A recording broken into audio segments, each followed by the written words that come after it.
Yeah. I'm going live. Hello, everybody. Let's get this going. Bobby, I see you in the back chat.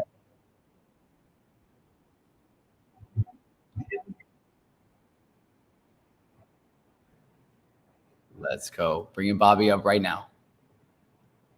Bobby! Oh, wait, I can't hear you. You can hear me, right? 3, 2, 1. Check. Fantastic. How are you doing, man? I'm doing great. Good to see you. Well, it's finally happened. I've been looking forward to this day. I've been looking forward to, I guess, meeting you. Doesn't quite like meeting you in real life, I'm sure, but virtually. Let's go. Yeah, I mean, this is how it goes nowadays. I've seen that you've been really busy, man. You've been streaming so much. Yeah. I just checked your channel yesterday, and you did a watch party about me as well, huh? I did. I was binge watching more of your old videos, and all I can say is, I mean, you're older than me, but the journey that you've been on, I've essentially done the same thing in like the past like year and a half, shorter time, but can relate a lot to like your fitness journey, to going to Southeast Asia and traveling, religion and everything. Right. So like the more videos I was watching, I was like, oh my gosh, I kept getting more and more excited to talk to you.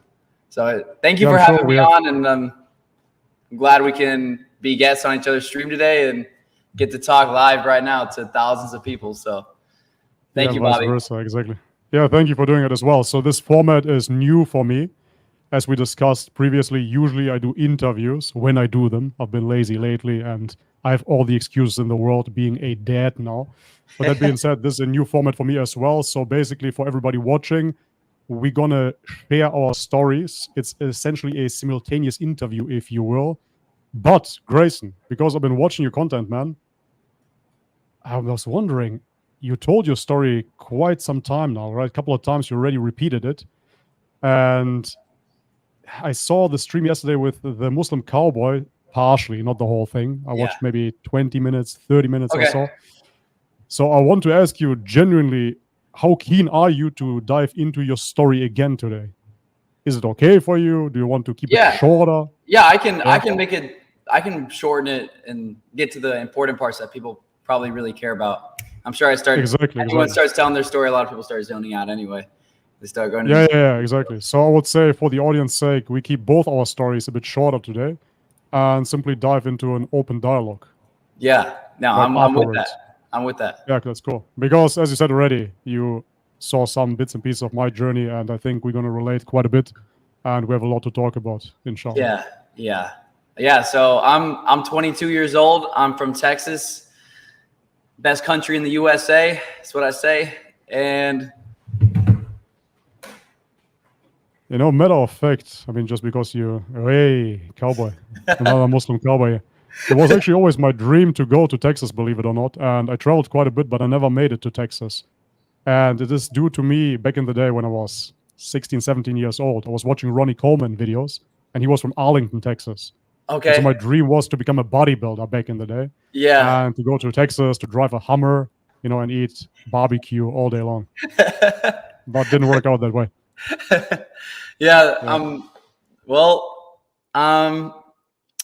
I'm simply a YouTuber sharing my journey online as I document my, you could say, self-improvement journey. I'm simply trying to become the best version of myself, which has led me to doing all kinds of stuff. You can see like a punching bag in the back, because when I was in Thailand traveling last year, I did like a Muay Thai fight, like a kickboxing fight, after only training for a few months.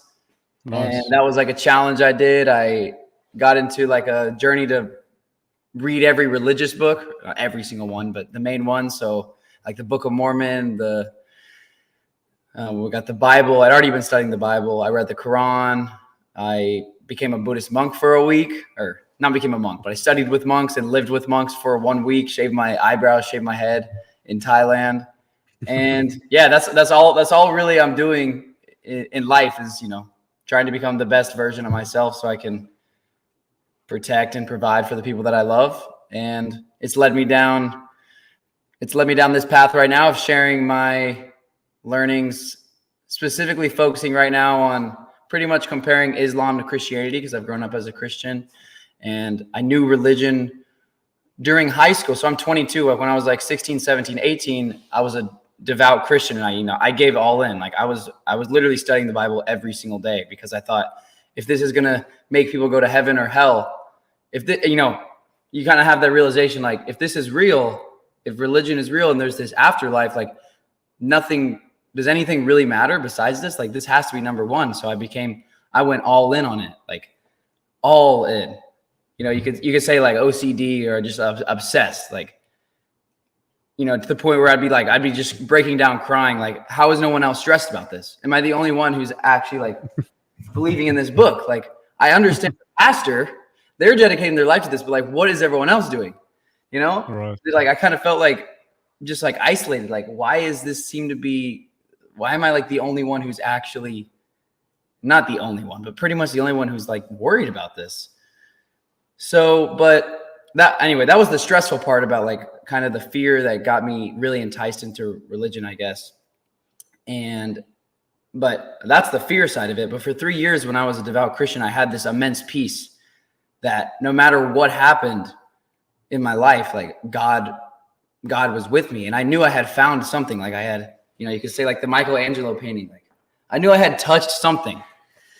Then I like just dove so far into it that I kind of got confused and just too obsessed with it that for, the next 3 years, you could say I was still going to church, but questioning it. So I had this immense peace that I knew I had found something. And then for 3 years, I would even have conversations with my Christian friends, and he'd be like trying to convince me that like I should basically come back to Christianity, and he'd be like, weren't you more peaceful when you were a Christian? I'd be like, I was.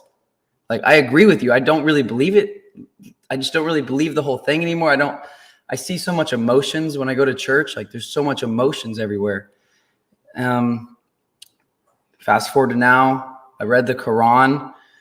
Many things stuck out to me. It's the first time I'd ever touched a Quran was the day I read it on my YouTube channel. I read it in one sitting. I read it for 17 hours until I finished it. I was in Bangkok, Thailand, traveling at the time.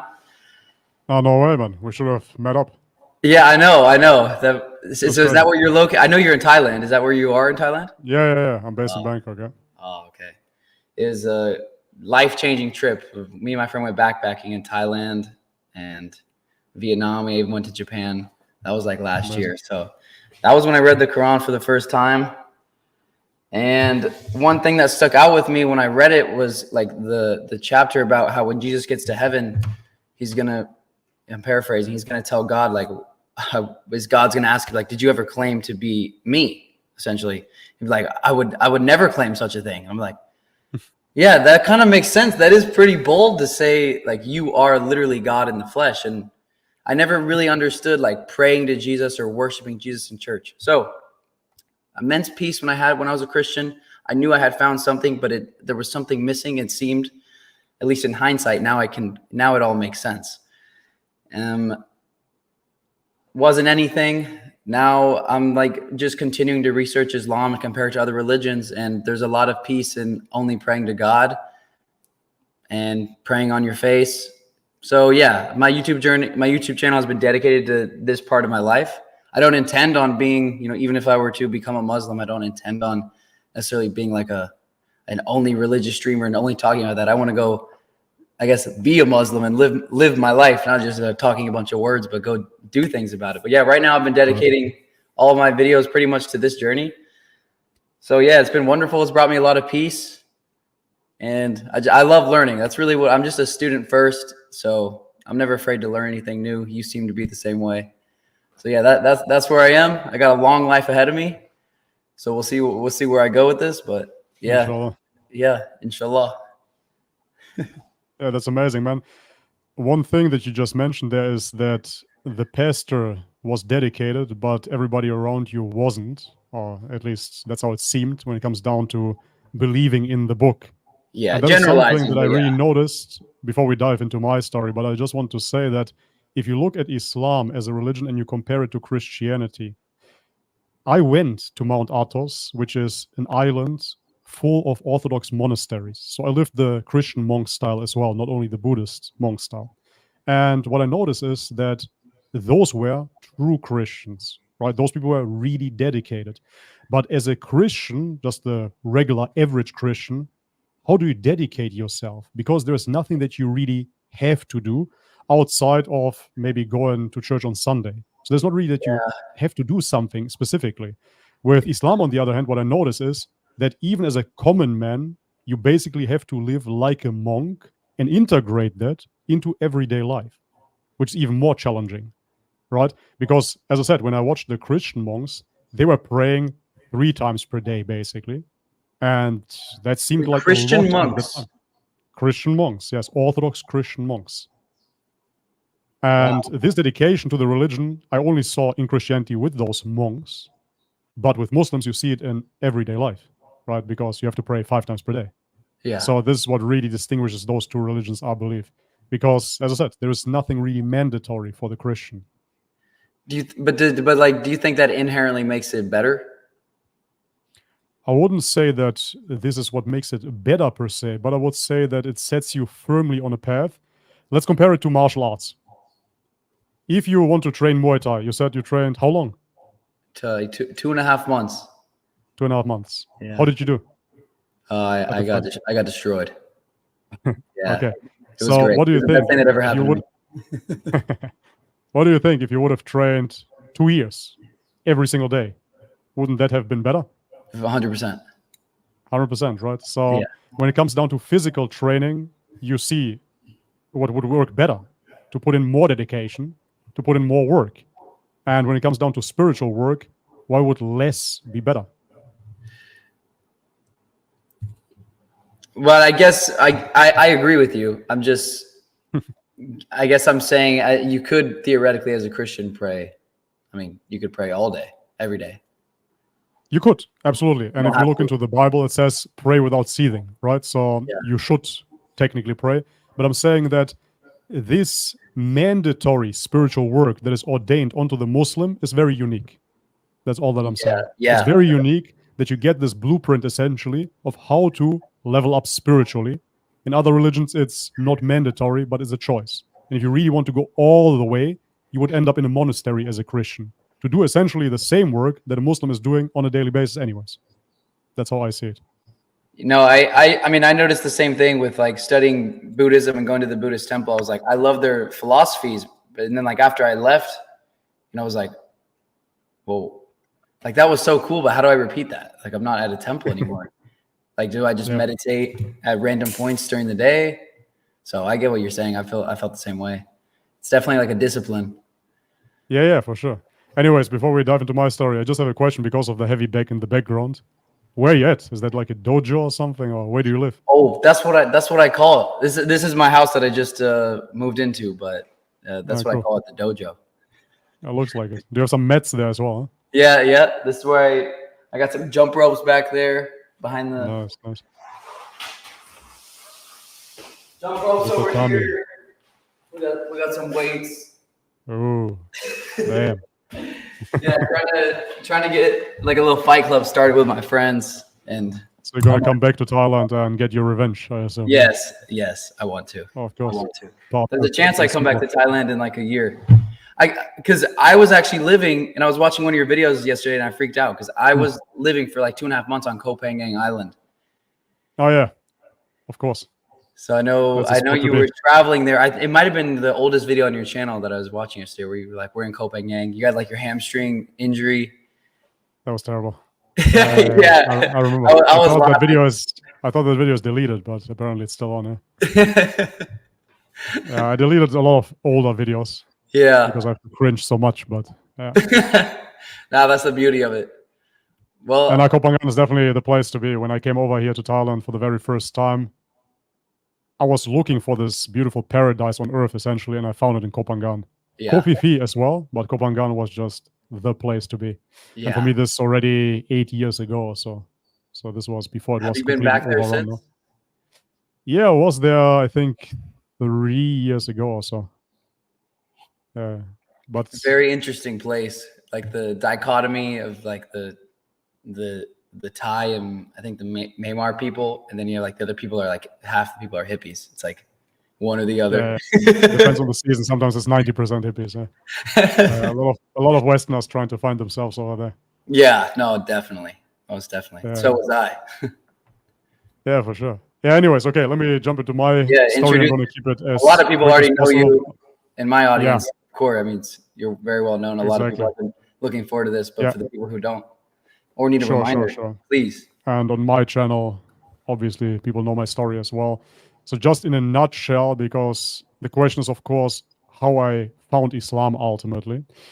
And because you mentioned my older videos as well, I saw that somebody was posting that I've been an undercover Muslim all the time. And I say Muslim because that's how they pronounce it, right? I've been an undercover Muslim. And this whole thing on YouTube here was just a charade in order to give Dawah indirectly. And that is absolutely insane, of course, because you can still see my old videos up.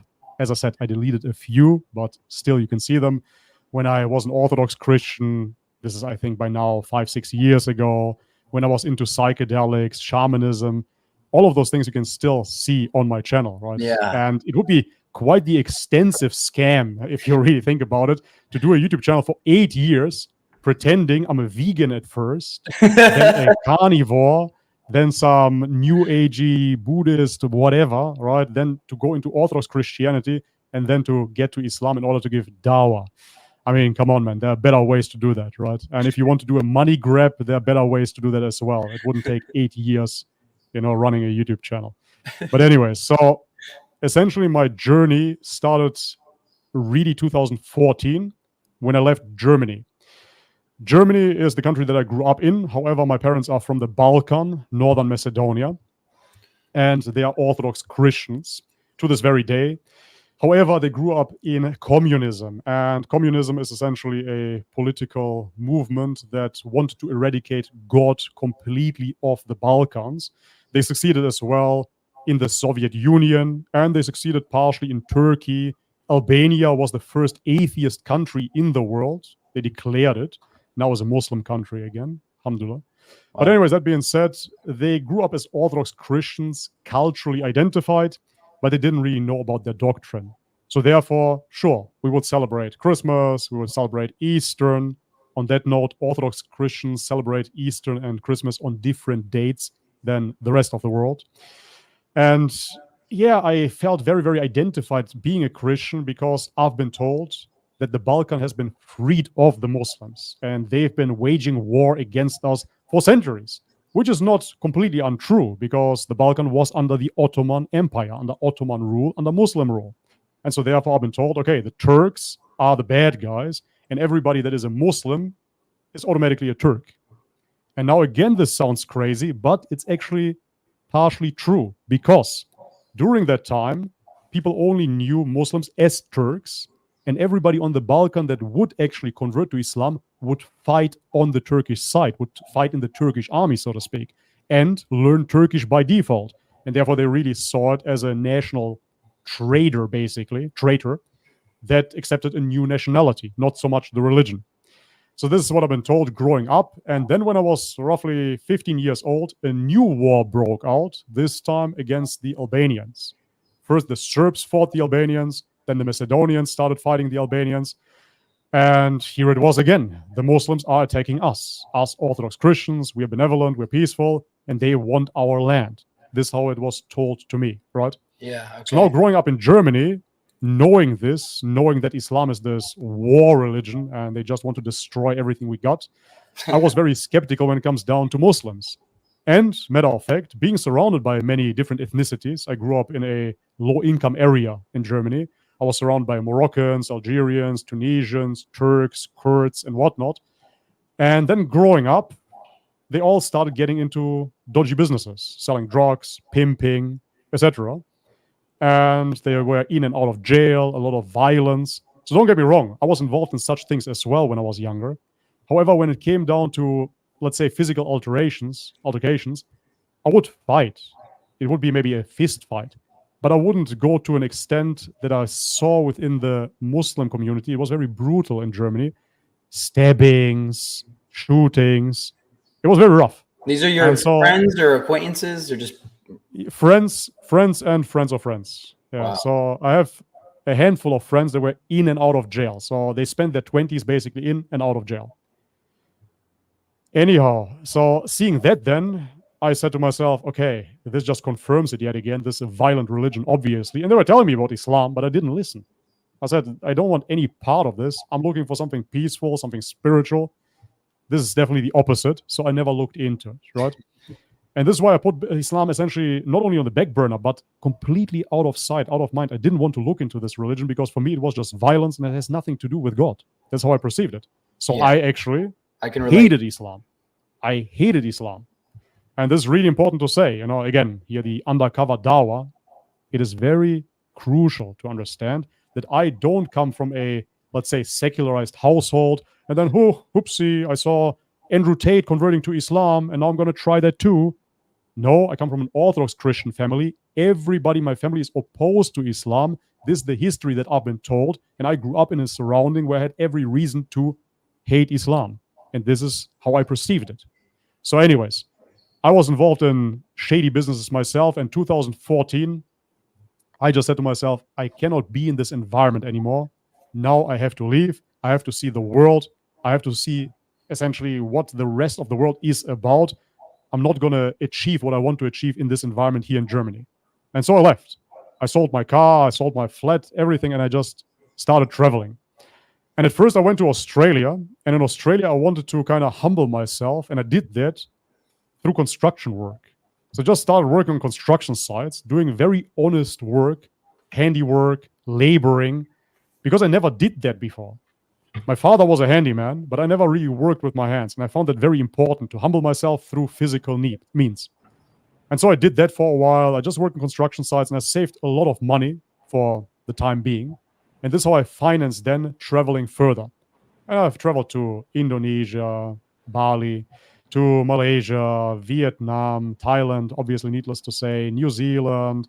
Then I went to South America as well. In South America, I went to the Amazon jungle to drink ayahuasca with the shamans. Right, I did that as well.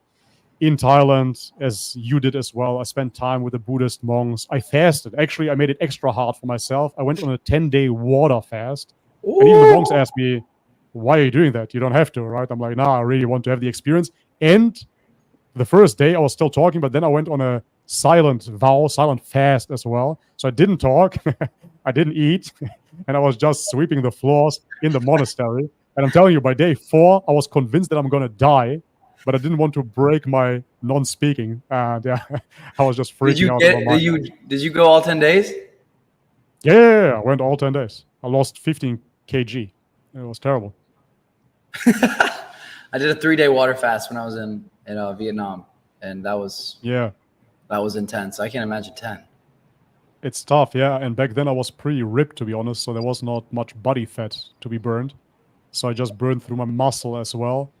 At the end of the water fast on day 10, I remember I couldn't sit on my butt anymore because my muscles were so atrophied that I was sitting on my bones. That's how fast my body ate itself, because my metabolism was pretty fast at the time. Yeah, you looked pretty lean. Your old videos of you working out and stuff. Yeah, sure. Yeah, now I'm old now with that. But anyway, so throughout the travels, essentially, I got away from Orthodox Christianity. Not that I was very, very practicing before that. As I said, I was culturally identified. We were going to church for Christmas and for Easter. But now I really want to find the truth. And through the psychedelics, I came to the conclusion that religion is essentially man-made.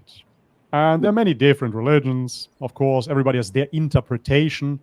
But the truth is not something that you interpret. The truth just is. And therefore, the truth can be only received on an experiential level.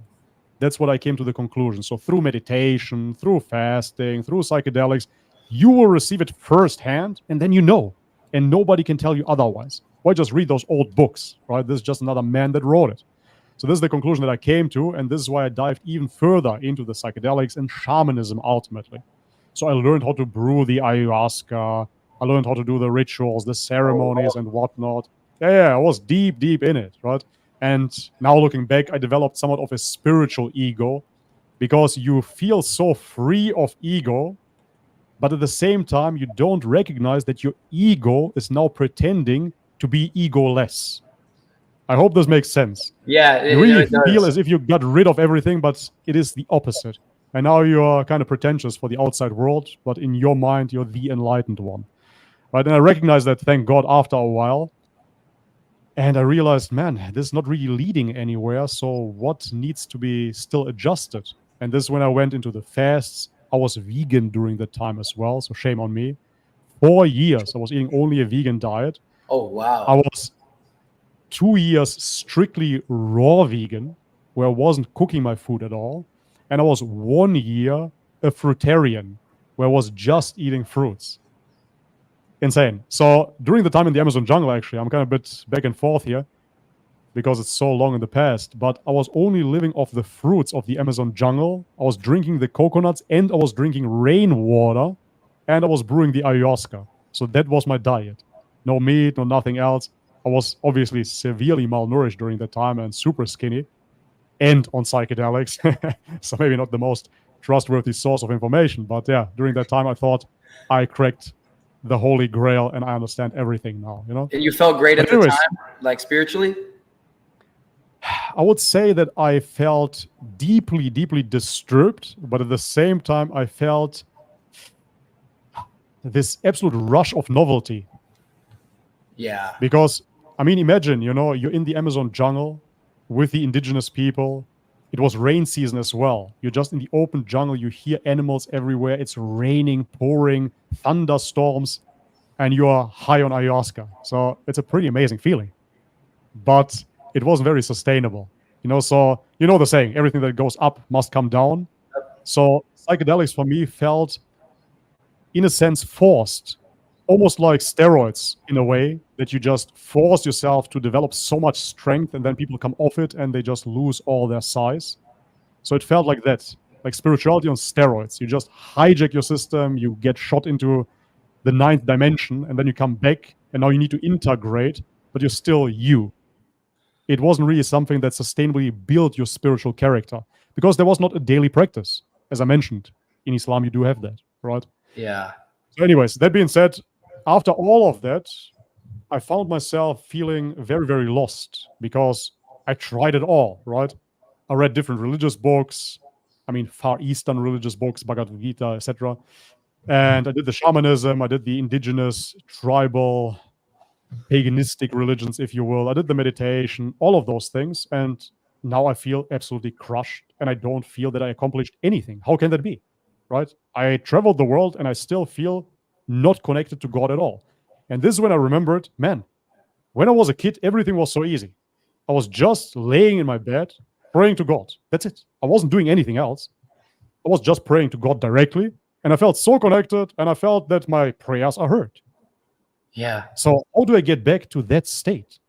And so the first step was to quit veganism, to reintroduce animal foods. And that brought me back quite a bit. It grounded me again.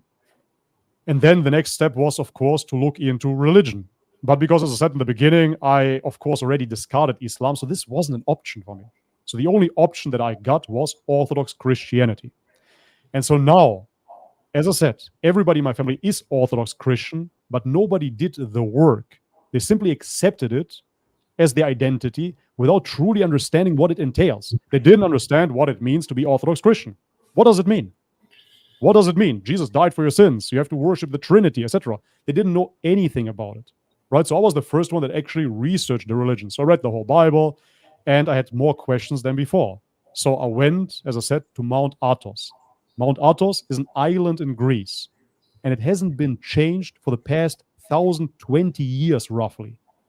It's an amazing place, historically speaking. For over 1,000 years, only men are allowed on that island. What? And monks, only men are allowed on that island, even the visitors.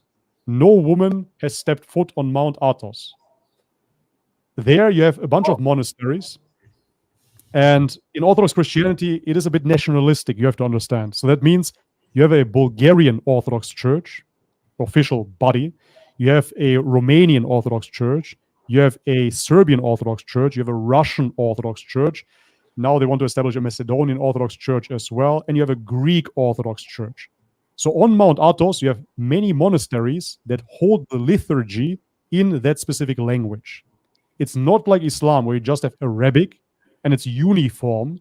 No matter if I'm in Thailand in a mosque, or if I'm in Turkey, or if I'm in Germany, we're going to recite in Arabic. In Orthodox Christianity, you have different liturgies. So I went there, and I went to the Greek monastery, I went to the Romanian one, to the Russian one. I really wanted to understand. I really wanted to understand what Orthodoxy is about. But every time I would ask those people there, they couldn't give me a proper answer. And I was wondering, how can that be? It was very mysterious. It was very beautiful, but it was not concise. It was not precise. And so there was this one night where I wanted to find a place to sleep. And I didn't take into account that I needed a specific visa, because Mount Athos, even though it belongs to Greece, is still an autonomous region, similar to the Vatican. Okay. And most people spoke Greek over there, and they kind of discarded me as the foreigner. They were very rude, I have to say, which kind of put me off a little bit. But I said to myself, well, you know what? It is a challenge from God, so I'm going to accept it, and I'm going to go and find a place to stay. I've been told that there are wolves as well on Mount Athos, and I was going through the forest, through the mountains, Like alone. on a road? No road, man. Just through the valleys, through the mountains, Oh, you're a savage. hiking. Bro, it was crazy because then the sun started setting, it started raining, and I still had no place to stay. So I said to myself, okay, man, so I'm probably going to get eaten here, whatever. I trust God. I put all my faith in God, and this is why I'm here. I believed. And so I kept on traveling until I found one monastery, a Serbian one. Hilandar is the name. And I was so happy, man. And I went in there, and believe it or not, the priest denied me entrance. The priest said, sorry, man, we cannot accept you. You don't have the visa. And I said, bro, I have to sleep outside here somewhere. Even if you have a shed outside, I said to the monk, let me sleep somewhere. So sorry, we cannot do it. And so I was, again, kind of disappointed. But at the same time, I said, okay, this is a phenomenal test of God. I have to be here. And I'm going to find a way. So I kept on journeying. Now it's already dark. Now it's already nighttime. And I found a little fisher boat next to the ocean. And I said, I'm going to sleep in that boat and survive there, But when I reached that boat, next to it, hidden behind the forest, was another monastery. And I rushed in there, and the monks, thank God, accepted me. But now check this out. I was just so grateful to finally make it, and I say to the monks, man, thank you for taking me in. Thank you so much. I'm such and such, etc. And they look at me and they say, Mother Mary must have brought you here. And I will never forget that because it made me cringe. I said, how was it Mother Mary? I survived this epic journey here. I was afraid of getting eaten by wolves. I was praying to God to lead me somewhere. He led me somewhere. I know that it was God. Why would it have been Mother Mary? But they insisted that it was Mother Mary, And then spending time there, I realized that it was essentially a Mother Mary cult in a way. Because they were predominantly... Monastery? 100%. Not only the monastery, that whole island, because I found out that they dedicated that island to Mother Mary. Very contradictory, because they say, this is Mother Mary's island, and therefore no other woman is allowed to step foot here. Whatever. Yeah. Okay. Anyway, so ultimately I saw that the Orthodox Christian, and this is the core of Orthodox Christianity, this is the birthing place ultimately, this is in Greece. As far as we know, the New Testament has been written in Greek, right? We only have the Greek manuscripts. So this is the birthplace, the origin of Christianity. And those guys are worshiping Mother Mary. And when they are not worshiping Mother Mary, then they're worshiping Jesus, right? And then when they're not worshiping Jesus, then they're singing hymns. And I was just wondering, okay, where is God in the equation? For me, it was clear that this whole spiritual pursuit ultimately needs to lead you to God. And I didn't find it there. They were talking about everything but God. How does that make sense? Even though I felt the presence of God in my own pilgrimage, in my own journey, I didn't find it within the church, in their doctrine, in their theology. And so many people, when they leave Mount Athos, they feel as if they've been to Mecca, ultimately, from an Orthodox Christian perspective. Okay. But for me, it was just, okay, now I'm even more crushed because this simply doesn't make any sense. And this is when I spiraled further and further down, and I lost faith in my own faith. And I said to myself, okay, now I have to study the enemy's book, because when I understand the enemy, then I will be so much more secure in my own faith, and I will be the better Christian. I will be the best possible Christian once I understand the enemy. You know that maybe from teachings of martial arts and war, keep your friends close, but your enemy closer. Yes. Right? In order to understand. I was like, this is exactly what I have to do. Yeah, exactly. The art of war. And so I said to myself, okay, this is the way, and this is what I have to do. So I opened up the Quran, finally, alhamdulillah. And after a few pages already, I realized, okay, it's definitely not what I was looking for, because I was looking for the devil in that book. This was really my premise. I'm going to find the devil. I'm going to debunk the Quran. That was what your goal was, not to like. That was really my goal. Yeah. Wow. It was not saying, hey, listen, Orthodox Christianity doesn't work, so therefore let's see what Islam has to offer. No, it was, okay, Orthodox Christianity, something is not right here. Let me see how we can fix this by attacking the enemy. Somehow this made sense to me. Right now, looking back, it's kind of ridiculous, but this whole Allah led me, so I'm very, very grateful for it anyways. And so after reading a few pages, ultimately, I already saw what the Quran is about, because you read it yourself, right? And I think that the Quran, even if you just have a couple of surahs, Surah Ikhlas, for example, essentially tells you everything you need to know about Islam. I really believe so. This is the core of the religion. Which right? one? Say Allah. Surah Ikhlas. Which number is that? You know? I don't know which number it is, to be honest, but here we can look it up. 1 second. Surah Al-Ikhlas. Say, He is Allah, one and indivisible. Allah, the sustainer, needed by all. He has never had offspring, nor was he born, and there is no one comparable to him. That is Surah Ikhlas. Right? And for me, honestly, this is how you can sum up Islam. Add Al-Fatiha to it as well, the opening, and then you basically understand the religion. It's not that complicated. And this is why I always find it so funny, you know, when Christians go into, yeah, well, the Uthmanic manuscript and this and that. And man, the message in the Quran is very, very clear. It is even repetitive. It is, just remind you over and over and over again. But every surah entails essentially Islam, which is worship the creator and not the creation. Right? Yep. But anyways, so this is what I saw within the Quran. And I was still battling, but I couldn't find it because it was so obviously true. Because as I mentioned, what is religion? What is spirituality if it is not the pursuit of connecting to God?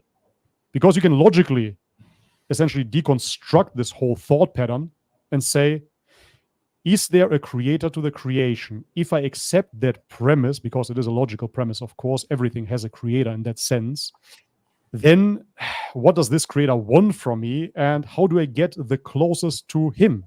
So if I add partners to him, then I'm a bit detached from him, of course. If I need a priest that I confess my sins to, then I'm already a bit detached. When I add certain saints that I pray to, then I'm again a bit detached. When I add a bunch of idols on top of that, then of course it gets even further diluted. So what we really want is to get as close to God as possible. So only monotheism then makes sense. And once I realized that Islam is the only truly monotheistic faith, it just clicked. That's it. What else can I be looking for?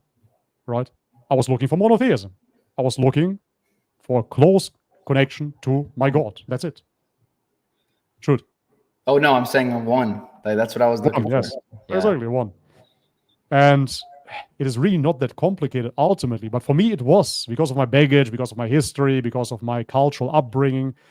I had everything to lose, Grayson. I had everything to lose, you know, because to this very day, my father still doesn't talk to me. To this very day. Yeah, already. And listen, I'm not an emotional guy or anything like that. You know, I'm not saying that to evoke pity or sadness or anything. I'm just saying this, I'm stating this factually so people understand.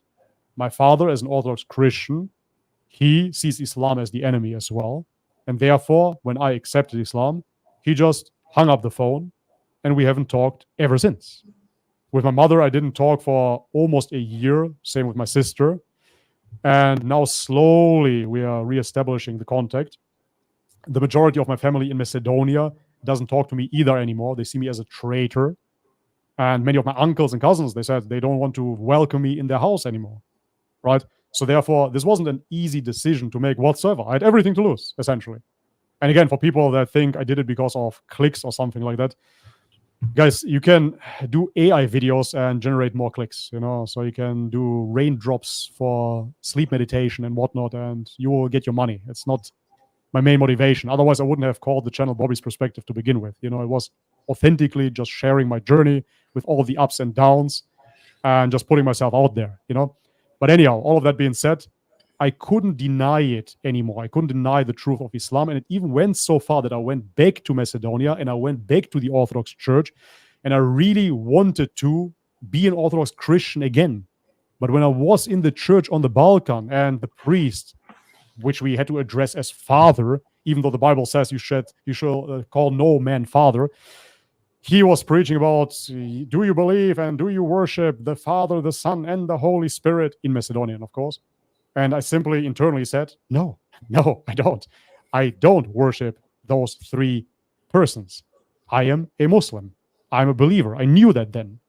And that's why I had to accept Islam. It was absolutely non-negotiable, essentially, with my conscience, because I got it.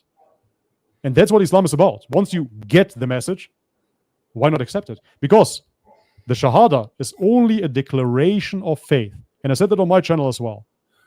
You are already a Muslim before you take the Shahada. What do I mean by that? In order to speak, to utter those words, you already have to have it in your heart. So, for example, Grayson, I'm assuming here, are you a heterosexual male, Grayson? Yes. Are you? Can you repeat after me? I am a heterosexual male. I am a heterosexual male. I'm not gay. Amazing. Amazing. Not gay, even on top of that. So if I would like you now to recite, I'm a homosexual. Don't clip this, guys. You wouldn't be able to say this with conviction, right? So it would be an act. It would be something put on. You would be pretending because it is not within you. It is not who you are. And so therefore, a Muslim, as you already know, is somebody that submits his will to God. So if you are that already, if you have this belief, then you simply declare it. That's all. It's not about changing into something. It is not about becoming something else. It is simply about declaring what you already are. That's it. That is the Shahada. And I'm not saying this here because I want to force a Shahada upon you. For everybody watching, I had that now in the past week. People are reaching out to me. Hey, talk to Grayson, talk to Grayson. Sure, that's what I'm here for. I think it's entertaining for the audience. I hope so, inshallah. But I'm not in the Shahada business. I genuinely wish the best for everybody. I'm a revert myself, and most people that I know are not Muslim. If somebody wants to accept Islam, alhamdulillah, his win. If he doesn't want to, I say his loss. No worries. But I'm not here to convince anybody. I'm not here to pressure anybody whatsoever. I'm just here to share my perspective. That's why I call the channel Bobby's Perspective, and my journey. Interesting. Yeah, okay. That's about it. Okay. Yeah. Wow. Well, yeah, I'm not a Dawah guy. I'm not a Dawah guy. I really want to make that clear. Yeah. I mean, hearing your story is definitely relatable. Thank you for sharing the details of it. Yeah, it was a bit longer than I wanted it to be. No, but even personal details of your life, there's a lot of people I can relate, and a lot of people, thousands of people are listening to this. So imagine the amount of people that benefit from me and you sharing our honest story. So it's great. That's quite amazing. I just checked here. We have 1.3K here on each channel watching. So on you, wow. 1.3. Yeah, it says on my screen 2,600. That's insane. 2,600. I think combined. Combined. I think it has. Yeah, combined. Exactly. Yeah. 1.3 on your channel, 1.3 on mine. A lot of people see something in us, in themselves, or they see value in this, of course. So, so do I. Guys, if you want to support Grayson or me, and you want your questions answered for later, then shoot super chats to support our work. And like that, we can definitely see your questions, because with 1,300 people watching on both channels, in total, as he said, 2,600, we won't be able to answer every question in the chat. So if you want to support, shoot a super chat. Or Grayson, maybe you have another way of supporting or donating, and then we can answer those questions, inshallah. Yeah, no, the super chats be a great way to answer questions. Okay. I used to have the StreamYard link back in the day, but then I got kicked off PayPal 3 times. So Why? I can't use it anymore.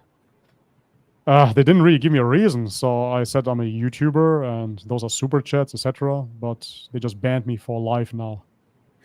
It's kind of strange. I don't know why. It's and funny. Like the stream, guys. Like the streams. You started talking about how the Shahada is as soon as you understand that God is the only thing worthy of worship, and then it's just a time before you actually declare it, but you already are really a Muslim at that point. I think the day I had already been researching the Quran. This is past when I read it in one sitting, and then I continued, for a few months to study it, look into it, and I had never actually. The first time I read the Quran, Al-Fatiha, I skipped over. I didn't read the first page. I thought it was before it started. So then I remember later I went back and read it, Al-Fatiha at the beginning, and I was like, wait, this is only God is worthy of worship. It's it is only you we ask for help. And I was like, this is just confirming what I heard you say this in one of your videos. It's just like confirming. It's like you read the Quran and it didn't teach you something new. In fact, it just reaffirmed something like you already knew that like it had kind of been hidden, not really told. Yes. It's the same way I felt. And especially the day where I was like, okay, I was like, wait, so I'm a Muslim. I looked up what the definition of Muslim even is. I was like, I Googled it and it was like, submit to the will of God. I was like, submit to the will of God. That's all it means to be Muslim. You follow Islam, you submit to the will of God. Then I was like, wait, so I'm a Muslim. And then as I interact with people who follow Islam, they're like, you need to say your Shahada. And I'm like, wait, what's the Shahada? Like, oh yeah, only God is worthy of worship. And I'm like, amen. And they're like, and then Muhammad is a messenger of God. You have to say that to become a Muslim. That's essentially where I'm at in my journey. I'm like the second part. I'm like, how do you get to the point where, I could just be like, okay, yeah, Muhammad's a messenger. But saying that, I'm like, okay, so do I need to figure out everything he did in his life? Because I have a bunch of Christian people in my life who are saying, Muhammad is essentially the devil, a pedophile, this. Like, you need to understand who he is and what he did. And so I'm basically have been saying for months now, like, I need to continue to research about his life and figure out who he is. And then I'm just kind of realizing that I'm never going to know. I guess I'm asking you, how did you get to the point? Because I watched one of your videos before you had, like 2 years ago. You said you understood, I think it's called Tawhid, like, which is, correct me if I'm wrong. Pronounced. I have my issues with it as well. It's Tawhid. Tawhid. Wrong again. Tawhid. Yeah. And it's essentially like the natural disposition to the fact that there's only one God. Is that what it is? No, that's wrong. That's wrong. So Tawhid essentially describes the nature of God. Tawhid is the uniqueness of God, that he is one, uniquely one, and that there are no partners to be attached to him, right? So Tawhid is the opposite of the Trinity. This is why you have many debates, Trinity versus Tawhid. Trinity is the description of the Christian God, how he exists in three persons in a hypostasis. But Tawhid is the description of the pure one God. That is Tawhid. What you're describing there is the Fitra. And the Fitra is the natural predisposition of men to know that there is only one God worthy of worship. And this is extremely important that you mentioned that, because you said when you read the Quran and then you realized, oh yeah, I know this already, essentially. It's just reaffirming. That is the Fitra. As Muslims, we do believe that monotheism was the first religion. And makes sense, mathematically speaking, as well. So before you have pagans worshipping two gods, they must have worshipped one God, who we like to believe. And then a third one, and then a fourth one, and then a fifth one, and then 100,000 and millions, like in Hinduism. So therefore, the Fitra is essentially how every child is born. What that means is we don't believe in the original sin like Christians do, that we are those dirty, dirty sinners, and we are born with this original sin because Adam and Eve transgressed. And now the only way out of this mess is by declaring that Jesus Christ is our Lord and Savior. But either way, we are in a fallen state, right? So this is not how Islam sees the world. This is not the description of the creation in Islam. Quite the opposite. Islam declares that every child is born upon the fitra, upon the natural predisposition of being pure, being sin-free. You're a baby. You didn't do anything wrong. Everything is fine. And you understand innately that there is one creator. But then your parents make you into a Hindu, for example, or a Buddhist, and tell you there is no creator. Or Christian, they tell you, yes, there is God, but ultimately he has a son, there is a Holy Spirit, and actually they're all God, etc., you name it. They are complicating matters, and they're taking you away from the fitra. The fitra is the natural predisposition, the understanding of life ultimately, even further than just understanding that there's only one God, understanding what is right and wrong. For example, I've been to many, many parties. I've been to a lot of degenerate places back in my time. And ultimately, I realized that most people do know that it's wrong, but they have to numb themselves as well with alcohol, with drugs, and whatnot to kind of get away from their conscience. Yeah. You can call it. Yeah. And this is what the fitra is. The fitra knows right from wrong. And the closer you get to the natural state again, the more you see the world as it truly is. Because every human being has a filter put into place through the parents, through traumatization, through all kinds of influences during your lifetime. And then you see the world in a certain way. But being in this religious niche on YouTube, I've seen women that have been feminists and then they became Muslima, alhamdulillah. But now they understand that feminism is absolutely wrong. So how can that be, right? Because a couple of years ago, they held this ideological filter, this belief that feminism is the right way to go. This is how you protect women, etc., etc. And now they understand that it's a scam. So that means there must be objective truth. And that means that we must somehow be able to connect to this objective truth as well and recognize it, right? So that is the fitra. The fitra is this natural predisposition of recognizing God, recognizing right and wrong. And of course, we believe as Muslims that if you return to that fitra, ultimately you become, or rather you revert to Islam. You become a Muslim again. You become somebody that is in submission to God. In the Quran as well, I'm paraphrasing here, but there is a passage where it says that everything is in submission to God. Everything.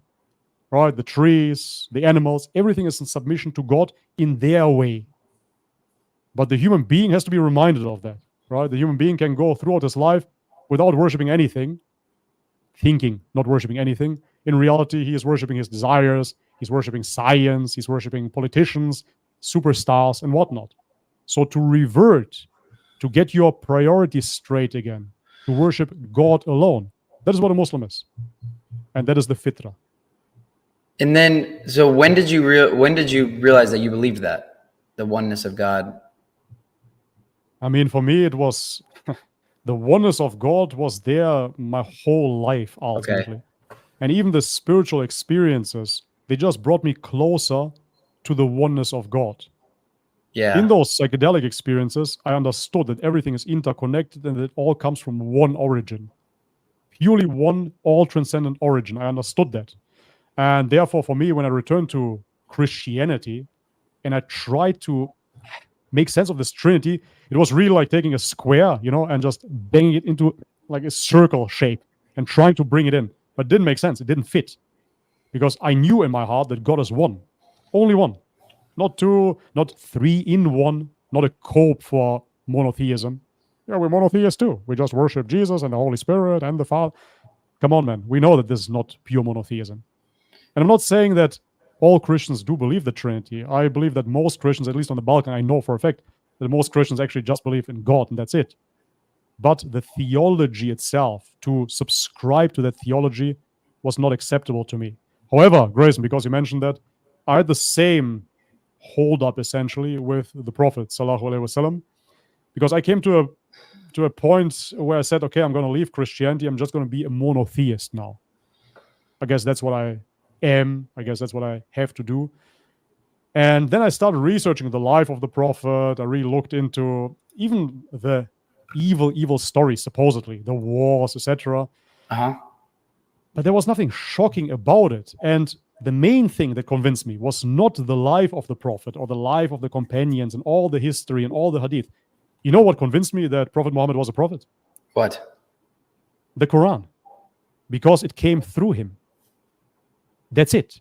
So if the Quran came through the Prophet Muhammad, which it did, I mean, we have enough proof and evidence to suggest that, how can I then say that this man was not a prophet of God and he was not a man that preached pure monotheism? Of course he was. And he was a man that had everything to lose as well, right? So he was amongst the Quraysh, amongst the pagan Arabs, and he had a good status in that society. He was making good money. Ultimately, when he started preaching about Islam, they were even begging him to stop at first, right? They were bargaining with him. They offered him money. Then they started fighting him at some point, right? So he had everything to lose as well, and he lost everything. When Christians display it like that, certain evangelicals, they say, Muhammad, he went to war against his own people because his own people started fighting him for the belief in one God. Do you understand? Why? Yeah, but why? Of course, why? Because those pagans, first and foremost, of course, that was their religion. But secondly, there was a huge trade attached to that belief system as well. That a huge trade route, and they were selling those idols. The whole city was revolving around this pagan belief. just as the West nowadays is revolving around democracy and everything that comes with it, right? Liberalism, A, B, C, D, E, F, G, etc. So what I'm saying is that the Prophet, may peace be upon him, during that time, when he had the revelation, started preaching pure monotheism to his people, and they started fighting him. And somehow, for the evangelicals, this is a sign of, oh, this is so brutal and this is evil. But meanwhile, when Abraham was willing to sacrifice his own son for God, they don't blink an eye, right? That's a story about a prophet within Christianity. So he was so convinced of monotheism, he was so convinced that he is in direct contact to God, that he would have sacrificed his own son for God. So we display how bigger God is than everything within creation, even greater than your own son. And so now the people, the own people that started fighting Prophet Muhammad, and he stood up to them and ultimately made Mecca the pinnacle of monotheism, this somehow is seen as something evil and vicious. It doesn't make any sense. He was simply defending against his own people for God. That's it. And so again, once I realized, okay, the Quran came through him, it didn't fall from the sky. Of course, he's a prophet. It's clear. What made you think that the Quran? What did you read or investigate that made you believe that the Quran? You said evidence suggested. I haven't looked into that. What do you mean? What evidence suggested that the Quran is from God? From through Muhammad. That that the Quran came through him. Yeah. That's what you mean. Yes. Okay, do you doubt that the Quran came through the Prophet Muhammad? Yes. That's something that you... Yes. Okay, understand.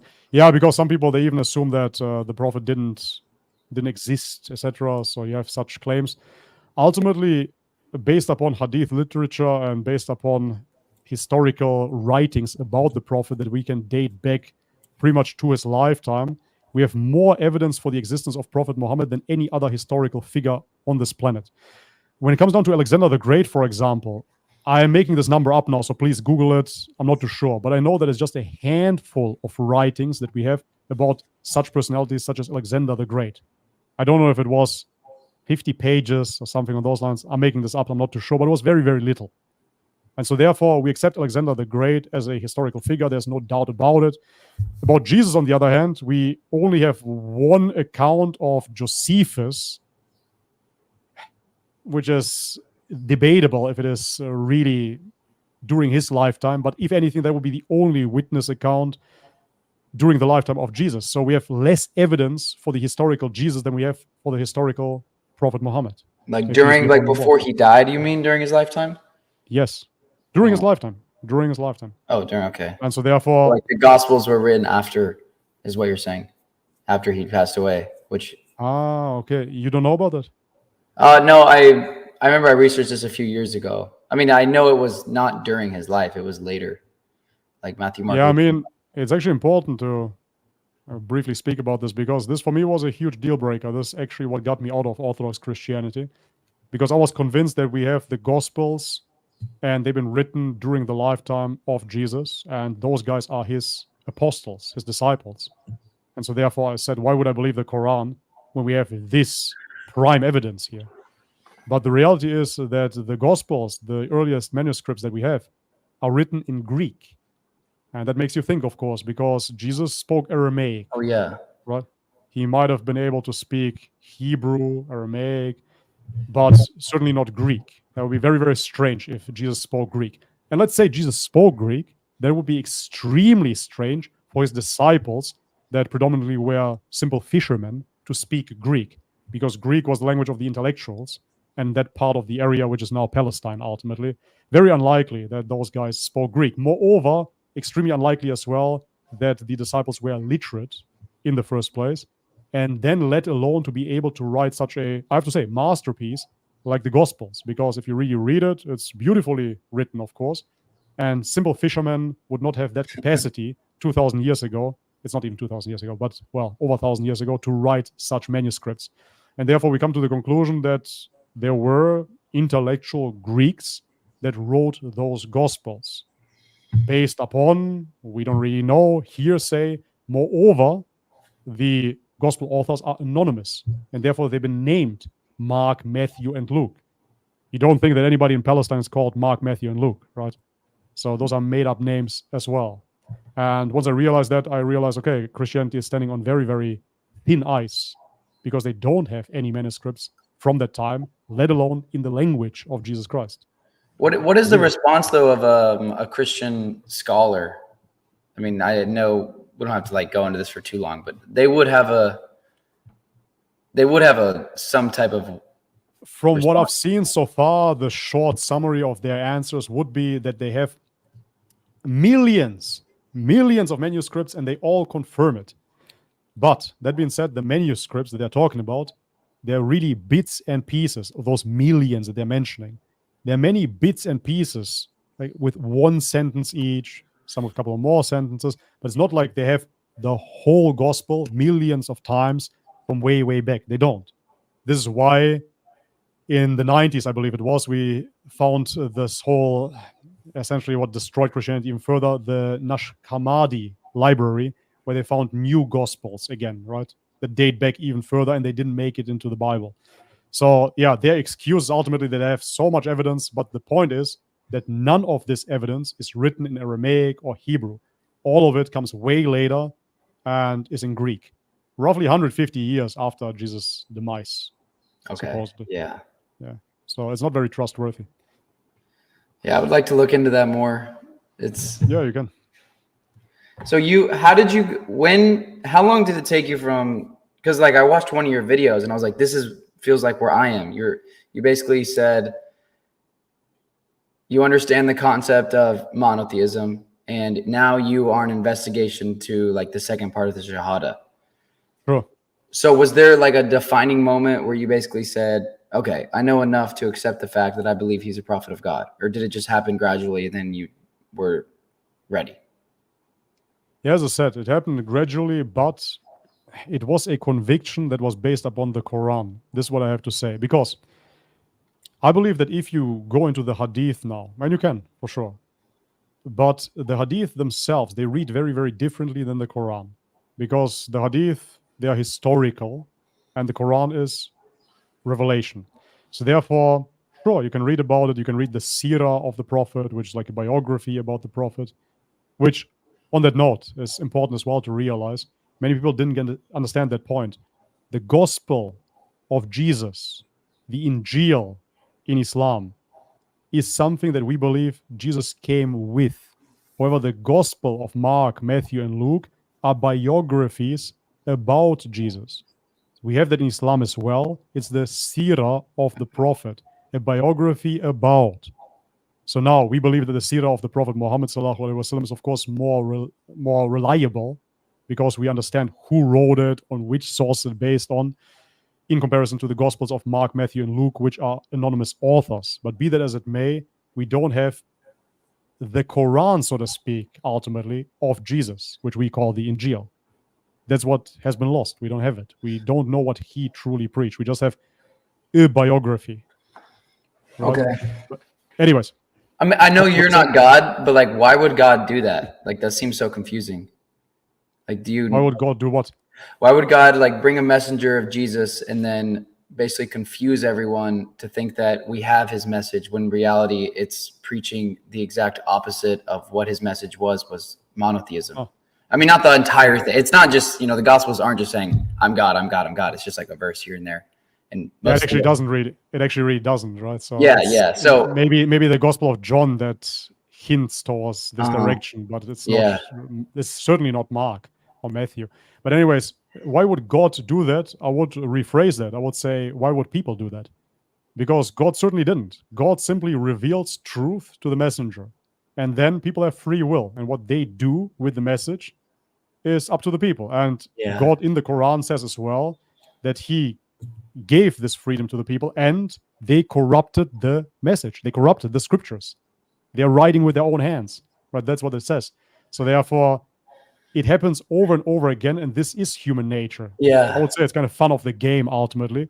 Yeah. But we believe, of course, that God sent messengers to all the nations, and therefore it's not only that it happened with Jesus. we believe that it happened with Buddha as well. If you look into the writings of the Buddhists, you will see that Buddha himself, and that was shocking to me. This is when I didn't know a thing about Islam at all.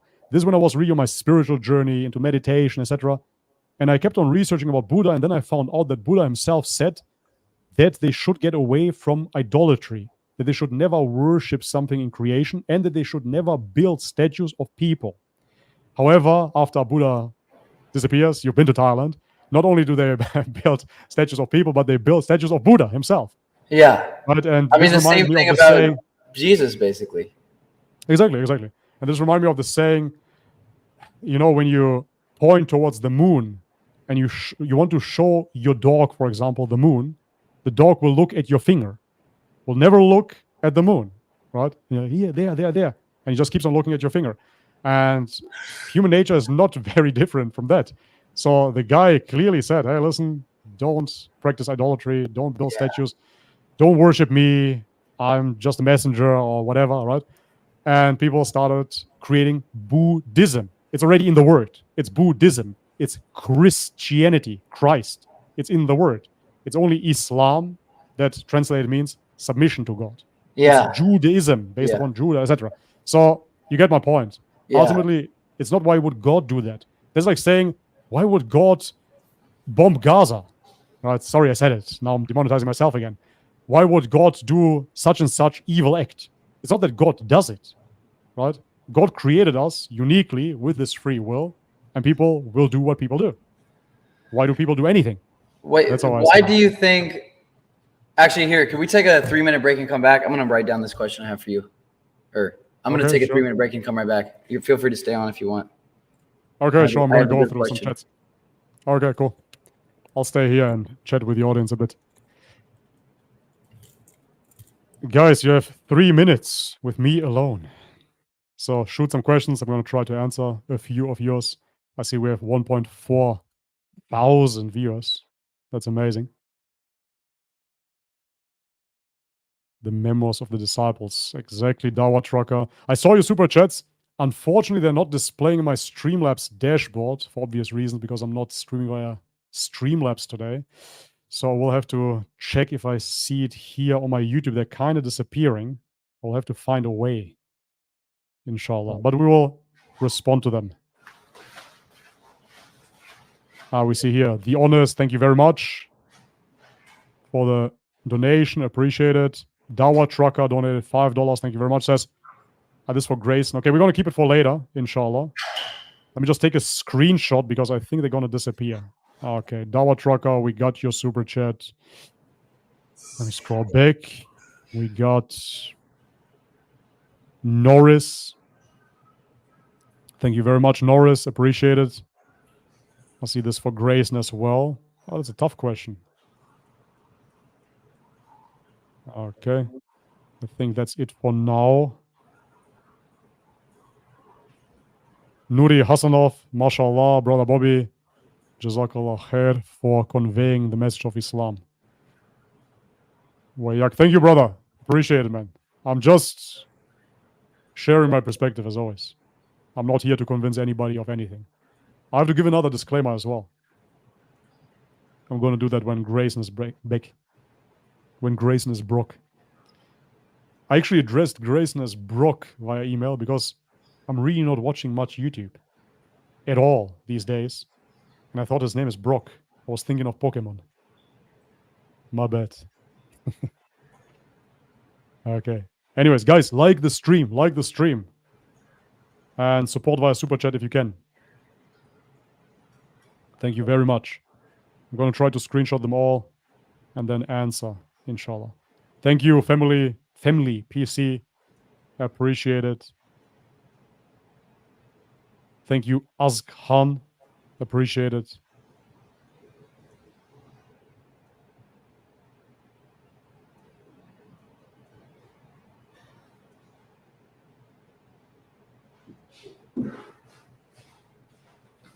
About Mecca, inshallah, next year, guys.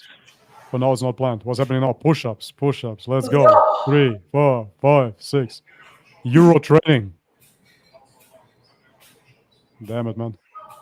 And I'm sitting here on my old butt. Now I have to start doing shadow boxing, flying triangle, something. Nice, mashallah. Strong. How many is he doing, man? 100. There. The elbow. Vicious. Vicious elbows. Okay. That's why you're streaming 4 hours, man. Doing Yes. shadow boxing in between, keeping fit. Have to keep the blood flowing. I see. I'm just sitting here on my lazy butt. Anyways, before you ask the question, man, I just want to say something because I didn't give this disclaimer in the beginning of the live stream. As I said already, I'm not a Dawah guy, and moreover, I'm just a revert, right? Really important to understand. So therefore, I'm not here with all the answers to Islam. If Grayson wants to really deep dive into Islamic fiqh and other questions, he of course should talk to a sheikh or some student of knowledge, etc. I'm just a guy that accepted Islam, right? So if I can answer, good. If not, then good Got as it. well. You have to accept it. Well, no, Bobby's perspective. That's why I'm here to hear Bobby's perspective. So is everyone else. I can already say that I can relate a lot to your journey, even with religion, psychedelics. Just the whole thing I can relate to you out of like the most out of anyone I've spoken to, like online or streamed with. So it's nice to be able to connect. I went on a journey of becoming obsessed with like when I Christian and then like basically knowing that God was probably real, but not knowing. I like saw a documentary about psychedelics, and like half the documentary was about like rappers using it to party and see crazy things. And then the other half of the people in the documentary were like, you know, it opens up your consciousness and, you know, you can't stop thinking about death. You can't avoid the thought of death. And I was like, what? I thought this was like something just completely stupid, like literally like heroin or something. Like I had no idea that.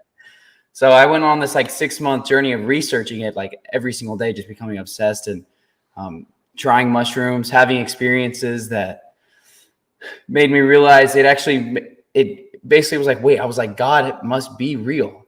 And then I continued to search because I kind of went down the same route that you went down. It seemed like it feels like you have an answer, but then you said you went back home and then you're like, well, what now? Like same thing me at the Buddhist temple. So, but we were just talking, you were saying an analogy of how when you point to the moon and your dog will only look at your hand in the same way, like if the Buddha, when I was at the Buddhist temple, I learned that too, that one of the other students there with me, he was like, because I was asking the Buddhist monks, I was like, I was doing their practice. I was like, why are we bowing at the statue if he's not God? Because I asked them, is he God? No, we just pay respect to him. So I'm like, why do you worship him? And they're basically saying, they basically said they weren't, but like, I mean, we were, or the statue. Yeah. So, and it's funny because I was talking to one of the other students there at the monastery and he was like, well, you know, we were like cleaning. He's like, well, you know, the Buddha said, you know, anyone who, he essentially said in one of these writings that if you worship him, you're basically stupid. And I was like, well, then what? So like, that's what I kept seeing. Like I kept seeing this pattern of every religion I looked into. It was like, it was always about this one person being 100%. Yeah. Then, so like philosophically, why do you think that is? Because I said like, why would God do that and trick, you know, Christians, for example, to think that Jesus is God if it's not real? And then you're like, well, why do humans do that? And I'm like, why do humans do that? Why do we want to have like a basically God, human, man figure? Right. Yeah. I mean, I'm just like opening up that thought. Why? That's a question that you wrote down? Yeah. Why is that like a human desire? Why do you think? Like, it's just pondering. I'm trying to think why. Like, what is the reason for that?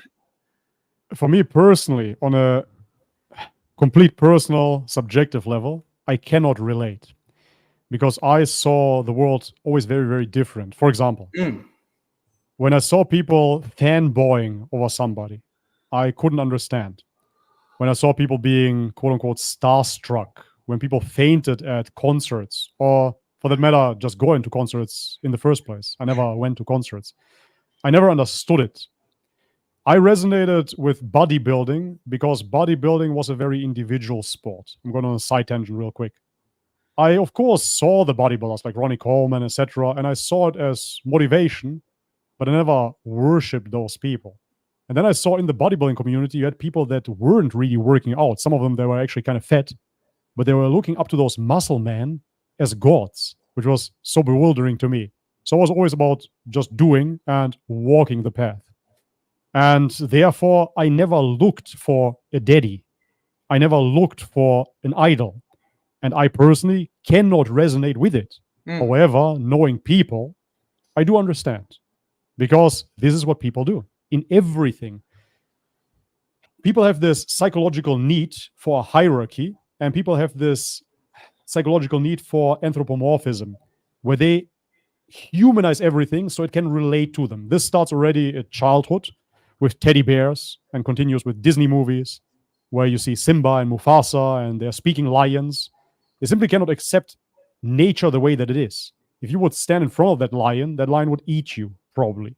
Right? So they can't understand what reality is. They are trying to escape reality in a way, but at the same time, they try to make it relatable to their human way of seeing things. And this is why Christianity is still the biggest religion worldwide, soon not to be, but up until now, because people still had this, I would say, intrinsic daddy complex. The whole atheistic position and the attack on religion is always, you believe in a sky daddy? Yeah, not so funny, actually. Pretty true if you look at Christianity, because they call him the Father. So it is a sky daddy of sorts. Allah is not that. He is transcendent of all, and he is not like his creation. This is why many people are complaining about Islam, and they say, oh, why would I worship such a distant God that I don't understand? My God came as Jesus. He manifested as human. He took on humanity so we can relate to him. So there's a psychological need to relate. We have mirror neurons as well, right? So if you're smiling, I'm smiling. Hey, we're connecting here on a level. So this is humanity. This is how they work. And I'm not trying to remove myself. I'm not a cyborg or a robot, but I simply never had that urge to follow the leader. I never had it. I always want to go my own path, to walk my own way. And yeah, that's why I resonated with Islam ultimately, because I saw that the description of God is not trying to cater to the human mind. It simply tells you the way that it is. God is uniquely one. He doesn't have children. He is not begotten. He is eternal. He's transcendent. This is what God is.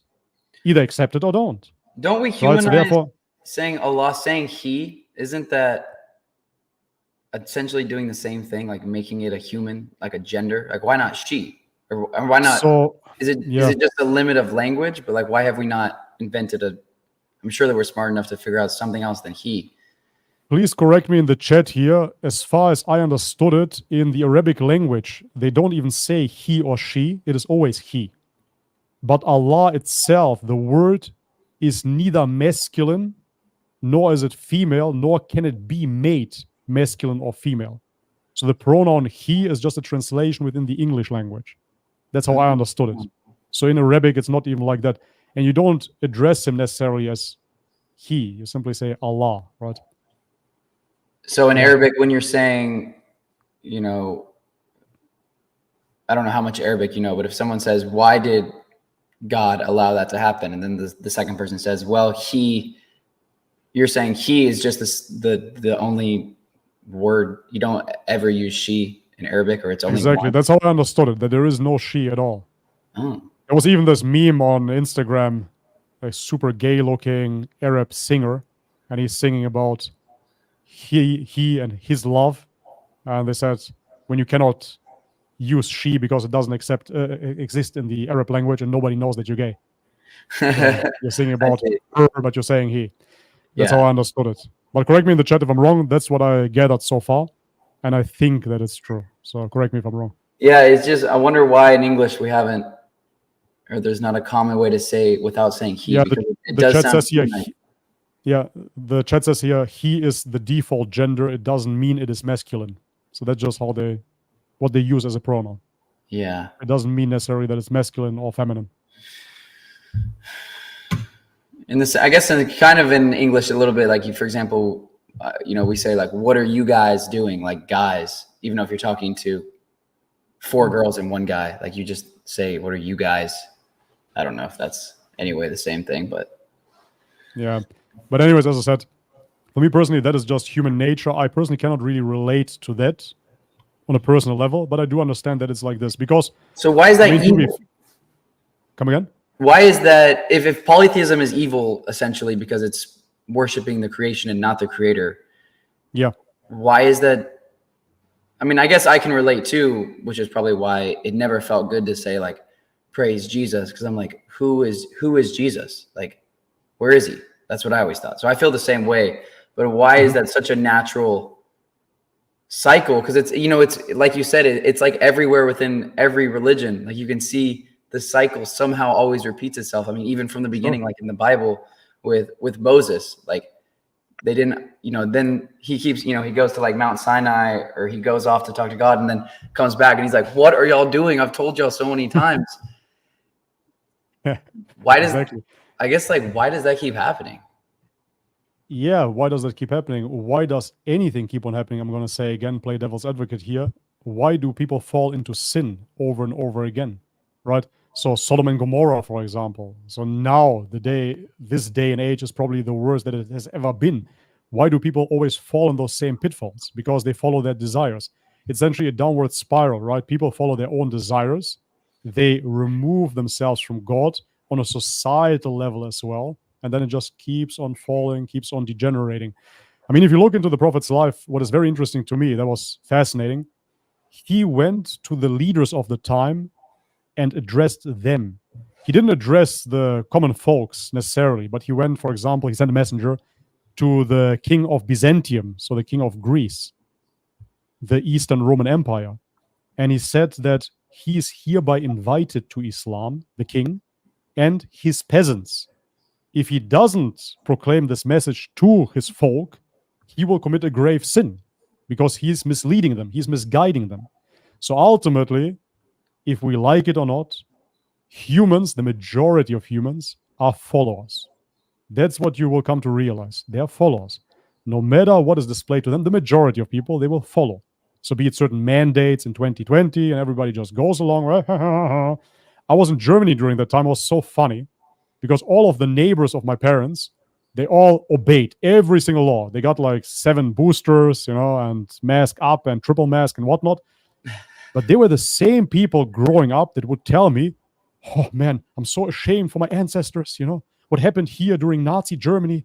I would never go along. I'm like, yeah, you wouldn't, surely. Because now I see everybody went along. Literally everybody. Those idiots, man, they were standing outside at 8 p.m. every night on their balconies, and they would just clap.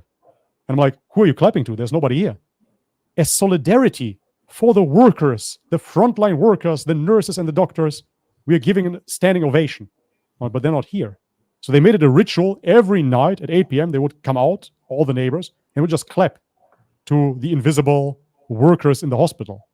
Crazy. Some sort of ritual, But anyways, what I'm saying is that 90%, 99% are followers. They always have been followers. And once you have corrupt leaders, people in power that do not follow God, but follow, in the worst case, of course, the devil, they corrupt the whole society. And this is how you see that the whole society keeps on falling, because people will always obey and they will choose comfort over conflict. So therefore, no matter what you give them, how is it called in English? Bread and games, I believe. That was the motto of the bread and games. That was the Roman motto. During the time of the decay of the Roman Empire, they gave him bread and games, which means they gave him bread to eat, and they gave him a gladiator fight every weekend, a new one, and a new circus.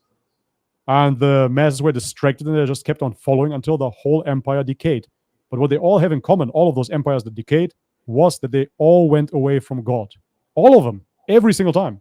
Really look at it. Even at the Ottoman Empire, a Muslim empire, in the end, they were decadent. They had whorehouses, they had harems, they had gay saunas, everything. And this is when the Muslim, quote-unquote, empire in the end decayed and got destroyed. So every time people stray away from the path, this is what happens. Because a society that bases its structure on anything but God, I certainly believe this, cannot be sustained at all, because it's simply not a natural way of life for the human being.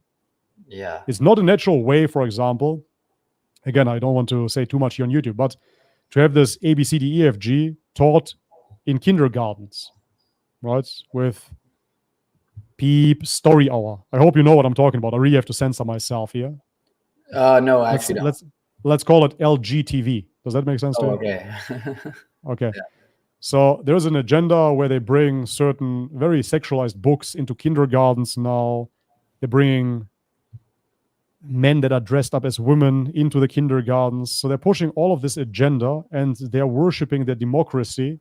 And you see the society falling apart. Why? Because God is not the priority. That's what I see. So why is this happening? I believe because it's a battle between good and evil. Because God gave Satan the permission in this world, of course. If there was no temptation whatsoever, what will this test be about? So this test will be ongoing, obviously. Otherwise, there would be no test. Islamically speaking, we believe that this is a test to understand the hierarchy and return to the Creator. And for you, I mean, it appears, it's pretty obvious that there's only one God worthy of worship. But you're actually not the majority in that. The majority of people at the moment, I mean, the majority of people are Hindus on this planet, then followed by communist Chinese, and then you have a bunch of liberals everywhere. So the majority of people does not believe that there's only one God worthy of worship and that he should be over everything and that we should model our life after his commands. The majority doesn't think that. And Christians don't think that either. I noticed that. They do like to belong to Christianity. They do like the values. You have some more conservative Christians as well, but they don't want a true theocracy. This is why they allowed secularism. This is why they allowed democracy, which is a pagan concept from Greece. That's what democracy is. It's not a theocracy.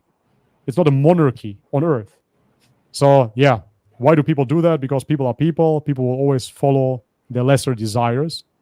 And either you see the truth or you don't. But that guidance, I truly believe, is up to God. So if he guides you, accept the guidance and say thank God and move on. If you, I saw you mention this in a video, if you were in a jungle and you had never really communicated with anyone else, correct me if I'm wrong, but you believe you would be able to, which I agree with this, be able to come to the concept of there must be one God, the ultimate oneness of like monotheism. Sure. I would say that if that society, because I mean, of course, in this island example, we just assume that I'm alone on that island. I would say that this is a very unnatural state to begin with. Even when we're talking about the savage, you know, they're always giving you this evolutionary tale of the savage. He was just roaming around through the woods. People always lived in societies. Even if they were tribal and small, you can still see that in the Amazon jungle, for example. People were always people, and they always lived in groups, in gatherings. And this is why even thousands and thousands and thousands of years ago, virginity, for example, was valued. They had quote-unquote conservative values because they were a small, functioning society. If your daughter would have roamed free and would have hooked up with every guy in the village, she would be not accepted in this village life any longer. Or if you had any sort of transgression within that life. They always like to depict those ancient people as absolute utter savages, which is simply not true. But anyways, my saying is, yes, in an uncorrupted society or even in an island scenario where we just have one person living there, that person logically could conclude, at the very least, without the Quran, without Hadith, without a mosque, without a church, without anything there, could conclude, yes, this must have come from somewhere. There must be an ultimate creator that created this creation. I don't know how he looks like. I can imagine that he is greater than everything. He created this. He created me. I believe that this is a logical conclusion that a human being can come to. I cannot, in a million years, believe that a human on an island would believe there must have been an Aramaic man that got crucified for my sins. And this Aramaic man was actually the son of God. Plot twist, he was God himself. And God was angry with me, and that's why he had to sacrifice himself for me in order to forgive me. No chance. But you also wouldn't think that there must have been a messenger of God 1,400 years ago that got revealed directly by God, the words. And in order to become a Muslim, I need to say that he's a messenger. not to the No same Islam? level as Christianity, but I think that too. Like, well, if to become a Muslim, you have to say, according to other Muslims, you have to say, there's only one God worthy of worship, and Muhammad is his messenger. Sure. And I think about the island scenario sometimes because I thought, yeah, monotheism must be true because you can come to this conclusion on your own, and you would never come. I thought exactly what you said. Like, you would never. Someone would have to tell you. If someone would have to tell you that God came in the form of a human and this happened and you have sin, so it had to be forgiven. But like, oh, it's like a huge story that has to be shared. But then I'm like, isn't it the same thing? If to become a Muslim, you have to say, you have to declare, yes, Muhammad is a messenger of God. You would never get to that on your own, which I know God only tests you on what you know. But Sure. if it's so ridiculous that you would never believe in Jesus, like, couldn't you just flip that and say it's so ridiculous you would never believe that Muhammad is a messenger of God without somebody telling you? My answer to this is very simple. So if you were on an island by yourself, which is, again, very unlikely, not only because of this religious context now, I'm speaking about that humans generally don't live alone. That is not something that has been happening throughout human history. They always lived in groups. But anyways, that being said, Islamically speaking, we believe that God sent messengers to every nation. So thousands and thousands of messengers have been sent to all the nations. Some, this is not a fact, but some believe as well that Buddha was a messenger of God. Yeah. He might have been a prophet. Do But you? we cannot really... I would definitely believe that, yeah. Yeah, for sure. me too. Yeah, 100%. Yeah, I would believe that. In Baha'i, do you know the Baha'i faith? Oh, I've got that. I got the book about the faith, or like the first book. I know a little bit about it. Yeah, the Baha'i faith, it is an offshoot of Islam as well. It originated under Ottoman rule ultimately. But be that as it may, I'm not going to go into the truths or faults of that religion. However, they do claim that Buddha was a messenger of God as well, of Allah. Yes. Yeah. Yeah. So they accept more messengers even.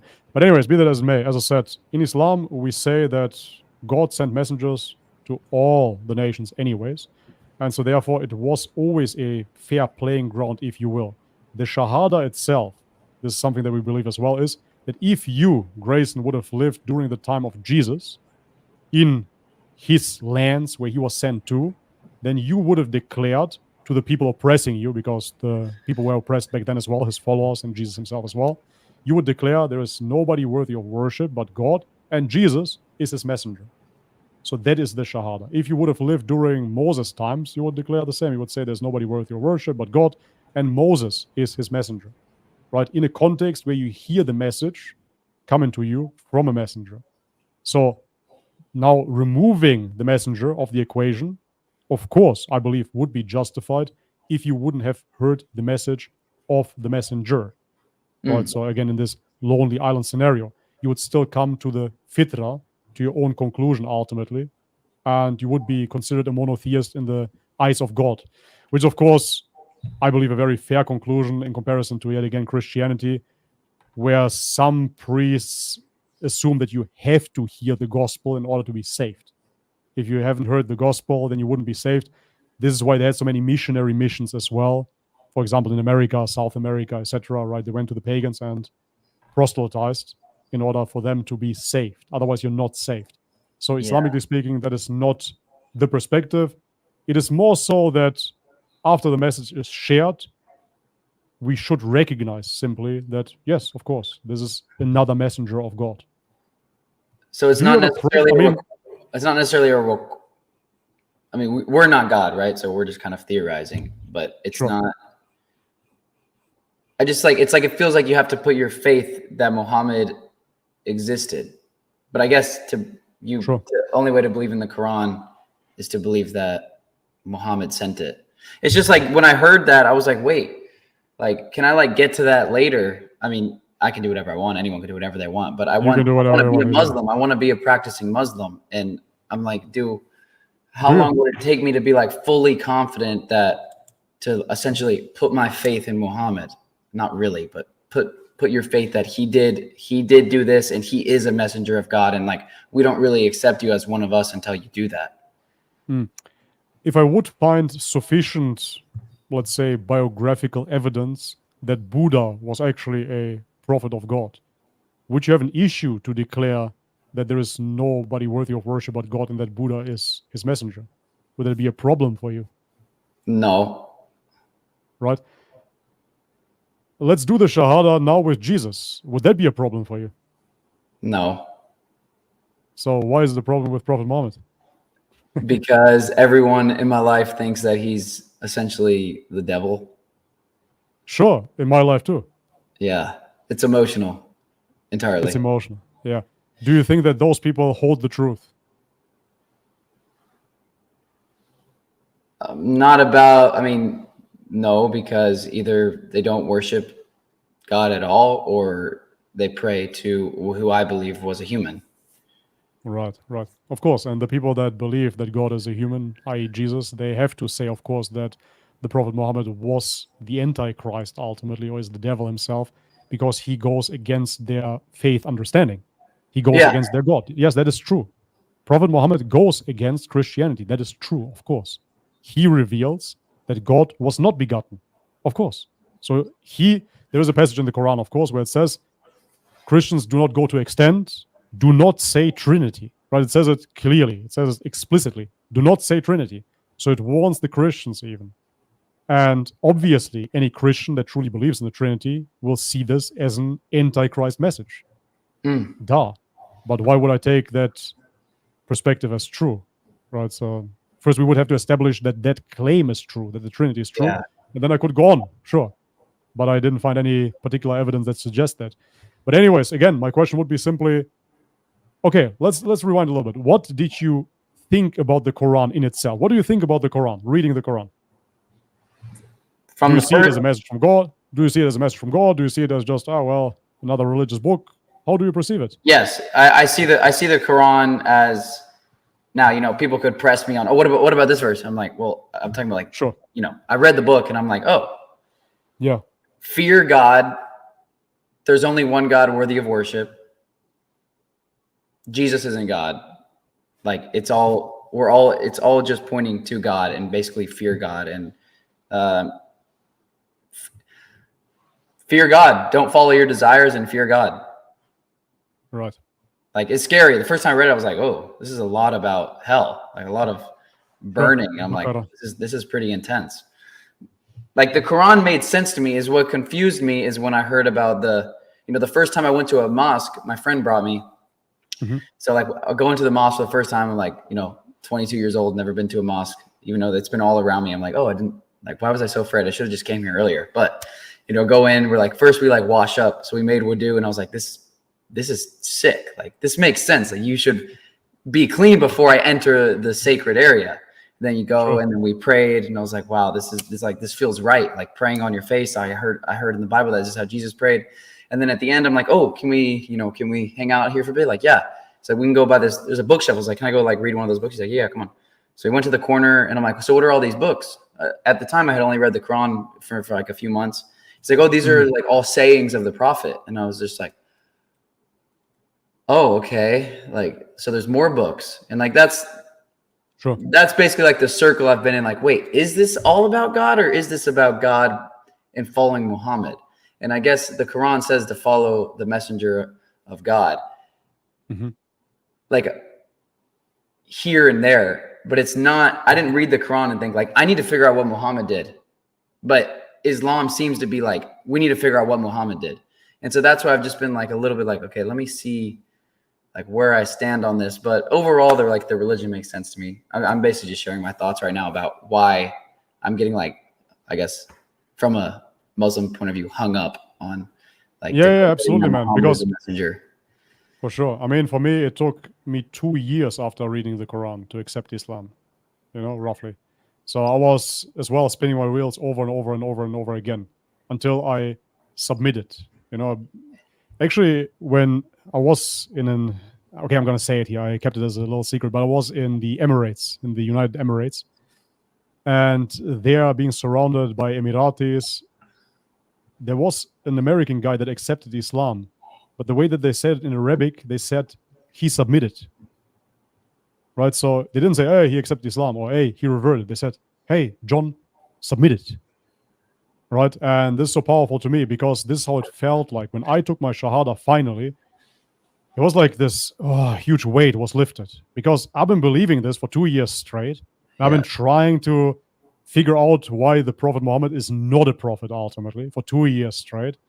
And yeah, but maybe this, maybe that, because of my past. We're very, very similar in that regard. Everybody around me, as I said, they're Christians and they hate Islam. But then when I finally accepted it, what I already thought was just this, finally, I submitted. I submitted my will. Now it's all done, But anyways, so is it fair to say that you are convinced that the Quran is from God, at least? Is yes. Fair to say, in general, yeah. Yeah, there's definitely, of course, nobody understands all of it, but someone could, sure. If I talk to a Christian or something, they'll be like, well, what about this verse? And who knows the Quran? I'll be like, I don't know. Like, I'm just saying the general message of one God is. Sure. One read through the book, I'm like, oh, like, okay. Yes. So, yeah. So for me, why? Because I had exactly the same hiccup like you, thinking about, okay, now I'm a monotheist, and why do I have to accept the prophet now? And I'm just going to go by the Quran, etc., etc. I came to the conclusion, as the Quran states as well, the Quran didn't just fall from the sky. Moreover, the Quran is not like, let's say, the 10 Commandments, for example, right? If the Quran was just like the 10 Commandments, a book that doesn't mention any messengers and just gives you very, very strict rules to obey without any metaphors, then I would say, okay, yeah, that makes sense to just follow this then. Here's the blueprint. But it addresses Prophet Muhammad, right? I actually have some verses here. So let's just read this real quick. Muhammad is no more than a messenger. Many were the messengers that passed away before him. If he died or were slain, will you then turn back on your heels? If any did turn back on his heels, not the least harm will he do to Allah. But Allah will swiftly reward those who serve him with gratitude. Right? So here we have clearly again displayed, messengers have been sent. This is not about worshipping the messengers whatsoever. This is about worshiping God and always remembering God. This is the main message. Yeah. However, if we go into another surah, it says, indeed, in the messenger of Allah, Muhammad, you have an excellent example for anyone whose hope is in Allah and the last day and who remembers Allah often. Right? So here we have clearly displayed that he is an excellent example. And this is where the autobiography, the hadith, etc., come into place, where we can model. But in Islam, there is as well this concept of fard and sunnah, right? Which means there are certain things that are mandatory to do, such as the prayer, the pilgrimage, the charity, etc., you name it. But then there are certain things that are just additional. If you want to mimic, if you want to come closer to God, why not follow the example of the Prophet? You don't have to do it. You're not going to go to hell by not doing it, right? You don't have to wear a thobe now. You don't have to wear the ring backwards. You don't have to chew on miswak if you don't want to, right? But it's something that gets you closer to the way of the Prophet. And I think that's really beautiful because we have so much evidence of the lifetime of the Prophet. I would like to have much more evidence of Buddha, much more evidence of Jesus, to simply get closer to those prophets and see how they lived. I think that's amazing that you actually have that in Islam. So I simply see that as beneficial and as an addition, but it doesn't define Islam, because Islam, Islamically speaking yet again, is of course already established with Adam, right? With the first human being, he was in submission to God. Yeah. And with Prophet Muhammad, the circle got closed. That's it. So now we have this Quran for all eternity, if you will, till the end of days. And we have the message, we can follow it. Or we can deny it, no problem. We can do whatever we want. No worries. But at the same time, additionally to that, as the Quran already says, we have a good example, a great example in those prophets, especially now in the last prophet. And we can learn from that example. But it's not a must for you. So you said, why are there books about the prophet in the mosque? Again, I wish there were more books about Jesus in the church. I would go to a church and read those books. I find it interesting. Is there any effort to, I guess it just seems like there's no effort to follow any other prophets. Like, if I mention this, like, it seems like Muhammad is idolized above everyone else. It's like, no, he's just another one. But I'm like, but I rarely hear people trying to emulate any of the other prophets. The main difference would be, and this is something that is stated in the Quran as well, right? Because One more thing here, full transparency. Before I accepted Islam, I was playing with the thought to become a Quranist. First monotheist, then I said, okay, Quranist now. So do you know what a Quranist is? Yeah. Yeah. So I was going through all of those things just to kind of dodge finally accepting Islam. But in the Quran itself, it states that the messengers have been sent to the nations, right? Many, many messengers have been sent to different nations. And the way that I understood it, therefore, and again, I'm not a scholar here, I'm not a sheikh, is that it was a specific message, of course, to those people. So yes, it was indeed, yet again, Islam. It was the pure monotheism, the worship of one God, but it came with a certain rule set, potentially, for those people at that given time. For example, with the children of Israel, this is true, of course. They got their Torah, they got their commandments, and Islam now is slightly different from that, right? It's not identical to Judaism. It's not exactly the same slaughter method. We don't have to keep the Sabbath, etc., etc. And this is because, in the Quran is mentioned as well, that the Prophet Muhammad, may peace be upon him, he was sent to all of mankind. And this is why in Islam now, he is modeled. Because he's been sent to all of mankind like a universal message in the end, as a seal for the prophets. And none of the other prophets were? No, because Jesus, for example, if you read the Bible, what does it say? And I've been sent only to the lost sheep of Israel. That's what he says. Right? Christians would disagree with that, though, obviously, right? Yeah, okay, but then they're disagreeing with their own Bible. Yeah. It says it there. And it confirms Islam yet again, because this is what Islam says. It says they've been sent to their people. And you cannot deny that reading the Bible, how ethnicity-centric, especially the Old Testament is. It is. They're talking about the Canaanites, they're talking about the Hebrews, the Israelites, etc., etc. So it is very ethnic. It is very much based upon a certain people. And then again, Jesus confirms it by saying, I've been sent only for the lost sheep of Israel. That's what that is. Right? So for me, it is a 100% confirmation of what the Quran states, that messengers have been sent to every nation, but now, ultimately, the messenger is sent for all of mankind, and I would claim that it stood the test of time. Because honestly, after Islam, there is no messenger with this pure monotheistic message revealed at all anymore. So it stood the test of time already. And honestly, if you look into Islam, you realize there is no need to refresh this message. It's already complete. It entails everything. And that's what is so fascinating about it, because it entails spirituality. It entails, however, as well, social dynamics, family, politics, warfare, every aspect of life, food, slaughter practices, money, right? Do not engage into interest, etc. Every aspect of life is mentioned within Islam. So it's a complete system. It's not like Christianity that didn't have a law to follow and then they needed to secularize and have a democracy and Christianity on the side, the church here, the politics there. That is not really needed in an Islamic state. An Islamic state can live by Islam fully. Yeah. So, so you're saying you don't need to follow Muhammad. It's not like a requirement. No, that's not what I said at all. How did that come across? They said you're not going to go to hellfire for not following Muhammad. No, I said you wouldn't go to hellfire if you don't model everything after the Prophet Muhammad. Model, okay. My mistake. Yes. So I said, in Islam, you have the concept of fard, which means essentially mandatory. Yeah, that would be the right translation. Mandatory. And then sunnah, which is the way of the Prophet. So it's not mandatory for you, Grayson, to accept Islam now. And now tomorrow you need to put on the silver ring with a stone flipped to your palm of the hand, right?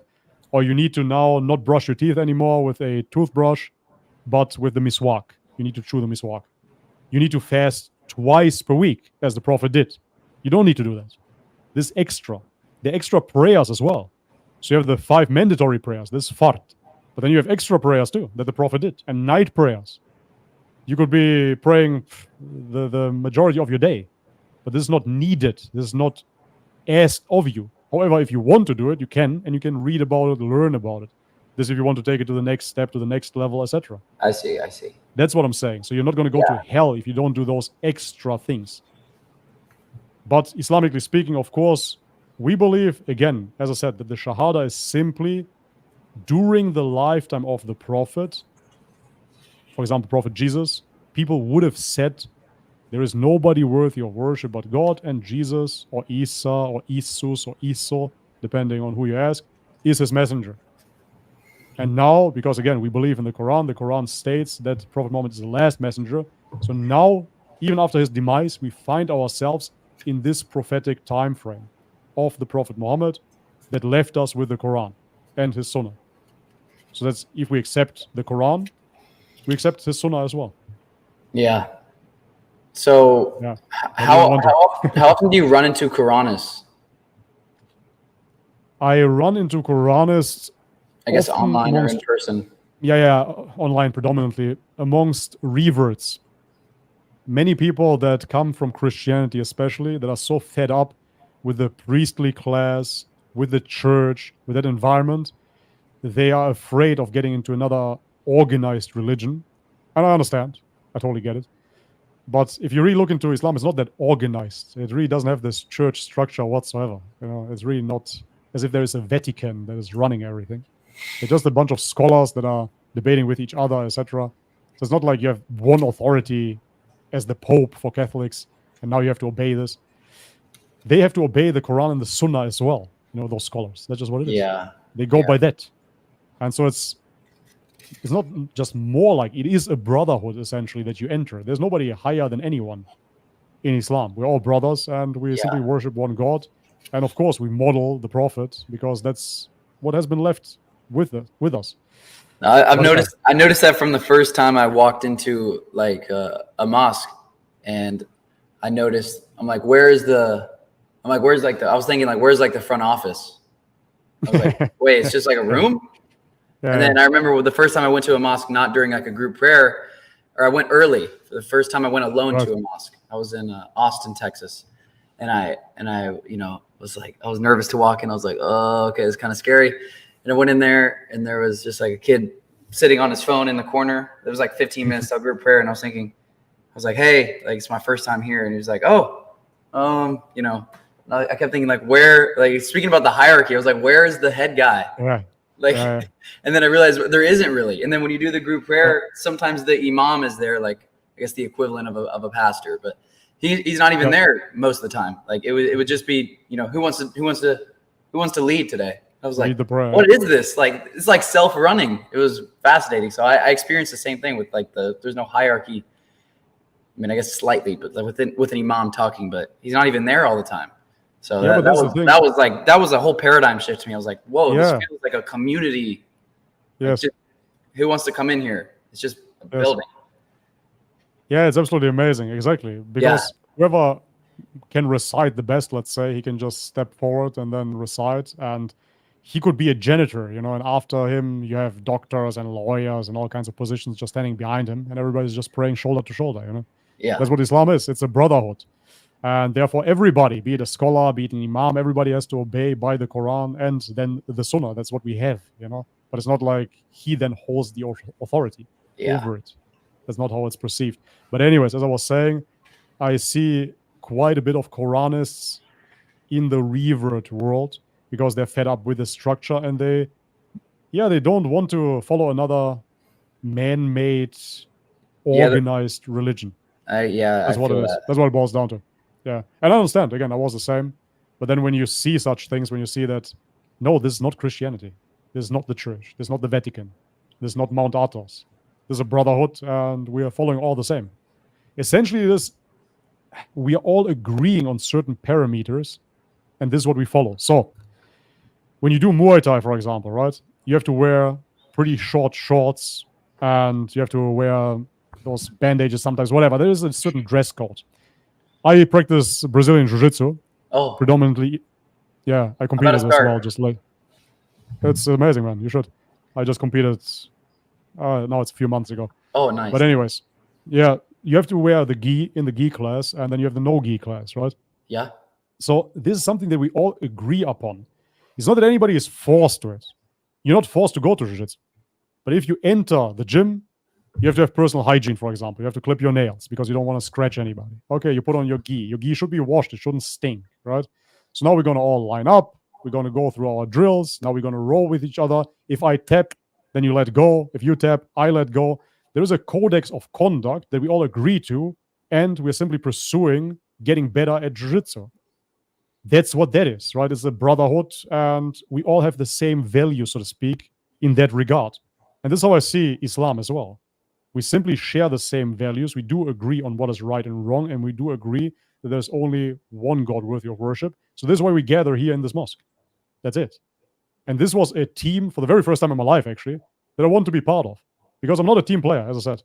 Even with jiu-jitsu and martial arts in the beginning, I always found it kind of hard to adhere to the certain times. When I was just lifting weights, I could go to the gym whenever I wanted. I could have my own meal plan the way that I imagine it. But now all of a sudden you're relying on other people. I always had problems with that. But with Islam, it was the first time that I said, yeah, I don't mind belonging to this team. We are all on the same mission here, getting closer to that one creator that created us. That's amazing. Yeah. You know? Yeah. It's beautiful. And that's why for me, the Quranist approach falls apart because of Prophet Muhammad being mentioned in the Quran. As I already mentioned, if the Quran itself was a very neutral script similar to the 10 Commandments without any further mention of the Prophet, then I would understand why you would be a Quranist. But by all the mentioning of the Prophet, I simply don't understand why you wouldn't take that edition. Because it does not define, again, Tawheed. It doesn't define the religion as such. It simply defines how to practice certain things. It is a helpful spiritual guidance. This is really how I see the Sunnah. I don't see it as, wow, now we're going away from the Quran or anything. Because we're not. If something in the Sunnah would disagree with the Quran, then it would be discarded. It cannot overwrite the Quran because the Quran is seen as the word of God. You understand? So even the Hadith and the Sunnah and everything, it has to be seen through the lens of the Quran anyways. So like you're saying, like the Quran is still always the base, and if something, of course, agrees with it, then permissible. Of course. Yeah. Of course. Okay, that's pretty simple. What do you? I believe it was Imam Malik. I'm pretty sure it was Imam Malik that back then even discarded certain Sahih hadiths or hadiths that are allegedly authentic because they didn't agree with the Quran. So, and he said no. So it might have been classified as Sahih, but it disagrees clearly with the Quran, so we throw it out. Yeah. Yeah.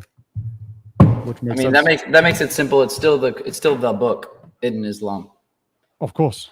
Yeah. So when were you like, all right, I'm ready to take Shahada?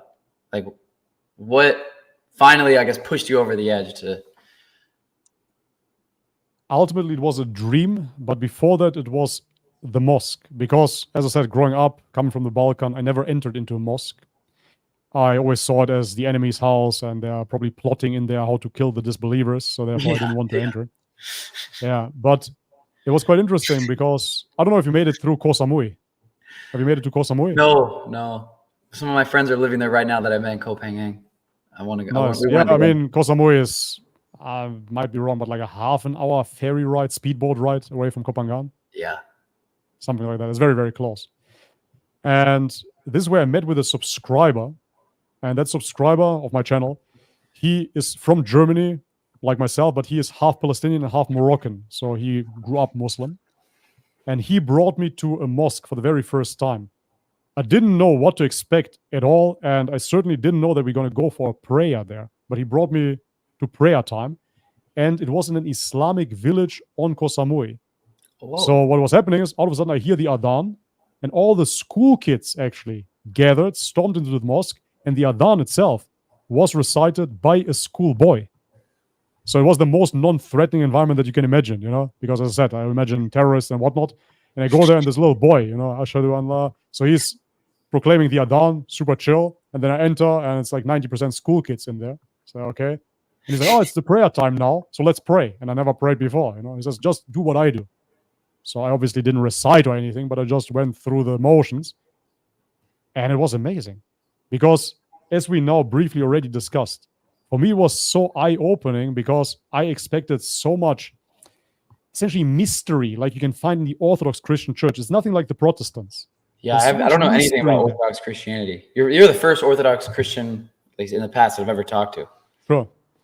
Yeah, it's a very small denomination, but it is the origin of church Christianity. I mean, if you look back historically, this is how it all originated. It was the Orthodox Church, then further split 1,000 years later into the Orthodox and the Catholic Church. And then again, hundreds of years later, you have Protestantism arising. But the original church was the Orthodox Church, indeed.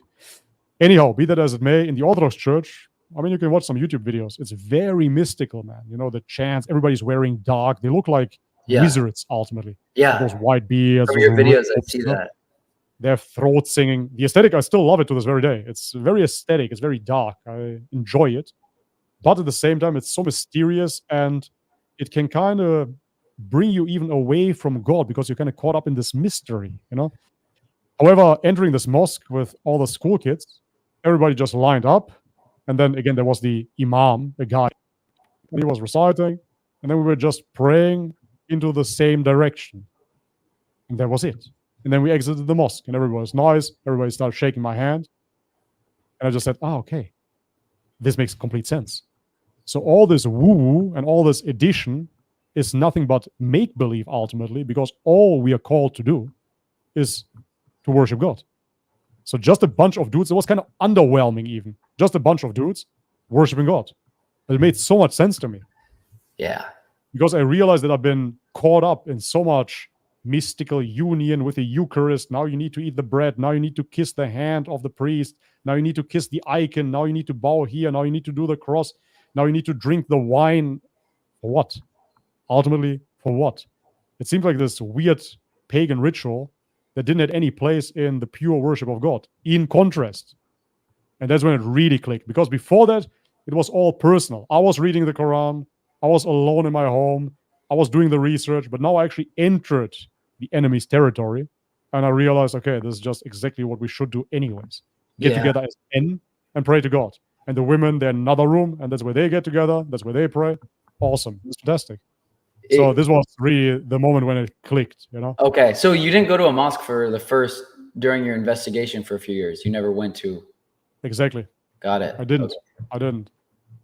And this is due to me as well, battling with accepting a new religion in that sense, but being convinced of the Quran and wanting to do my own thing ultimately. I have the Quran here at home. You know, I'm just going to read it and worship on my own. I didn't want to be part of a greater community. Yeah. But once I entered the mosque, for me, it was crystal clear. Because the prayer is so simple, so pure. You know, it just makes sense. Yeah. And moreover, I realized as well that people, you know, they will get together into groups anyways. So there is a social need of religion as well. We can be fence sitters as much as we want to, but there is a battle being fought for the dominant ideology, if you will. And if you look at it, you have only so many. So you have a democracy, which is ultimately liberalism. Then you have communism, which is quite successful at the moment through China, but it's a godless society. I don't want to live in such a society, right? Then you have, what else? A hierarchy like Hinduism, where you have a caste system. Okay, very ethnocentric as well. So ultimately, we come down to a theocracy. Which theocracy? Judaism. Judaism is now being practiced in Israel, and that's about it. It's ethnocentric again. So we just have the choice ultimately between a Christian theocracy and an Islamic theocracy. And I don't want to be seen as a heretic under Christian law because I don't believe God is 3 in 1. So the only true theocracy that makes sense, especially because it has a whole system embedded in the theology, is Islam. And therefore it makes only sense, of course, for believers to get together, to meet up in the mosque, to build this community of believing men. It's extremely needed in this day and age. Because what else is there? OnlyFans, degeneracy, hookup culture, red pill, all of those guys are getting together as well. They're collabing.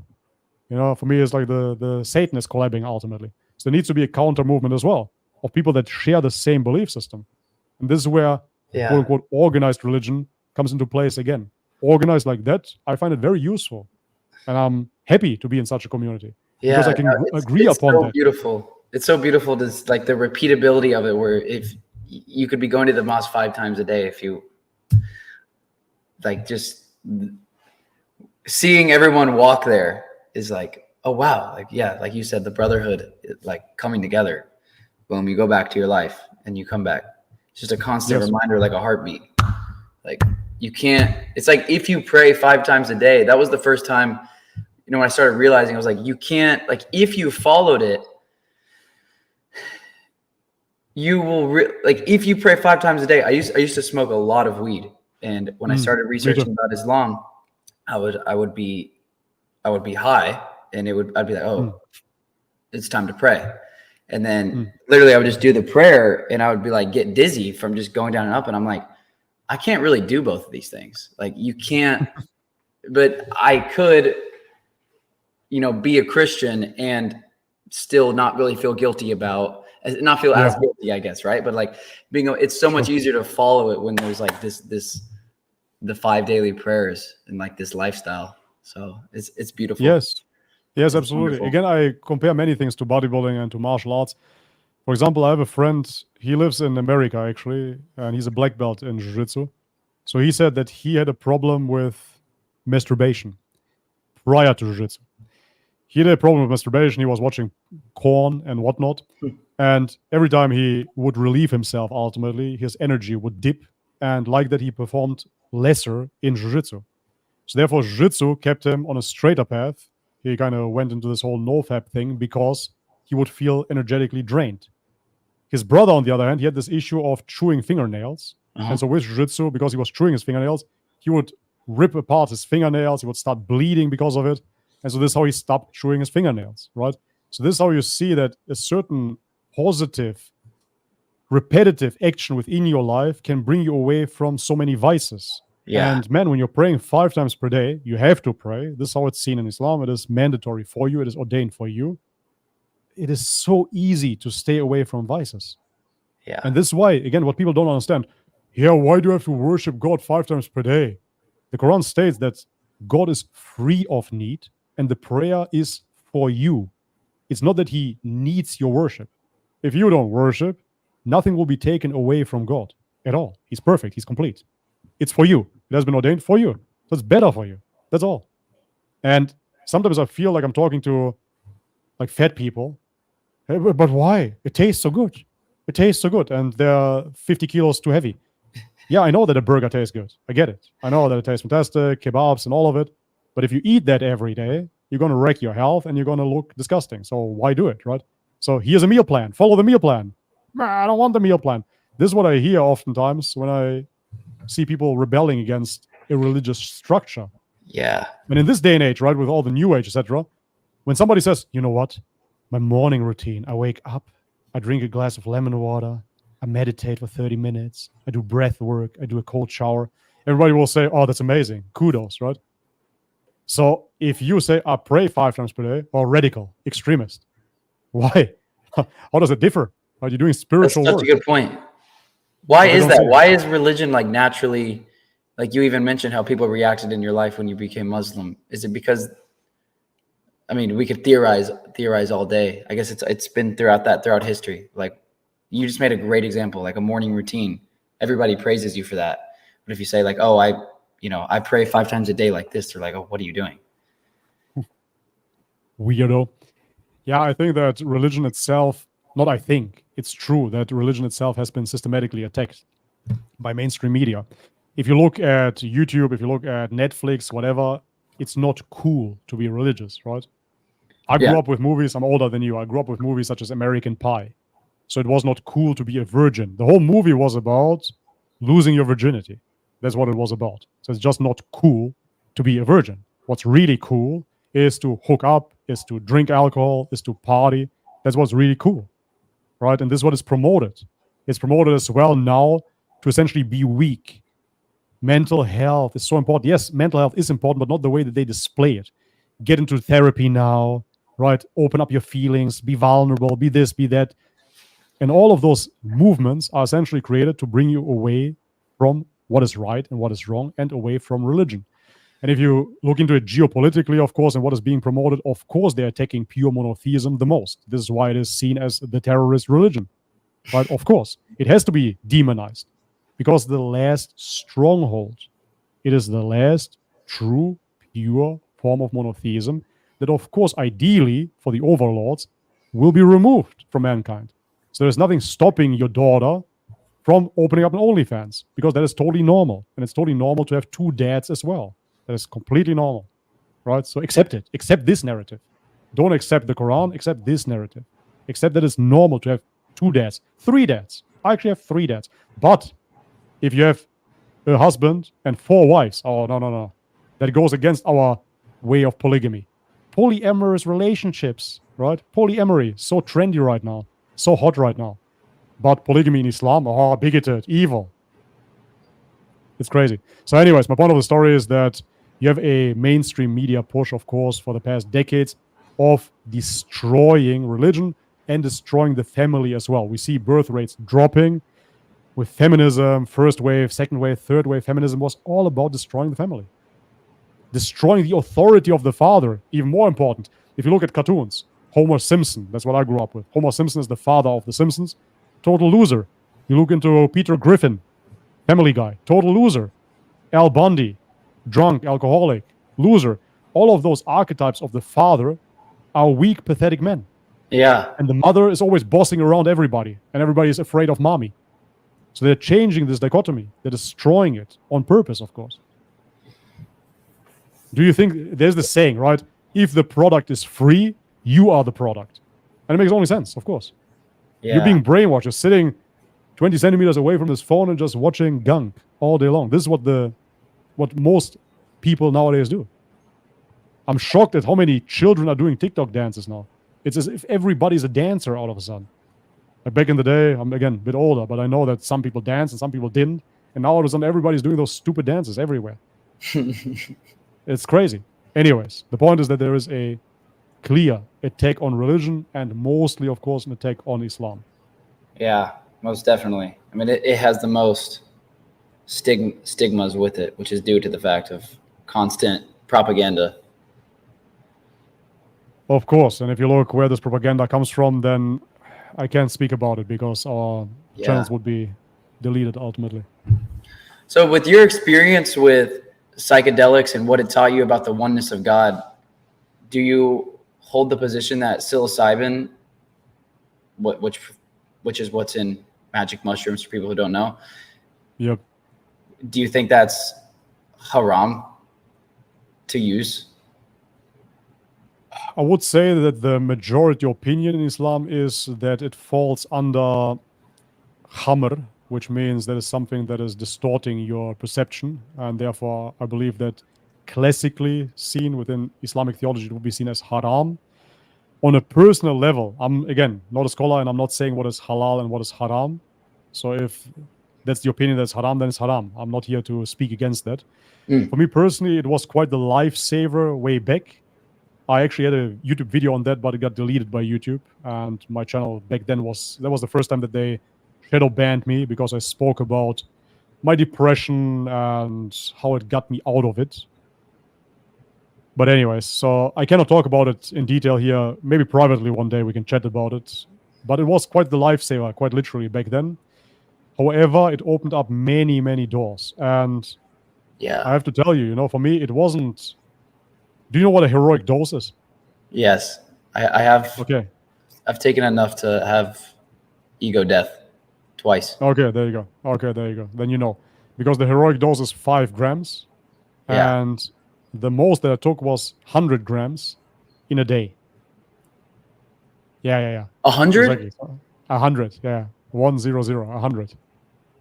Oh my gosh, I don't even know how you eat that. I thought. Yeah. You eat it throughout the day. So I ate it in 3 sittings roughly. And you just keep on chewing. Your jaw gets sore. It's so much, But yeah, I did 100 grams. So I had ego death experiences. I went to the other end multiple times.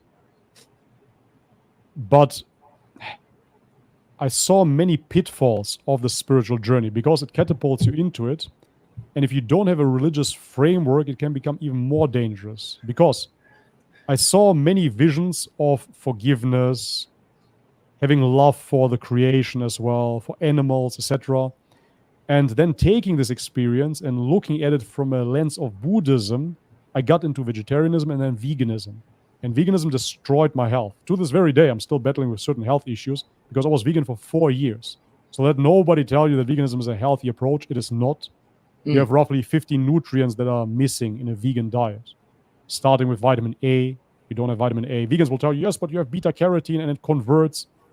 Well, there are certain studies that suggest that Irish women, for example, can convert only 15%, I believe, of beta carotene to vitamin A, which then will lead to deficiency anyways. So not all people are created equal and can convert vitamin A out of beta carotene. But anyways, be that as it may, creatine is missing, carnosine is missing, L-carnitine is missing, B12 is missing, B6 is missing, choline, collagen, etc., etc. There's so many nutrients not found in a vegan diet, and it absolutely wrecked my health. But it came from me looking into the other end through psychedelics and interpreting the world in a certain way. So you can have pitfalls like that. If you don't have a religious framework and you're not really set in your perception, it can bring you to places that then can distort your journey. Even in Orthodox Christianity, it is called pharmakia, Greek, for essentially like a pharmacy drug. It's classified as that and therefore is seen as haram, as forbidden as well. And they call it prilest, which means spiritual deception. So in that Orthodox view, mushrooms, ayahuasca are seen as something that can lead to spiritual deception because you are operating in a realm where certain entities can influence you. And you simply don't know really who is who, right? I had entities attacking me, dark entities. I had battles with demons. I even saw Baphomet on a trip of mine. You know, Baphomet, the goat-headed. No, it's this goat-headed with the female breasts and two genders. He appeared to me. Muslim cowboy Brandon brought that up yesterday. Oh, yeah, interesting. Yeah, so I saw different evil entities as well. And if you don't really know how to handle it, it can lead down a very, very dark path. I know people, I saw it firsthand in South America that lost their mind completely. They lost their mind completely, and after that, they need more shamans to bring them back again. And in some instances, it doesn't work. They get a full-blown psychosis ultimately. They're gone. They never return to normality. So there is a danger in those substances, and I would understand why they would be labeled as haram. I see benefits in them as well, but the question is if the benefits outweigh the downsides, and if somebody that follows the straight path anyways, and is praying 5 times per day, is fasting, is giving charity, will need to go so far into an extreme. Because if I look back into my life, I was all about extremes all the time. When I was 19 years old, I was already over 100 kg. I was bench pressing, what was it, man? 170 kg. I was squatting 240 kg. It was insane. I was super jacked. I went to a complete extreme, right? Then with partying, I went into total extreme. Then with criminal activity, I went into a total extreme as well. I don't want to expose myself here too much. I went into an extreme of everything. And I thought that this whole life works. So going to one extreme, then with the psychedelics, I got into another, and I looked kind of for an equilibrium again. And I, which is kind of funny for the normie, for the mainstream, found this balance in Islam.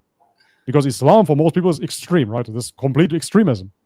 But Islam keeps me totally grounded, man, and balanced. The Quran itself says, do not go to extremes in your religion. Yeah. Right? That's what the Quran says. And that's what I learned. But if I would have found Islam during, I would say at your age, I would have become some extremist for sure. 100%. I know it. Because during the time when I was old as you, or young as you, I was very, very extreme. So Islam actually taught me a lot of balance. You know, how to fast, how to give charity. I was kind of greedy. I wasn't giving charity back in the day. So now I'm forced to give charity. That's good. It's not something that I naturally do. So that's great. Yeah. You know, I pray 5 times per day, etc., etc. Yeah. So I heard in your previous videos that you say, you know, my goal is not to convince someone. I'm simply sharing my perspective. Do you still, I think that might have been over a year ago, 2 years ago. Yeah. Do you still, is your goal to convince people to become Muslim, or are you simply sharing your perspective? It's interesting that you mentioned that, because now more than ever, I genuinely, and many Muslims listening to this, they will blame me for this, but I genuinely don't care of convincing anybody at all. Zero. This is how much I care about it. Zero. Even talking to you right now, man, I know what Islam gave me, and I know that it's the biggest gift. It's amazing. If you would accept it, it would be great for you, for sure. But it is not at all my job to convince you, nor do I want to convince you. I'm going to tell you why. If you convince somebody and you don't know the person of anything, then this person might regret their choices for whatever reason further down the line, and then they're going to blame you for it. Yeah, but he brought me into it and this and that, and then they're going to talk bad about you. Right? It's not my position. I truly believe in the Quran, and the Quran says that Allah guides who He wills. So if Allah decided for you to become a Muslim, you will become a Muslim. And if He didn't decide for you, then who am I to convince you?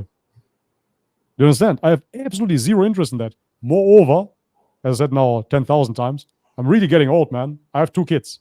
I care about my children. I care about my children. I care about my family. This is what I care about. I do YouTube, but I never saw myself as a YouTuber. I do it. I love it. It's fun. But I don't see myself as a YouTuber whatsoever, even though that would be my job description, if you will. But I see myself as myself, and I'm living my life, and I have an outlet here where I can share it. It's awesome. But I have a life. I have a life. I have children, man. I have to wake up tomorrow morning for Fajr, and then I have to bring back my son to school. I drive with a motorbike, with a scooter, and he's steering a little bit. He's 3 years old. It's fun. But anyways, I have no interest whatsoever to convince anybody of anything. Even when it comes down to simple things such as nutrition, I know that it would be better for the majority of mankind to eat a healthy diet. Pretty much for everybody, to eat a healthy diet would be good. But I'm not here to convince anybody. If you want to be fat, stay fat. If you want to eat something else, eat something else. I don't care. But bacon, though, and okay, then eat bacon. I don't care. It's not my battle. Yeah. I care about the afterlife. And as I said, my family stopped talking to me. My father, that's important to me, my father, but he doesn't talk to me. So I should be now all up in arms, and I should be motivated. My father, he should understand Islam, and this would be the changing point in my life. No, it wouldn't, because my father will stand in front of God just like I will stand in front of God. That's it. I'm not here to convince my father. I'm his child, and I will stay in his eyes always a baby. That's just how it is. It doesn't matter that I'm bald and have a beard. For my father, I will always be his baby. That's just what it is. And he has a certain position in life, and he will have his perception. If Allah chooses him to become a Muslim, fantastic. I'm not here to convince anybody whatsoever. The only thing I'm concerned about, yes, egoistical, is how I will stand in front of God. And that's the thing that we should care about, I believe, ultimately. So when I see somebody accept Islam, especially from people that I know, friends, I'm super happy. It's amazing because I know what they accepted, because they returned back to the worship of one God. That's fantastic. I'm very happy for them. But to convince them, never, man. Hey, I agree. I heard you say that, and I'm like, that's exactly how I feel, because I used to be, when I was a Christian, I thought I need to tell everyone, and I have to. Sure. I don't know. You go down this path of basically what you said. Like, if it's not up, you can't make, the only way to make someone want to do something is they have to want to do it. Like, you can't make someone 100%. Do anything. They have to want to do it. So yeah, I'm with you on that. I like that. I like that take. I mean, even with the martial arts example, right? So you said you did Muay Thai. I said I do Jiu-Jitsu. You said, yeah, well, that's cool. I want to get into that too. And I said, yeah, that's cool, man. Give it a go, right? So if you want it, go for it. But now imagine, I'm going to tell you, Grayson, you have to do Jiu-Jitsu. Do it, man. You have to do it. And then you go to a school and somebody heel hooks you and breaks your tibia. And now you're injured and you're never going to be the same again. Right? You're going to blame it on me. Right? Yeah, true. I mean, you know what I mean? If you want to do Jiu-Jitsu, truly, it attracts you. And there is a saying as well, attraction is no choice. So if you're attracted to something, that's just what is written for you. For example, somebody might like blonde chicks, somebody might like black chicks, somebody might like redheads, whatever. You cannot choose that. You cannot make yourself like something or be attracted to something. Attraction is no choice. So if you have an attraction towards Muay Thai, you will gravitate towards that and do that. If it is Jiu-Jitsu, you're going to give it a go. Maybe it's not for you. You're going to drop out, whatever. I believe in the qadr of Allah, so the way that He wrote it, the way that He predestined it, and that's it. So either He's going to make you a Muslim or not. Nobody chooses that. You don't choose a religion as such. It's not a thing that you choose. It's not, oh, I like this T-shirt or something. Hey, are you wanting to wrap this up soon? I need to use the restroom real quick and come back and wrap this up. Okay, sure. I would have went through the super chats. Do you have super chats on your side? Do you want to do that? Oh, yeah. Can I use the restroom real quick first? You good with that? Yeah, sure. Go for it. I don't know on the super chats if it shows Both? Does it show both of them or yours? I see. I didn't see it in the streamer. So what I was doing, let me see. Oh, it shows them here as well. Huh? Okay, what I was doing is I was taking screenshots on my phone because they were kind of disappearing. Oh, okay, got you. Yeah, I see. I think these are. I don't know which one is which. Yeah, either way, we can go through them. There's a lot. You can find them there in Streamlabs. Can you find them all? On StreamYard. Yes. Yeah, that's what I mean. Yeah. Okay, cool. Yeah. Right. Go to the restroom.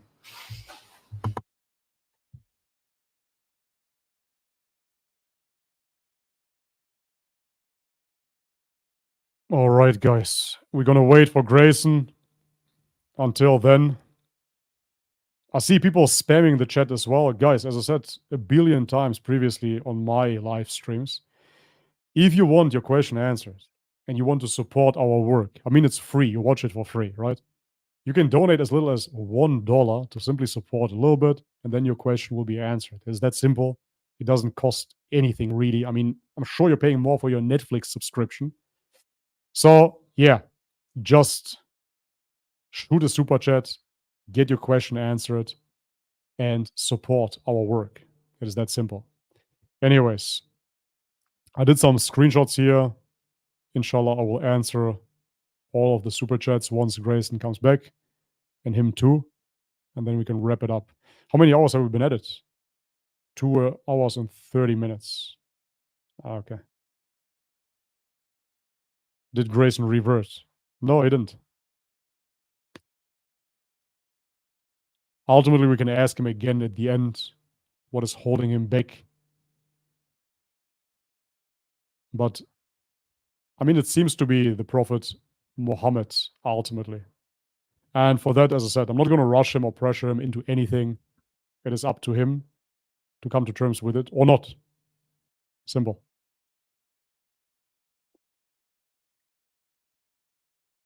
Okay. I'm taking the screenshots of the super chats, and then we're going to respond.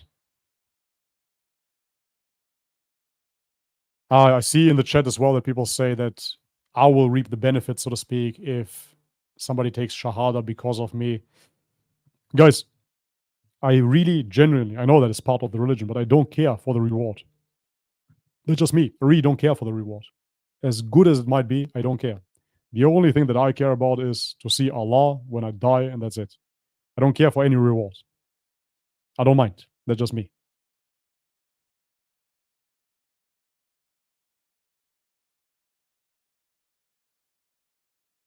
Okay.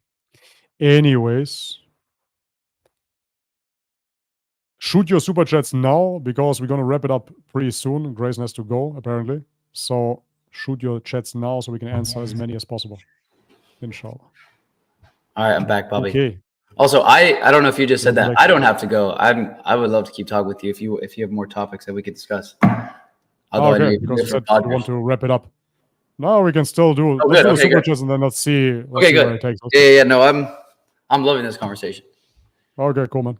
Okay. I thought you want to get rid of me. No. Okay, let's go through the super chats. Can you bring up the oldest one there? Is that possible? Otherwise, I go for my screenshots. We got some people. I don't know if these are. So some of these, it's going to be mixed in between you and me. I mean, sure. That's cool. Yeah, that's cool. Yeah, these are some of the oldest ones. Got this show before GTA 6. Ahmed Safan gifted 5 Bobby Perspective memberships. W. Okay. Welcome. Thank you very much. Greetings to the both of you. Salam alaikum. Thank you, the Muslim apologist. Thank you to everyone else who's watching and supporting. Just want to go through these real quick. Sure. MashaAllah. Hope you both continue to increase your iman. Hope you are doing well. Bobby, Grayson, how have your family and friends reacted? Well, all of my family and friends are Christian, so you can imagine they're a little bit like, what are you doing? What's going on? But I think in the end, my smile will convince them that I'm okay and I'm not turning to a terrorist. You know what iman means, right? You know what iman means? I'm assuming it's faith. Your faith. Yeah, it's basically your faith. Okay. Iman. So Iman, yeah. There's an imam and then there's the iman. Oh, okay, not imam. No, Wait. the imam is the priest, quote unquote. Imam. Imam is the pastor, the priest, equivalent. Yeah. The guy leading the sermon. That's the imam. And the iman is faith. I see. How much Arabic do you know? Do you know a lot? Very, very, very, very little. I'm still learning. Samson, love you, brothers. May Allah increase your knowledge, strength, and blessing for you both. Yes, sir. I'm with that. Thank you, brother. Thank you, LaFayette Random. For super sticker. Super sticker. I've always wondered what that is. It's like the same thing, but no, it pops up on YouTube. It's an emoji, basically, like a thumbs up or something. Let's go, bro. Let's go. Sakrish OF became a new YouTube member. Okay. We got Maywell Hidat. Grayson, have you understood the true meaning of Tawheed? Tawheed, yeah. Do you understand Tawheed? I think you do. To repeat back, it's like the Fitra. Fitra is the natural disposition to the fact that there's God, and the Tawheed is essentially just the oneness. That's basically what it is, yes. Okay. It's simply, it would be monotheism, but monotheism is a Greek word. So Tawheed simply describes the unique nature of the one God, that he is one without any partners. So pure monotheism, that's essentially what Tawheed means. Okay, yeah. Pure monotheism. Basically. Sakrish is back. Boost the stream, push the like button. Yes, that does that actually help when people push the like button? I always hear streamers saying that. It actually does, yeah. But I mean, if you're shadow banned like myself, I don't think it does anymore. But I still encourage, and I hope that I will come out of the algorithm at some point again. I made it 3 times. I got shadow banned 3 times, and I got out of it. But then I just couldn't bite my tongue, apparently, and I got shadow banned again. The truth. They don't want the truth to be known. They don't. They don't want it. They hate it. Sheikh Bobby, can you share with Grayson some of the miracles? This is from Norris. Can you share with Grayson some of the miracles you found in the Quran, like the golden mean location of Mecca or mathematical complexity, the structure of surahs and relationship between beginning and end? Yeah, I mean, you have many mathematical miracles. I reacted to some videos as well, but that wasn't really what convinced me about Islam. What I found amazing, though, was the mirror structure within the Quran. And that is that the chapters, the surahs, are organized in a certain way that it goes from shortest to longest and then to shortest again. So it has like this mirroring effect within it. And moreover, it has certain mentions. For example, there's a numerology found in the Quran as well, such as the word day is mentioned 365 times. The word month is mentioned 30 times. So if you want to obsess about certain little details, that's the amazing thing about Islam. You can go on forever. And it's quite amazing how that came about, because the way that the Quran was revealed, it was always based upon a certain situation. And this is something actually is very important to mention as well, because many people say Prophet Muhammad was a false prophet, right? But there was a period of time where he didn't receive revelation. He didn't receive revelation at all. And people say he made up the Quran. But there was a period, some say it was a few months, others say it was a few years, where the Prophet did not receive any revelation. And he really got... After receiving some and then a break? Yes. Oh, wow. There was a long break. And so this for me was additional proof again, and this is to be found in the Hadith. You don't find it in the Quran, of course, because it simply states that he was suffering and he was looking for revelation. He was praying, but God wasn't revealing anything at that given time. And that for me is such a strong argument, because if he was a false prophet that makes up the Quran, and he was such a poet that simply comes up with poetry, he could have done that easily. And during the time, people, the pagans, they were mocking him. Like, where's your God now? And why don't you recite now, etc., etc. So there's further proof, of course, that he was genuine, and there was simply no revelation at that time. And God was testing him during that time. Right? So it's quite amazing. Yeah. But anyways, yeah, there are certain complexities within the Quran that you can observe. Certain numerology, if you're into that. I've never heard the mirrored effect, what you just said. Never heard that. Yeah, that's amazing. There are many videos to that. If you want, you can react to. Miwa Hidat, you need to read the Sirah of Muhammad. I suggest reading the Sealed Nectar. I have heard of that. Have you read that? Yes, I have it on my Kindle. I want to get a real copy, but they didn't have it. But yeah, it's very good. It's very good for people outside of Islam as well, I would say. It's pretty relatable, very good English. It's amongst the best, the top 2, top 3 of the biographies of the Prophet. What a, highly recommend it. this one, I have this. This is the only one I have. Yeah, I mean, it's a Sirah too, but the Sealed Nectar is very well written. Okay. It's better, AFRH. Grayson, what is your favorite surah? Are you thinking of learning Arabic? Listening to Quran in Arabic is a completely different, profound experience. Please watch Numan Ali Khan videos. He's a modern Quran scholar.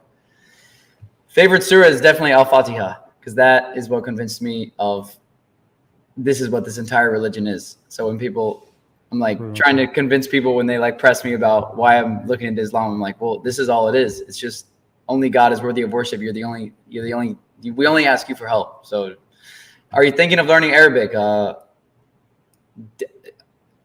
Yes. I want to learn the language I'm committed to for sure learning and trying to get fluent in is Spanish. So I've been learning mucho español. Fui en España para 6 meses y entonces quiero aprender más. I want to learn more Spanish. I was in Spain for 6 months, yes, and learn potentially Arabic would be I need to master Spanish. Actually, there's a huge community in Granada.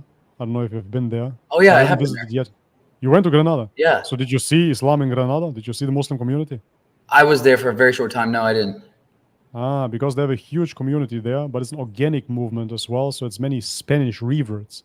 So it's not necessarily immigrants, but yeah, I think the majority of them, 80 or 90%, are actually reverts down there. And they built one of the biggest mosques in Europe. It's amazing. They're transforming the whole city, and they're all Spanish reverts. Because we know that Spain was under Muslim rule, and many Spaniards were Muslim as well. But then when the Reconquista came, they had to convert back to Christianity or leave the country because all the Muslims got kicked out. Yeah. So Granada is the place to be for Muslim reverts, I heard. I want to visit as well, inshallah, next year. Did you? Oh, so you haven't been yet? No, I haven't been yet. You're going to go next year, inshallah? I just know, yeah. Ali A, ask him about Tasawwuf, Islamic mysticism versus mainstream Islam nowadays with the common folk. Peoples like Rumi, Ali ibn Abu Talib.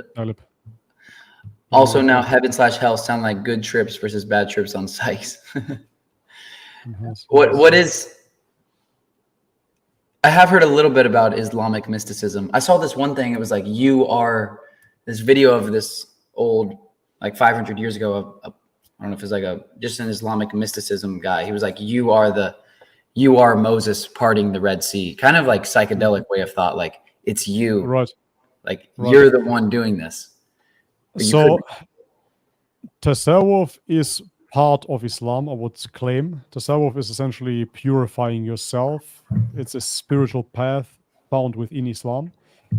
It went to a certain extreme where it became Sufism. Sufism nowadays is not what it used to be during the time of an Imam al-Ghazali, for example. Every ism is straying away, I would claim, from the pure Islam, the way that it was revealed during the time of the Prophet. But Tasawwuf, Islamic mysticism, is one of my fascinations as well, especially when it comes down to the previously mentioned Imam al-Ghazali. Imam al-Ghazali was a phenomenal scholar, and he debated philosophers and whatnot. But at the later stage of his life, he became depressed. And he said that everything that he pursued, becoming a scholar of Islam, was just feeding his ego. And that's when he left for 8 years. He left his whole family for 8 years. And then he returns and he is a Sufi. So he's a spiritual person. And then he really dives into this whole concept of non-duality, right? The oneness, etc. They are expanding further on what Tawheed actually means. So it's quite an amazing subject. In the current climate on YouTube, you will see a lot of Salafism. And Salafis traditionally hate Sufis, and Sufis traditionally hate Salafis. So you will see a big divide there. But when it comes down to Islamic mysticism, I believe that it was part of a big time history within Islam, for sure, for the longest time, actually. And I would say that the spiritual development is certainly a part that has been neglected lately in this very literal approach to Islam in the mainstream. Yeah. I would agree. It's nice to get into more, I guess you could say, spiritual side of it, or emotions. I don't know. Yeah, absolutely. Ali A again. Also, the differences between believing in one God versus he being really the only real and everything else is an illusionist, okay, and reflects tune. I mean, that sounds kind of mystic. So if you look into Ibn Arabi, for example, he has this doctrine, if you will, of Wahdat al-Wujud, where he describes that God is the ultimate existence and everything is contingent upon his existence, and therefore nothing in this life actually has existence, but only uses God's existence essentially to exist, if that makes sense. I went a bit astray. Ibn Arabi claimed that no human being actually exists, but that it is all an illusion, that this flesh body just decays, and that the true existence that we find within ourselves is simply God, that all originates from his wujud, his existence. Oh, I see. This is What's that called? It's called Wahdat al-Wujud. There's actually a very good video, but it's very long, 1.5 hours, made by the channel Let's Talk Religion. So he's not a Muslim, but he studied quite a bit of Islam. Yeah. Let's Talk Religion. Very good channel. And the video is called Ibn Arabi, the Unity of Existence, I think. But anyways, if you look up Let's Talk Religion and Ibn Arabi, you will find the video. I want to watch that. It's a very good video. Yeah. But most people will hate it here. Most Salafis. It's okay. I'm not afraid of hearing another perspective. Never. Walid B. Muhammad was an orphan who resided amongst a pagan tribe. He, illiterate, was given a message which is verses over 6,000. If he repeated one verse wrong, he would have been rejected. He tested by many of this.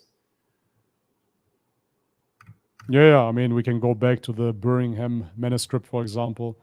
The Quran has been recited over and over again, and yeah, the earliest copies confirm that we have the preserved Quran. It's quite amazing.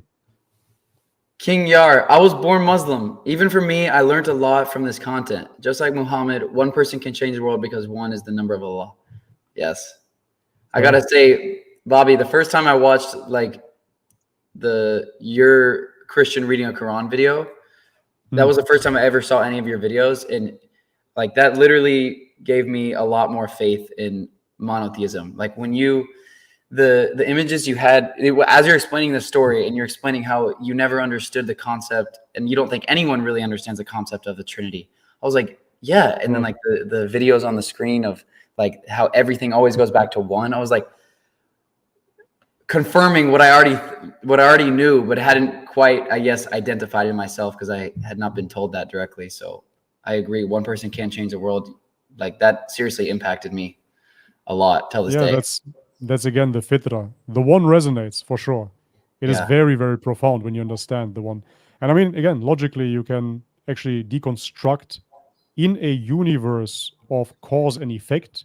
You can rewind, right? So you would have a super quantum computer or whatnot that could measure every single detail and every single cause and effect structure within this universe. You could predict exactly where every raindrop would fall, right? Because everything happens within cause and effect. It's just unwinding. So you, for example, you are here because your parents met, right? Your mother is here because her parents met, and so on and so forth. And you can rewind, cause, effect, cause, effect, cause, effect, cause, effect.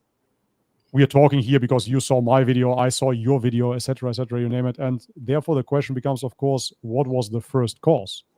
And you already say it, the first cause, right? Was the first cause. And now in Christianity, you're going to tell me that the first cause, the number one cause, was actually 3 in 1. That is already a contradiction. But anyways, the first cause within scientism would be, of course, the Big Bang. Have you heard about Terence McKenna?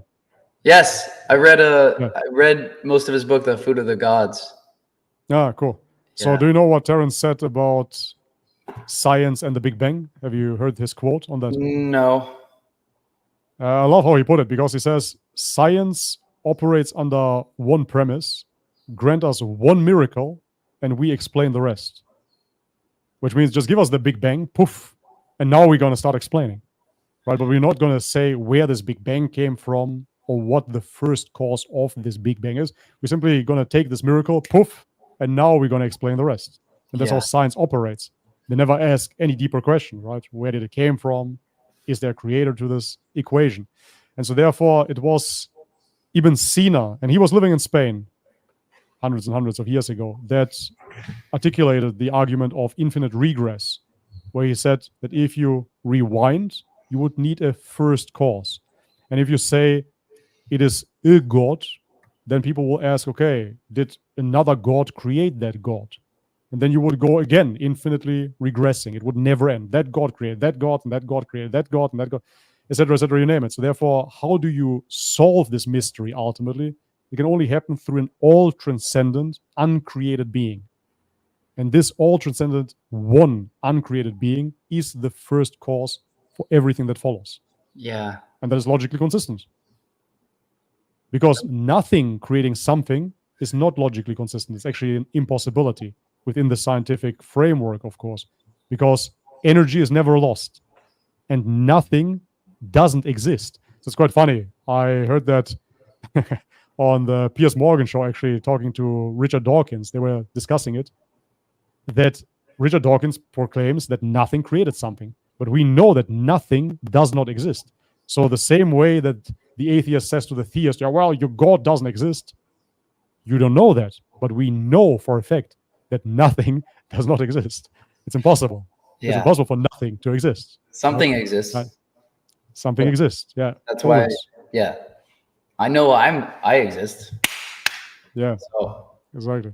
And nothingness cannot create something. It's impossible. Yeah. Matter, atoms, it cannot be created out of no material. It's impossible. Yep. Yeah. AJ, Grayson Brock, visit Saudi with Muslim cowboy Bobby and go to Afghanistan, inshallah. Bobby, Shahada story, and how do you feel about your future? So Shahada story, I don't really understand. I mean, you know my Shahada story. It's on the channel. How do I feel about your future? I don't feel anything about my future, to be totally honest. I don't live in the future. No, I really don't. I don't live in the future and I don't live in the past because absolutely not guaranteed. As I said, I had a YouTube video up, but it got deleted because of certain things that I said. I feel like I'm on borrowed time anyways. I really have no clue how old or how young I'm going to die at. That is in the hands of Allah. And therefore, I just live every day. It might sound a bit cheesy and corny. Oh, hey, live every day as if it's your last. But that's literally what I got. I don't have tomorrow. I don't know about that. And if tomorrow comes, then I'm here again. So that's what it is, right? So I'm always here or I'm sleeping and then I'm here again. So I never think about my future. Why would I? That's, for me, it's insanity, to be totally honest. Because you can never plan your future ahead at all. You can have certain conceptions and what you would like to have, but it always comes different. For example, I never planned to become a Muslim. If you would have told me, for example, I take a time machine and I fly back and I say, hey, man, you're going to become a Muslim, I would hate that news. Right? That was not something that I envisioned. That's why I don't believe in the law of attraction, etc. Because I never want to become a Muslim. Yeah, me either. I don't think about my future. Never thought I would even be looking into it. Exactly. Dawah Trucker, oh no way. I've seen him on lives before. Grayson Brock, when people in authority don't like what's new and against their ways, they'll fight it, especially the truth. We know it's Islam. I agree. True. That's how the world has always worked. It appears that's how it always will be. Well, yeah, and as I said already, if you look at what is being fought really worldwide, it is Islam. If you really look into it, of course, Christianity is under attack as well because it has certain conservative family values. Sure, it will be under attack. But first and foremost, the enemy is Islam. Ask yourself why. It goes, I could ask myself for like where I grew up in America. I mean, it's built, the real religion is essentially, follow your desires, which is directly against. When I read the Quran for the first time, that was like one of the main points I found, is that that's directly against that. Follow your desires, and that consists of promoting alcohol, sports, and gambling. So like, yeah, absolutely. I mean, all of that. The sports are just, to me, it's it's it's like the ultimate religion here, like college football. People the most excited that people get, like they've never had so much passion except at a football game. like including myself, I've expressed a lot of passion at football games. And then you think, when was the last time we expressed this passion for anything except get the ball in and like, let's get drunk. Yeah. It's like, it is a religion. Like, Sure. And as you already described, this is essentially what the society revolves around, and therefore is big business. It's huge. yeah. So if Islam goes against this consumerism, against this materialism, a lot of money would be lost. It's Yeah. humongous. Yeah. Do you, because you said that that's like essentially, or we talked about earlier how when Prophet Muhammad brought the Quran and basically he was getting persecuted for it. And I asked you why. You're like, well, it had to, like a big part of it was like the economy. Do you think it always goes back to money? Like it always goes back to, it would destroy the, like power really goes back to like the value that the power that they hold in money. I wonder if you could always trace it back. Yes, I would say that it's a humongous part because you have to follow the money, right, in order to understand who rules the world. Yeah. But ultimately, if you follow long enough, you will see that money isn't real because it's printed out of thin air. Ultimately, it's just numbers on a computer screen. So it's not really based upon true gold value or anything on those lines. But yeah, on a very, very large scale, it is about economy, it is about money. But I would say that if you go deeper, you will see that this economy, the way that it is constructed, is based upon misleading people, misguiding people into sin. I really would claim that. Yeah. Might sound like a religious zealot, but this is really what it boils down to. Yeah. Because Islam is completely against usury, it is against alcohol, it is against gambling. So all of those vices that are being pushed everywhere, they would disappear if we could establish a proper Islamic society. Yeah. Right. Yeah. Walid B, he is the biggest underdog. Orphan from sweet loved amongst pagans who sacrificed children, worshipped idols. All was good until a man stood up and said there was only one God. All hell broke loose. Yeah, it seems like that's still happening. Have you watched, I think you did, right? Have you watched The Message? Yes, I did. Yeah. So there you get a rough understanding, basically, about who he was. Uh-huh. Walid B again. Thank you for your support. He said the Quran means recite. It was memorized, doesn't need to be written. Oh, that's what the word means? Quran? Is that what he's saying? Yeah, recitation, ultimately. Yes, that's what Quran means. Yeah, it's true. Recitation. Oh, I didn't know that. I mean, it doesn't need to be written, that's sure. But yet again, we have manuscripts that date back to the time of the Prophet. Therefore, it's still good to have it. But the point is that oftentimes you hear this argument that if every copy of the Quran would be burned today, tomorrow you would have another one because we have so many people that can recite it. Yeah. I remember the first time I heard that. It was like one of the first times I was in a masjid. They were like, yeah, people have the whole Quran memorized. I was like, you're serious? The whole thing? And they're like, yeah, like those three kids right over there. And they were like, I was like, well, like, what? The whole thing? Yeah. Yeah. It's wild. Ali A again. Aisha's age is a dispute. The fundamentalists say otherwise, but it is an issue of dispute.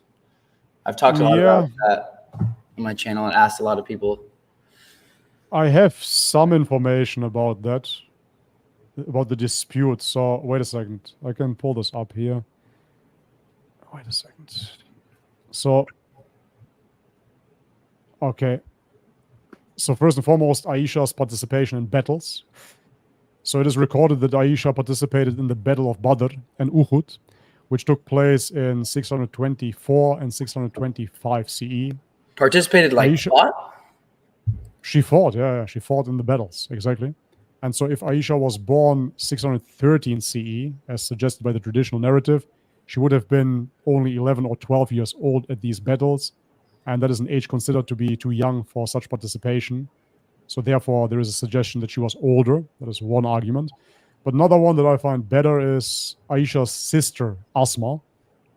So Asma bint Abu Bakr, Aisha's older sister, was about 10 years older than Aisha. And historical sources state that Asma was 100 years old when she died in 73 after Hijri. Meaning she was born around 27 years before the Hijrah. If Aisha was indeed younger by 10 years, and this is mentioned in the Hadith that she was younger 10 years, this would place her birth around 17 years before the Hijrah, making her closer to 17 to 18 years old at the time of marriage. And this is why some people dispute it. Yeah. Was that did that ever like hold you back from embracing Islam, as like understanding Sure. that marriage? Yes, sure, of course. I mean, I watched so much anti-Islam content, right? And so therefore this marriage is thrown at you at the very first. So this is seen as this big argument, and here, she's 6 years old and yada, yada, yada. So of course that held me back initially, and I want to look into it. After looking into it, understanding what Islam actually teaches and where those numbers are found, I put it into perspective again. Because again, the Quran teaches that there is an age of maturity ultimately. And I fully agree with that. However, this is another subject that you cannot really discuss on YouTube. So I'm going to try to keep it as superficial as I can. The West claims to be atheist and very scientific. So if you are atheist and scientific, you have to base your fundamental values on biology to a certain extent. And therefore, if you look into the animal kingdom, you will see that there is a time of puberty and fertility ultimately kicks in. And this is when animals procreate. And so the same thing applies to human beings as well. So a male starts producing semen, the woman starts her menstruation, and therefore nature ultimately dictates that they're now able to reproduce. That's just what it is. So if you have a scientific atheistic mind, you're basing your worldview on Darwinism, how can you disagree with this? It's completely impossible. So you must agree with it ultimately. So your morals about a certain age are totally man-made, and they've been fluctuating over the years. So even in Texas, I believe, I'm not too sure, but the age of marriage was 13, just maybe 100 years ago or something like that. Yeah. Right? So anyhow, the age has always fluctuated, but based upon what? So if we look into just biology and nature and just evolutionary Darwinism, we would agree that once people become fertile, they're fertile, and that's it. Why stop them from procreating now? Religiously speaking, we say that any type of sexual encounters outside of marriage are prohibited because they lead to the degeneration of the humans, the society, right? The traumatization of women. How many women, I met them personally as well, lost their virginity very, very young, and they're traumatized, and they simply don't trust men anymore, and they've been mishandled by men, etc. I'm not playing a white knight here, but that is just what it is, right? They lost their virginity somewhere drunk on a party. So religiously speaking, even Christianity, that is true. Sex belongs into a marriage. And therefore, instead of opening up this essentially playground where teenagers get drunk and lose their virginity on a party, why not get them married if they choose to? There is no forcing in Islam either. The woman has to choose to be married to a certain man, right? So anyways, what about the huge age gap between like a marriage? I mean, I guess people inherently, what's wrong with that if the father's okay with it, if the daughter wants it, and the man? Yeah. At the same time, though, like it seems to be that nobody would want their daughter to get married to a man that's much older. So it's like, if it's okay, why does nobody want their daughter to do it? Which you have the right, but like, sure. If it's okay, why is that not normal then? I mean, you have a bunch of Muslim apologists, if you will, that said that they would give away their daughter right away to Prophet Muhammad because he's the prophet, right? So again, from a Christian perspective, for example, especially a few years back before this whole liberalism flooded the whole world, let's say 100 years back or 200 years back, if somebody would have said, hey, Jesus is coming back to live a normal life as a human being and he would like to marry your daughter, but Jesus is now 50 years old, most fundamental Christians would say, yes, please.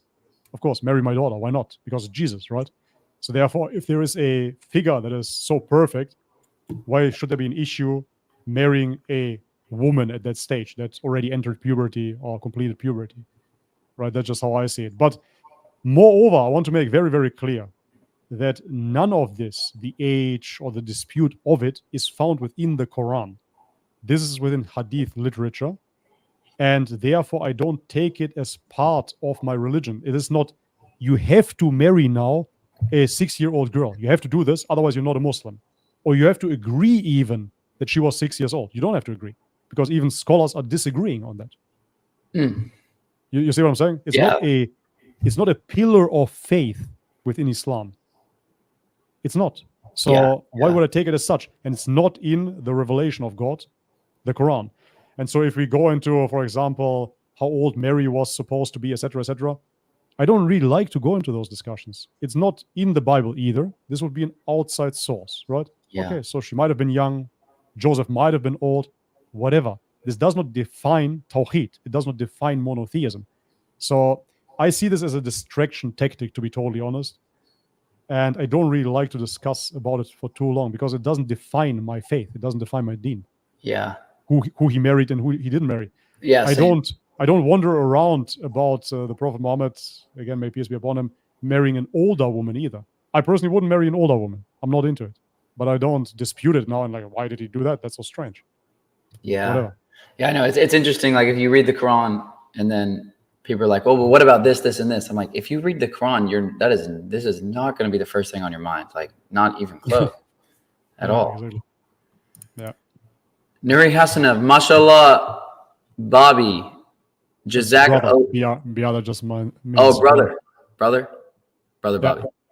Jazak Allah Khair for conveying message of Islam. What does that mean? Jazak Allah Khair. Jazakallah khair just means basically like blessings of Allah for you. I see. Or may God reward you, actually. So I have to answer why yak. I see. So that, thank you very much, brother. Mnanda Marwali, may Allah preserve you, brother. Thank you. I'm assuming that's to both of us. AFRH. Bobby, you're mistaken. It's he in Arabic. Everything in Arabic is either he or she. Sun is she. Moon is he. Book is he. Table is she. God uses he. Doesn't mean he's okay. But the default pronoun, as they stated in the chat as well, is he, after all. So to go into further, let me see.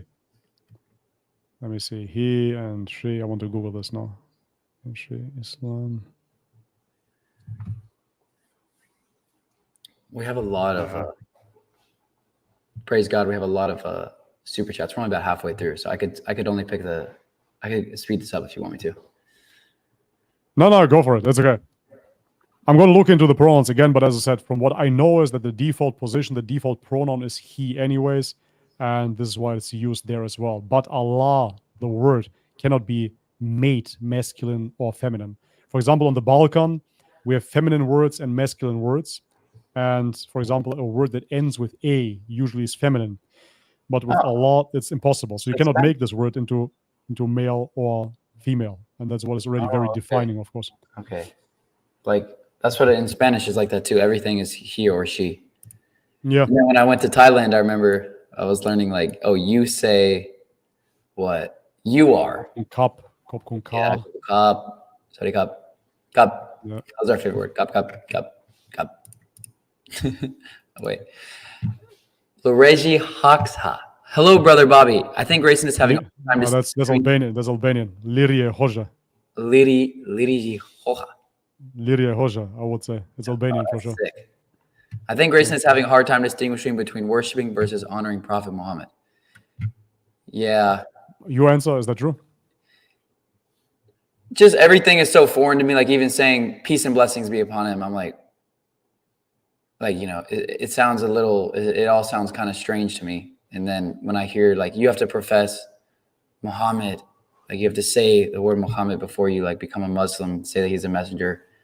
And then just always hearing Muhammad. I'm like, is he being worshipped? But I mean, I guess worship, then someone, well, what's worshipped? I guess worshipped is when you pray towards Muhammad. And that would be, according to the Quran, the greatest mistake you could make was asking something else for help. So when I read the Quran, I don't like get nervous about like the religion at all. So, which, I mean, that is the religion. It's supposed to be. So peace be upon him. You know that it's not only for the Prophet Muhammad, right? So you should say that with every prophet. Oftentimes I see, listen, I don't really care for people, you know. Oftentimes I see that some Muslims, they don't say peace be upon him when they speak about Jesus. And they're very, very anal about saying it with the Prophet Muhammad. But we should say it about every prophet. We always should send our blessings as Muslims. That's just how it's in. That's what the Quran states as well. What is the purpose of that? To like literally send like like they're passed away. We believe that they were humans, or Islam teaches that they were humans, and they are deceased. So, what is the purpose? Honestly, I have to admit, I haven't looked too deeply into it. The way that I understood it is simply that we are sending blessings. It's not in terms of that we are sending, that we're asking anything of them, right? So if you look into Christianity, especially Catholicism and Orthodox Christianity, saints are prayed to, and they're asking the saints to intercede for them and to redirect their prayer ultimately to God. They say that this is not worship. For me, this is still very, very strange that you're asking for intercession ultimately from other people, because it diminishes the all-knowingness of God. It's like saying, yeah, well, God didn't hear my prayer. I have to address the saint and he will take my letter and bring it to God, you know? So this goes against the attributes of Allah, against the attributes of God, that he is all-seeing, all-powerful, all-knowing. So if he's all-knowing, he doesn't need intercession, right? And this is clear that this is not what is happening within Islam. So we're not asking the prophets to intercede for us. It is simply sending blessings as a sign of respect. That's all. A way of humility as well. For me, why this is actually important is because going through the New Age, I realized that it's very, very easy to get into this guru mindset where you think that you know everything. And to redirect, essentially, and to send blessings to those people that were truly here with the message shows humility as well. That's how I see it. But not in terms of that you're asking anything of those prophets. I see. Okay. A show of respect. Yeah, show respect, that's it. After Grayson, keep looking for the truth. You're on a good path. If you doubt now, I believe God will accept you as a Muslim because you're already on the path. Don't feel pressure to accept anything. Thank you, brother. Yeah, that's true. Adamai, you worship God and obey the messenger. He teaches us how. Otherwise, everyone will do it subjectively. So we worship Allah and do so the way the Prophet taught us to do. Grayson Brock. That's what I've been hearing. That's the reason why. Yeah, that's what it boils down to. I mean, for example, talking to my wife, she's a Christian, right? She's asking, okay, so how do you submit your will to God? How do you obey God? And of course, we have to say we obey God by following what has been revealed to us. So there was a messenger that revealed something. Otherwise, we wouldn't have this discussion at all, right? We would just talk in vague concepts ultimately, that you believe in a God, I believe in a God. Then you would have a certain moral framework, of course, and you would say, yeah, I see it as such and such. Those things are good, those things are evil. And I would make certain arguments for or against that.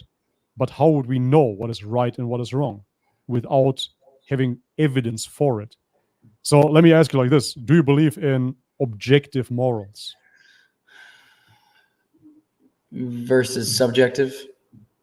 Sure. Yeah. Yes. Right?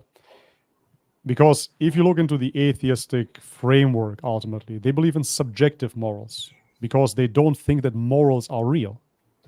They don't believe that somebody, something, ordains certain rules, moral rules, onto this universe.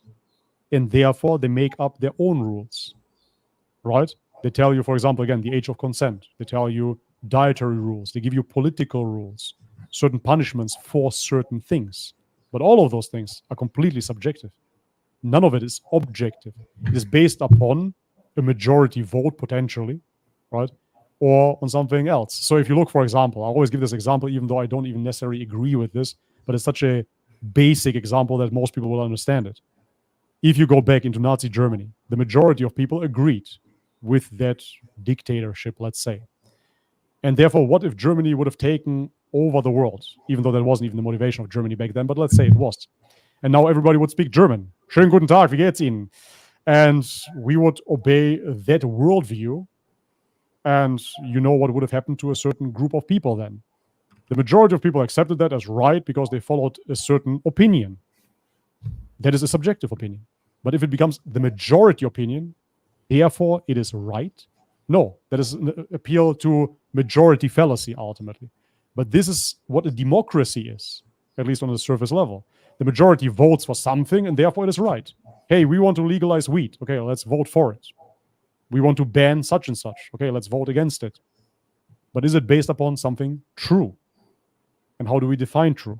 And so therefore within theology, within Islam, we have the criterion, which is the Quran, and we choose to live our life by that standard, where we believe that God as the giver of morals, revealed it to us and told us what is right and what is wrong and what is permissible and what is not. And this is what we live by then. So if we wouldn't have a messenger coming with such a message, then we wouldn't have that objective standard. Yeah. Then we wouldn't have a basis to stand up on. You understand what I'm saying? Because then it's he said, she said.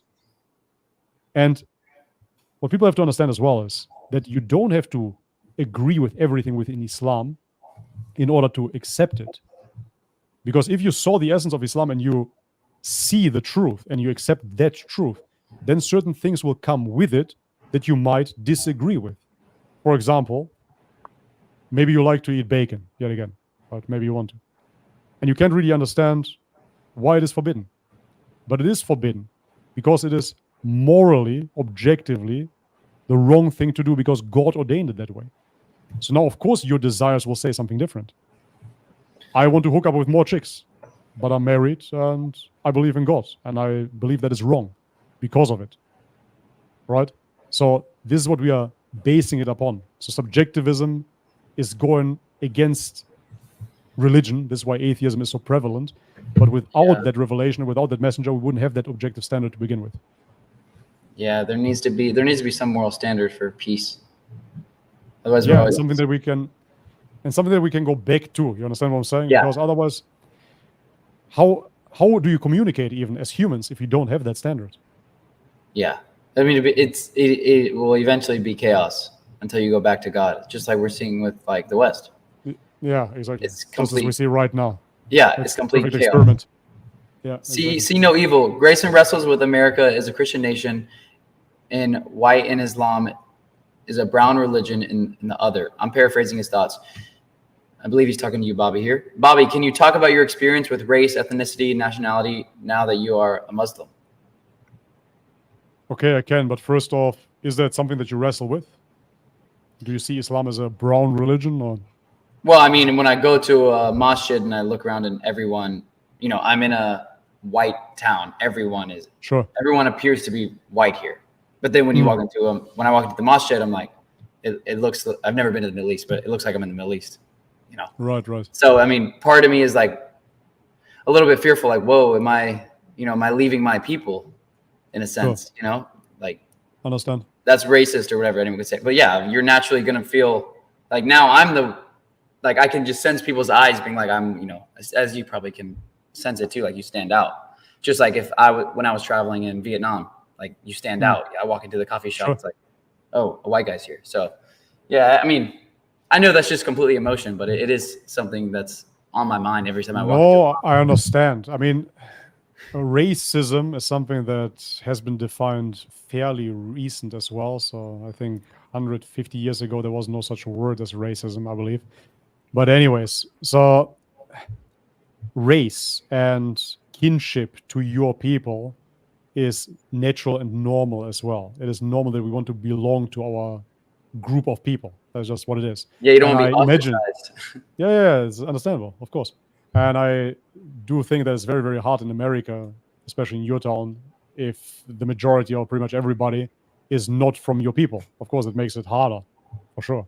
I totally get that. But in terms of Islam being a brown religion, I mean, for me, Islam, if anything, would be a very Asian religion because I'm just surrounded by Thais all the time. They're Muslim.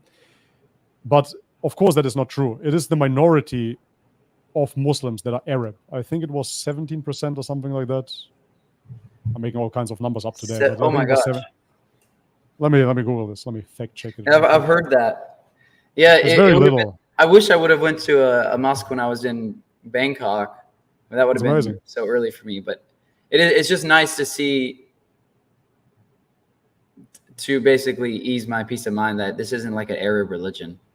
Like if you went to when I see Africans who have migrated here, who I meet at mosques, I'm like, okay, like it just kind of like eases my worries that I'm becoming an Arab, essentially, which I know is, I mean, it's not ridiculous because I'm used to, but it's funny too, because then you think about Christianity, like you said, how Jesus was from modern day Palestine. Like, Palestine, well, that's as Middle Eastern as you could get right there.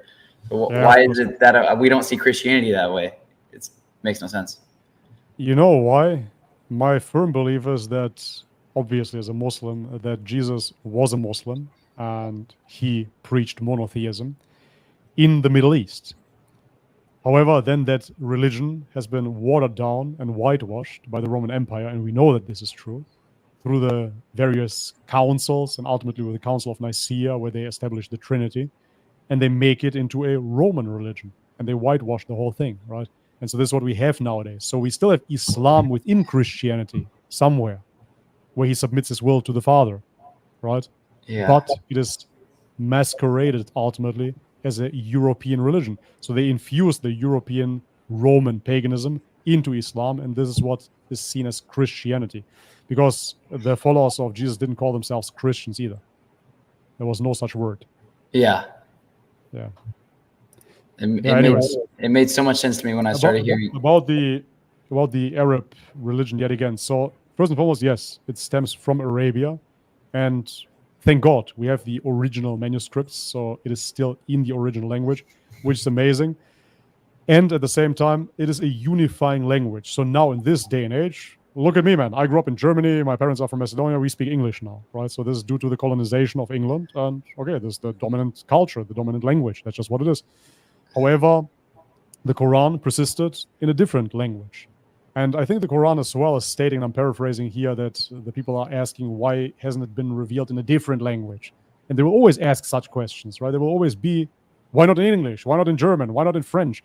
So it has been revealed with a certain purpose by Allah. And I believe that it is because the Arabic language is very eloquent and you can keep it short and concise, but pack in so much meaning into the words. I don't think that this is possible with any other language at all. And this is why it has been chosen. And this is how it has been preserved. And now when I speak to Thais, we still say Assalamu alaikum, we say mashallah, we relate on that level. And it's like a little secret club where we use those words. It's sick. And that's what it is. But none of them are Arab. So in my mosque where I go to, I think there's one Arab, and 95% is Thai, obviously. And then you have some foreigners here and there that I cannot really say where they are from. Some Africans here and there, but it's just majority Thai right here. When I was in the Emirates, it was very mixed. We had even a revert mosque where it was predominantly reverts. It was very funny because there were some reject European bodybuilders with tattoos. They were in the mosque as well, white guys. So it's not an Arab religion. It comes from Arabia, that is for sure, but it came for all of mankind. And I'm sure you know that the majority of Muslims are actually Indonesians. So Indonesians are the majority of Muslims, and therefore Asians ultimately as well are the majority of Muslims, right? Yeah, so which shows you that many different ethnicities accepted Islam without becoming Arab. But I'm not going to sugarcoat it either. Yes, of course, Arabic is part of the religion. I mean, ultimately, you can get away with it if you just learn Al-Fatiha, and with that, you can basically pray, and that's all you need. But most people go further, of course, and they learn much more. Right? Learn much more recitation, learn much more Arabic. That's just what you do when you really start practicing and you love the religion. That's just how it goes. Yeah, yep. Gandaria 007. Love Bobby for the sake of Allah. I watched your whole journey. If you want to see, wow, that's sick. If you want to see how someone comes to Islam purely by rationality and logic, watch all his videos. May Allah, Subhanahu wa ta'ala. Subhanahu wa ta'ala. Reward you. Yeah, your journey is so inspiring. I want to binge watch them. All right, well, I'm gonna focus on the big ones right now so we can. No, it's cool, man. Just go through them. They're entertaining. Okay.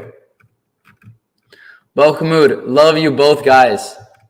Much love, Vic. Much love. Amy, love the beard. Keep up the good old work and Dawah. Yeah, I want to grow a beard like you. You got any tips? Can you grow a beard? I can definitely grow more than I have right now if I just let it grow out. This is like the first time in my life where I've ever even had. I mean, I could have definitely promoted all kinds of beard products just to make a quick buck. Yeah, you definitely could have. Yeah, but it's genetic, man. So first and foremost, it's always genetic. That is for sure. I did a DNA test as well, so I'm just purely from the Balkan. I have Greek in me as well, so I know that Greeks have very, very good beards. It's genetic, but what helps too, not really recommended, but I am sure that it helps, is a lot of caffeine. So when I was very young, I was drinking a lot of coffees. Nowadays, I don't really drink coffee anymore. But when I was young, I was drinking a lot of coffee. if you look into certain shampoos that enhance hair growth, they have caffeine in their mixture. So even topical caffeine can enhance hair growth. And if you want to go the extreme route, I haven't done that, but I tried it on my bald head, but it didn't really do too much for me. It's called minoxidil. I think the brand name is Regain. So this is to regrow hair. It didn't really work too much on me. It's gone.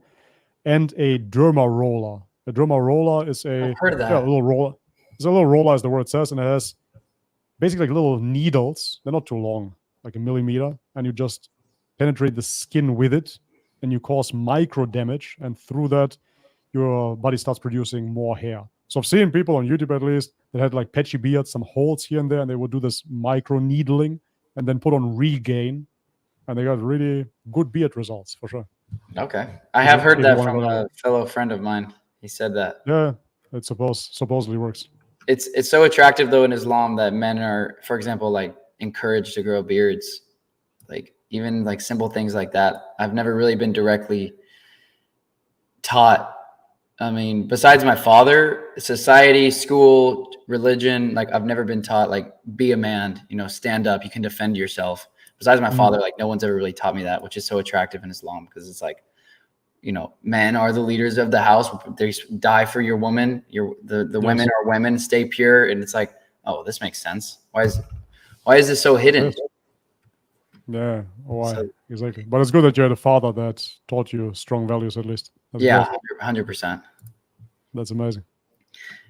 Yavuz Alarisa, Bobby, I respectfully disagree. Allah blessed you with the truth, and you have responsibility to convince whoever you can and convey the message. All right, he's referring to you, saying you don't. That's okay. We can respectfully agree to disagree. I really don't mind because, as I said, for me, I go by the Quran, and the Quran states clearly that guidance is to Allah. So we're spreading the message directly, indirectly. That's fine, but you cannot convince anybody. So you can convey the message. I think the message has been conveyed, but it's not about convincing anyone. And if you really believe that you can convince somebody, then you're just mistaken, respectfully, yet again, because you cannot convince anybody of anything that they do not truly want in their heart.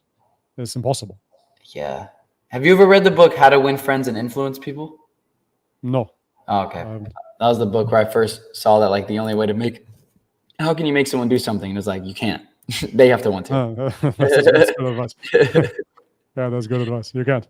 AZ, may Allah bless you and your family, my dear brother. Love from Wales, all the way from Wales. Hey, much love to Wales. Everyone in the chat, where are you guys currently tuning in from? I'm currently in Texas. Bobby's in Thailand. Where's everybody else from? This is my favorite part. I love to see that. Like, it's crazy to think that the whole, like, everyone can see this live right now. It's insane. Yeah. When you speak about Islam, the demographics are insane. Yeah. Everywhere, all around the world. Yep. Oh my gosh. Yeah. Okay, next one. Dr. Norilla Ariffin just found the super chat. Doctor. Allah will Another give doctor, Dr. Grayson and Dr. Hidayah to everyone seeking the truth. May God reward you, Bobby and Grayson. Thank you. Inshallah, may he reward you too. Lena, I'm a born Muslim and I find myself learning more about Islam from both of you. Love both of your channels. May Allah reward you both. Your sister Lena. Oh, that's great. And may he reward you too. That's amazing. For me, that's pretty mind-blowing because I said I grew up hating Islam. May Allah forgive me. And I never thought that I'm ever going to speak about it on my channel, let alone that born Muslims find any type of inspiration in somebody that reverted. So it's quite, still surprising. Yeah, it's the beauty of it, the rawness of sharing your journey, sharing your perspective, and me sharing my perspective. For sure. Ali A, ask Bobby if he believes God is transcendent, far, or immanent, close. Is he just sitting on top of the throne, or can he be experienced right now? Mm-hmm. Bobby? Yeah, this is something. It's funny, when you've been around a bit, you see the phrasing of the question and you already understand where this goes, because this ultimately leads back to a more mystic approach or a more Salafi approach. This is what it boils down to, because if you ask a Salafi, where is Allah, he'll simply answer, he is over his throne. That's it. But the spiritual perspective, if you will, is, of course, that he is transcendent and he's far and close at the same time, right? So for me, it is simple. When it comes down to what the Quran describes, I take it as is, and I personally do not dive into further interpretation because I'm not a scholar of the Quran. People have been doing this for millennia now. It's not my job, but in my own personal view of God, yes, of course, he is all transcendent. The Quran confirms this too. And he is not confinable by a place. So even talking about that is completely unnecessary. Why? Because our mind cannot fathom a creator that is completely transcendent and free of every limitation that this creation brings about. Do you understand? So therefore, even the wording, he is above his throne, Allah is not in time and space, and therefore cannot be above the way that it is. Whatever, I don't know if you can see this here on the green screen. This glass is above this phone. This is not how God operates, right? And it is crystal clear within the Quran that he is all transcendent, and therefore he cannot be confined by anything. So this is how I see Allah. Yeah, cannot be confined. He cannot be confined by time and space because he created time and space. Simple as that. And your mind operates in time and space, and therefore to understand the transcendent in a three-dimensional worldview obstructs everything that you think you know about Allah. So he's beyond imagination, as he states in the Quran. Beyond imagination. So why do I have to talk about this? Yeah. Steve C. Islam is a cult in business for people like Bobby. Stay away from cults. Exactly. And a business. It's a big business, actually, since I became a Muslim, man. Making so much money, it's the best. Just rolling in paper all the time. It's fantastic. And now Steve C., we know him on the channel. He's a Christian, and he's always attacking Islam. So he's an enemy of Islam, this Steve. But thank you very much for the super chat. Appreciate it anyways, man. Steve C. Steve C's in your channel a lot. He's in mine too.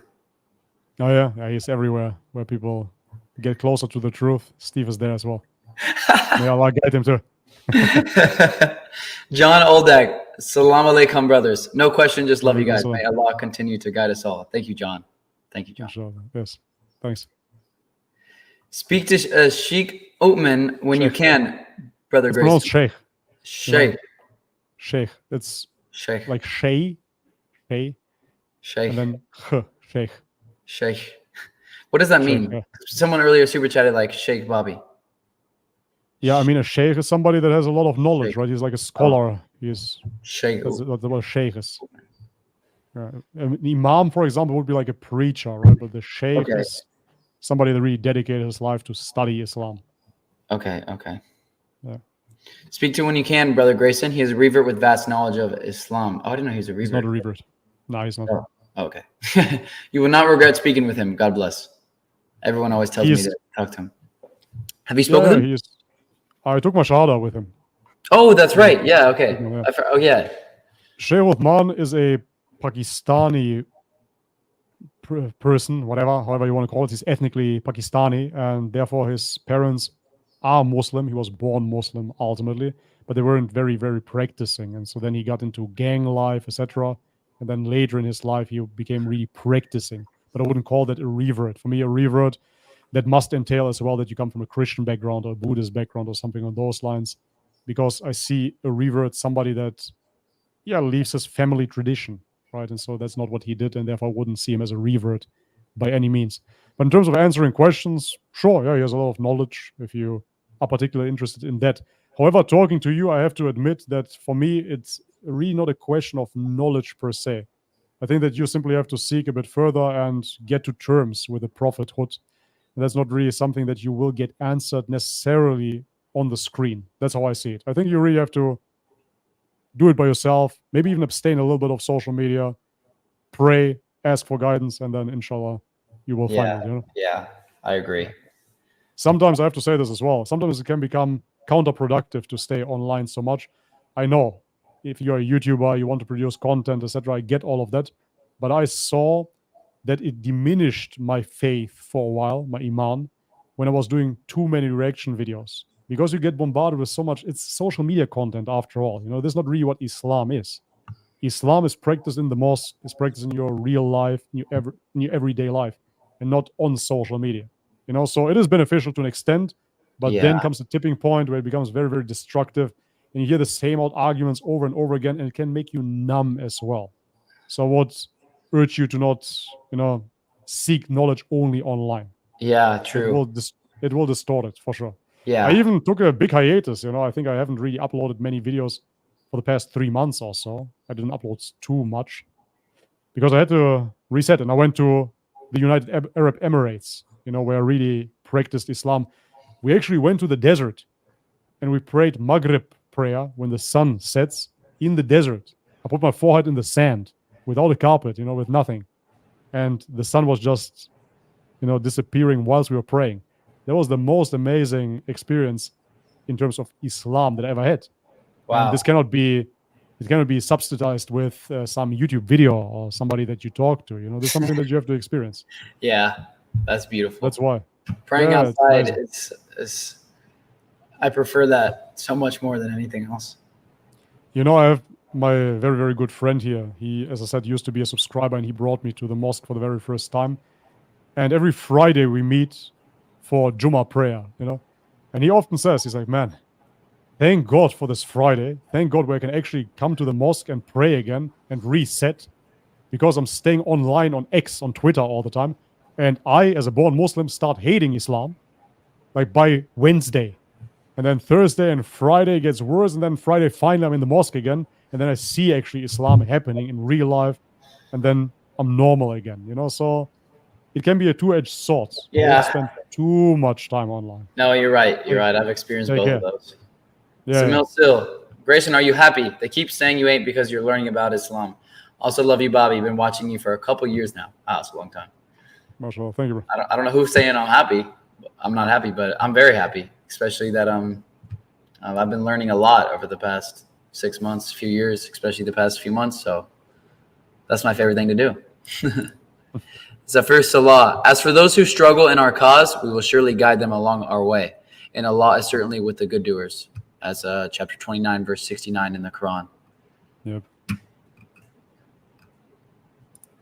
Yeah, ultimately what that means is that if you have the right intentions, you are a good doer, then you will be guided by Allah, right?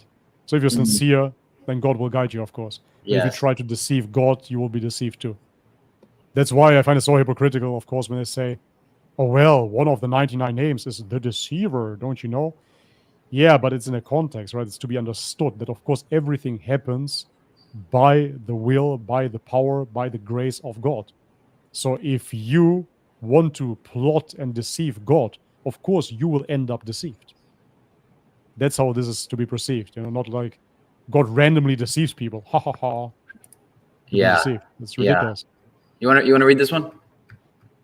Sure. I remember watching the honeybee video on your channel about the Quran and the chapter of the bee, Bobby. Oh, yeah, that is really long ago, man. It gave me goosebumps, and I also realized the pattern which bees form their hexagonal hive is similar to how Allah, subhanahu wa ta'ala, put together the Quran, subhanallah. Yeah, it was a great video, but this already 2 years ago. The Quran states that there is a miracle ultimately as well to be observed within the bees, and that there's healing in their honey. I consume honey every single day, so. Oh, yeah, I've heard about that from like health fanatics.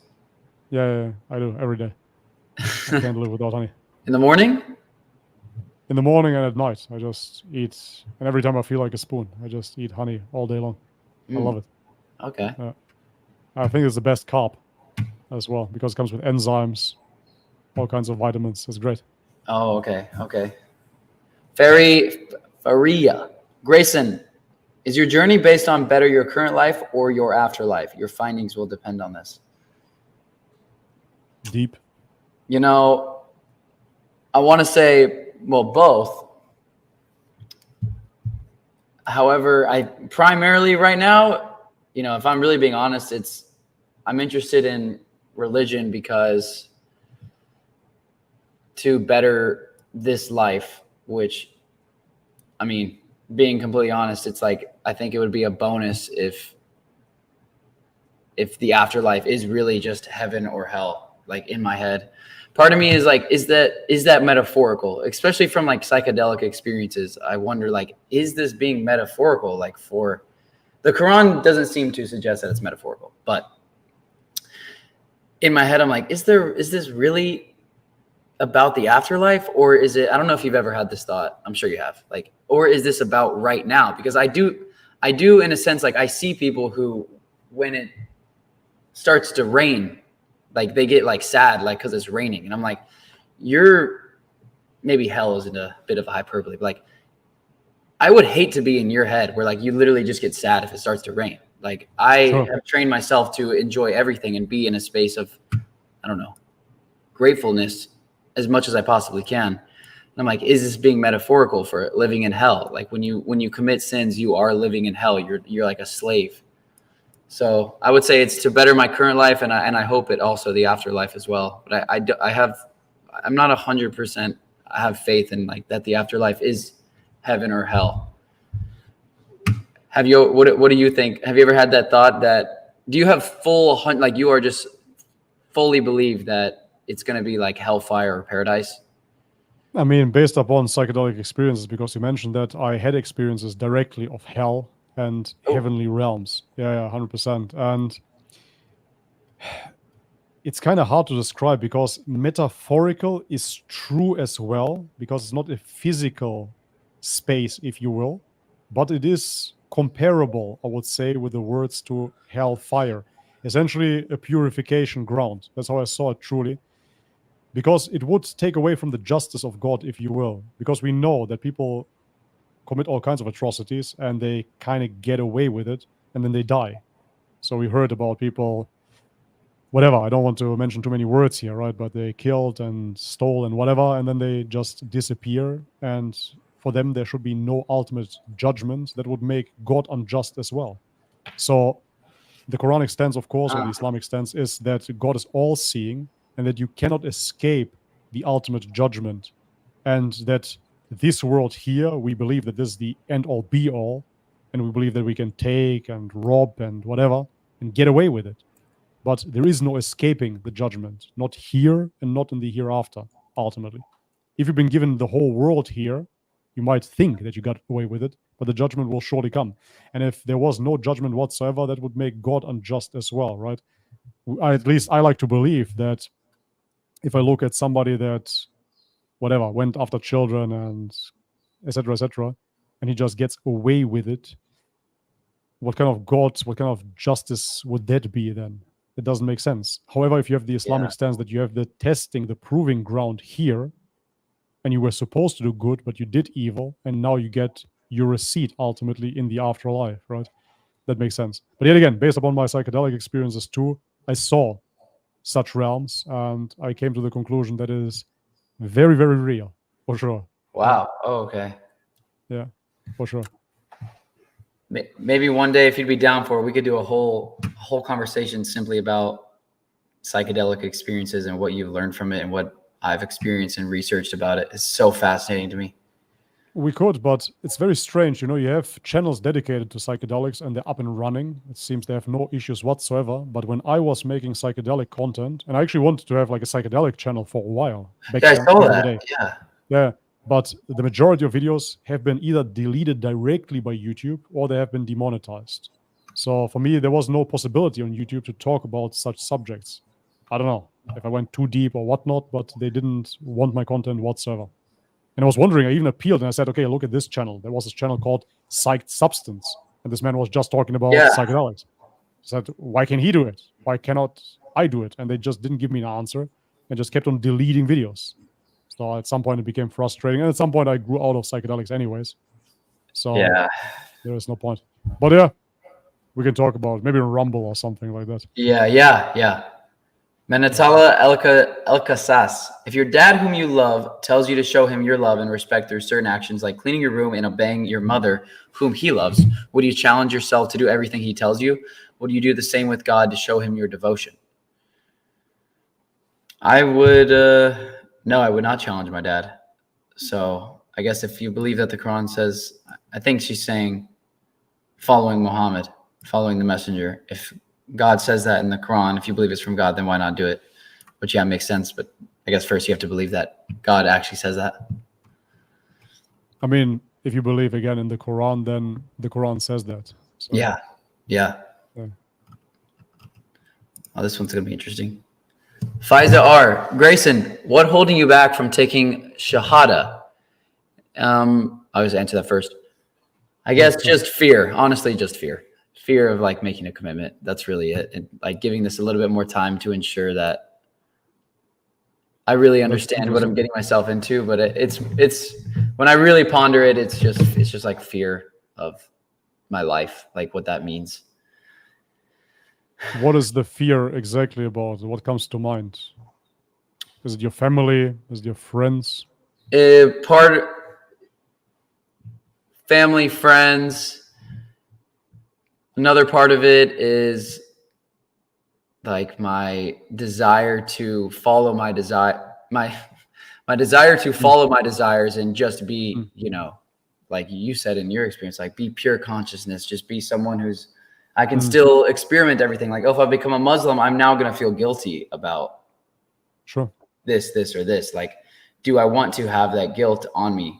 But then I'm like, I already have that guilt. Like, so like, I already know it's not like now I'm going to be guilty because I say I'm a Muslim. Like I would have already been guilty, but I guess it's just like double. And then now I want to uphold the religion if I start, you know, claiming I'm part of it. And so now I'm thinking, okay, so I'm going to be a living representation of this. I mean, like literally, you know, people, if I go to a mosque, like people will recognize me. If I like go to Home Depot, people are like, oh, you're Grayson. I've seen your videos. I'm like, this is a lot of pressure now. Like, whew, you know, but I want the pressure, you know, I want to become the best version of myself and do what's right. So it's also just as scary as it is. It's also exciting, but I think just fear, and sooner or later, I'm just going to be like, well, there's no other choice. Inshallah. Yeah, you basically answered the question right to yourself. I can completely relate to this because I had this fear as well. For me, because I didn't mention it previously, ultimately after the mosque visit, even though it was already super clear to me, the last thing that happened to me was a dream. I don't know if you heard it when I talked about my dream. No, I haven't. People were like, you got to ask Bobby about his dream. Because I talked to Brandon yesterday. He talked about a dream he had, which was crazy. That's interesting. Yeah, because I kept on denying it, right? Even though I know it is the truth. I knew it was the truth. And then I had this dream one night where I started essentially leaving my body. It was like an outer body experience. I started floating, and out of a sudden, I found myself over an Islamic city. And there were all those minarets, you know, those long minarets on the mosques. And I was floating over them and I was observing them. And out of a sudden, I heard the adhan, the call to prayer, which is the Shahada as well, right? But I didn't hear it from the mosques, but I heard it from my heart. And then it started building up, becoming stronger and stronger and stronger. And it made its way up towards my throat and wanted to exit out of my mouth. But I started biting my teeth, clenching my teeth, and holding my mouth even, because I didn't want to pronounce it. I didn't want to declare it. But it overcame me completely, and it didn't exit my mouth. However, it exited my heart. And then I heard it over all the rooftops of that city, right? La ilaha illallah, over the whole city. And then I woke up.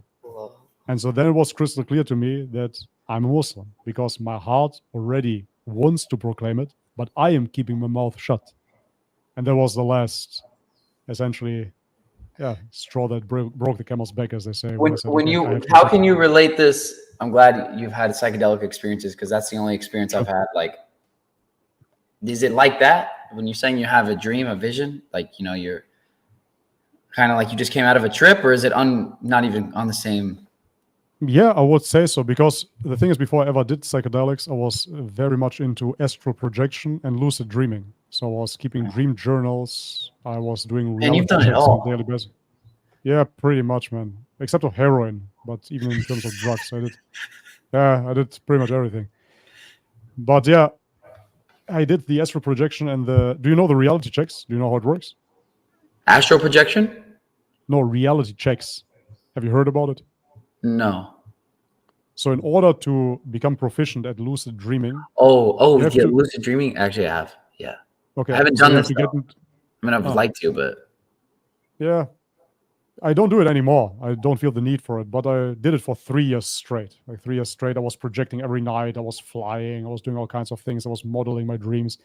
So what you have to do is you have to bring yourself into a state of awareness, because when you're dreaming, you're not asking yourself if you are dreaming, right? So you're just dreaming. You dream about a pink elephant, and then you wake up. And then say, oh, It was so strange.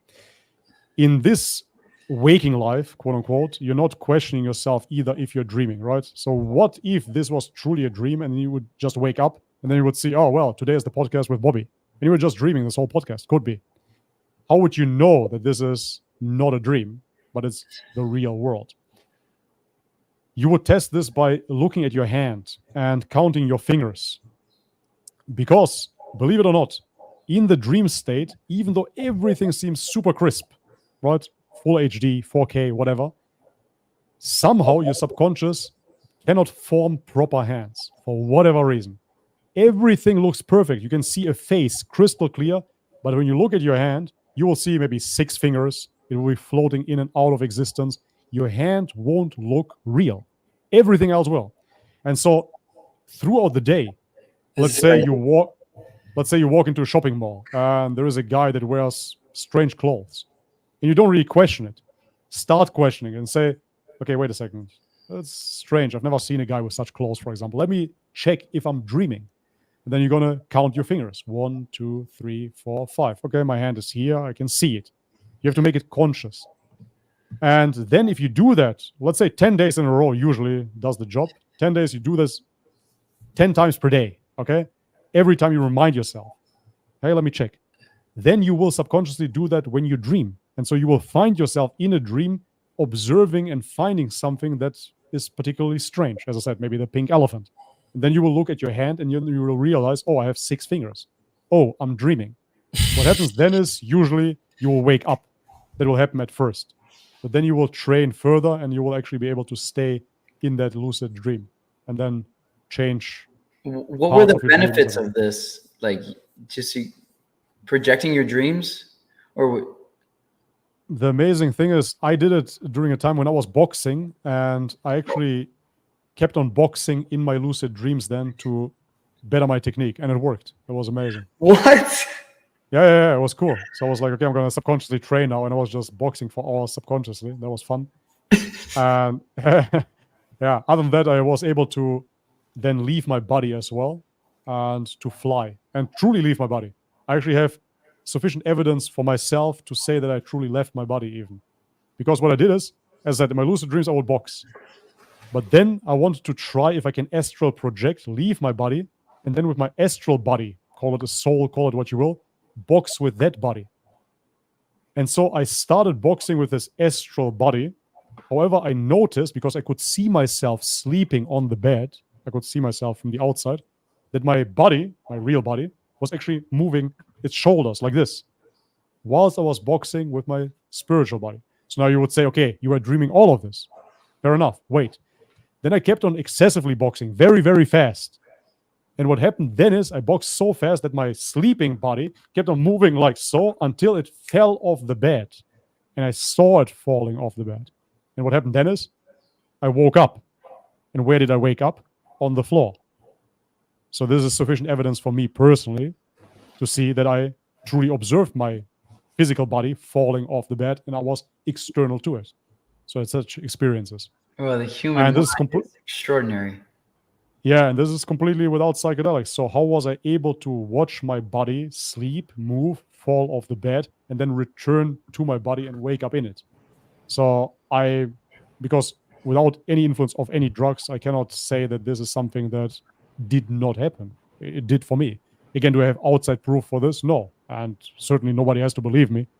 But this is what I experienced. And for me, this is sufficient evidence to proclaim that, yes, I definitely left my body. It's so peaceful to know all of the spirituality or self-improvement things that you've tested on yourself.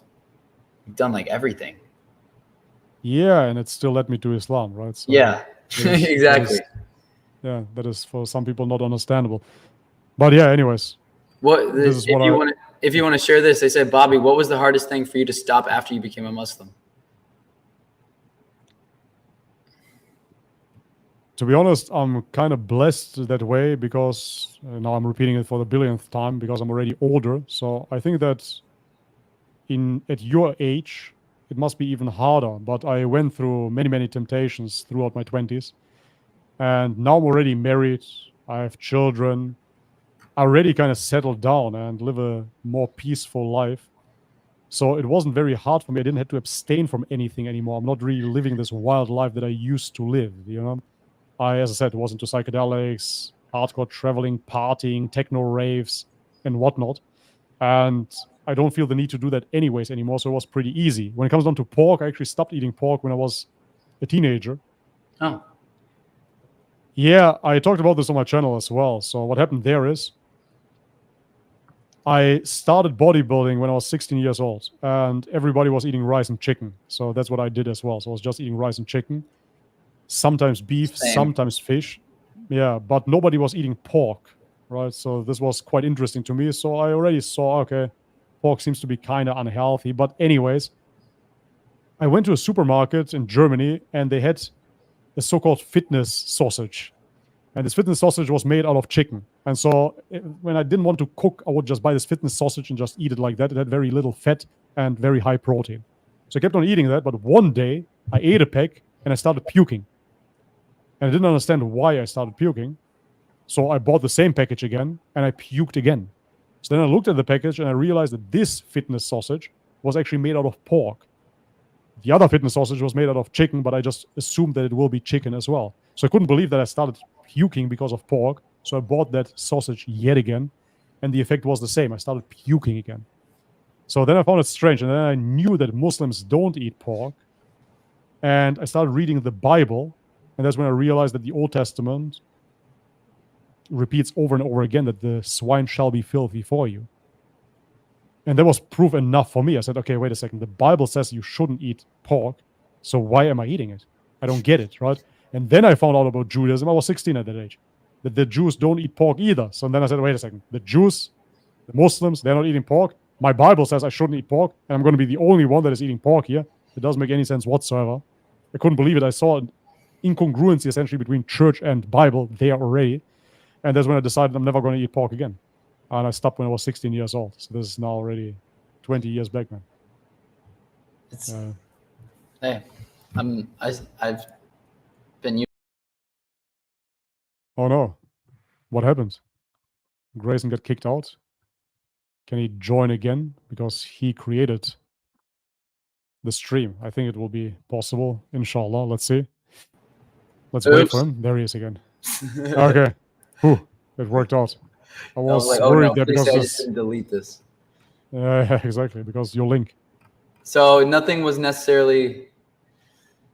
I just recently committed to not, like, at the beginning of August, I was like, all right, I've already been wanting to do this. I'm gonna fully commit. Like I'm not gonna, especially that I'm embracing Islam and this directly contradicts with like that lifestyle.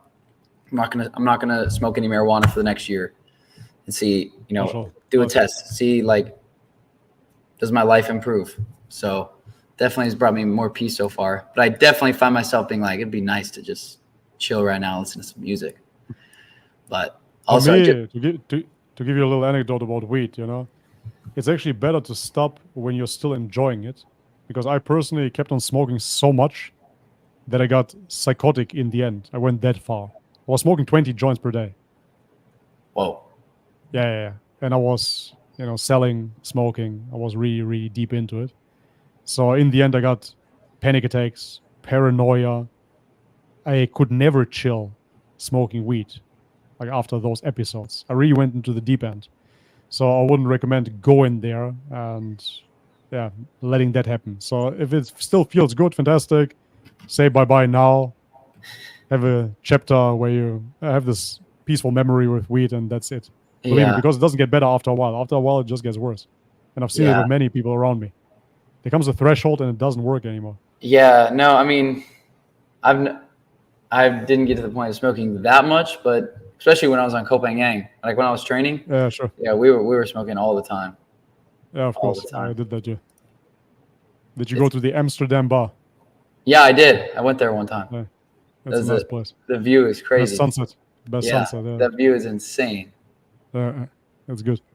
The amateur philosopher. Anyways, alhamdulillah, for me, honestly, it wasn't hard anymore. I was already Orthodox Christian before that. I already returned to a very humble, pious life, if you will. Then I just got the doctrines straight. I researched for 2 more years, but I already did all of those things ultimately. So after accepting Islam, I just became congruent with it. But that being said, Grayson, you already mentioned that as well. You feel this pressure on your shoulders, that doesn't define you being a Muslim. I know we as reverts, we feel as if we have to do everything perfectly, but that's not the case. If you look into born Muslims and how many sins they committed and whatnot, they're still Muslims, So I know that you want to perfect everything, but it's a journey as well. So it's not about you have to become perfect before accepting Islam. No, that's just really not the case. You don't have to torture yourself. I know. Yeah, I know that. It's like, I hear you're like, just do your best. But I think if I did my best, I would just stop.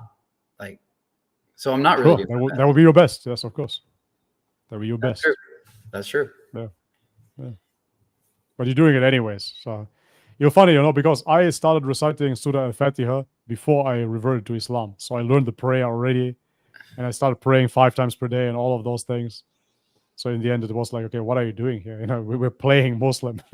Yeah. For what? Yeah. No, I saw you as well. You're already using words, mashallah, etc. So yeah. I mean, it all makes sense. Like the language, the praying, everything. I'm basically playing Muslim, like you just said. The Amateur Philosopher. Have you guys checked out Western Critical Scholarship? Some hadiths are deemed sahih but fabricated. Fiqh is more complex. Western critical scholars have shown that hadiths about the age of Aisha were fabricated due to disagreements between sects. I need to use the restroom real quick if you want to answer this while I head off. I've been drinking a lot, man. Much water. Actually, I'm going to wait for this because I want to tell you about it as well. Okay, please do. Yeah. No worries. I think that's actually quite important for Grayson to understand too. Man, we've been at it for 4 hours straight. I definitely have to tune out soon after the super chats. I will be gone for sure. But thank you everybody for the support. Really appreciate it. And so many people tuned in. I hope, inshallah, that this will bring me out of the algorithm burial, because as I said, I'm shadow banned. So over 1,000 viewers today. I think at the highest point was 1.6 thousand viewers. That should help with the algorithm. So make sure to like the stream, share it as well on X, for example, on other platforms to support our work and make it seen as well. But yeah, I mean, you hear Grayson, he's pretty much there. There's no point in pushing him and making it hard on him. Inshallah, God will guide him, and that's it.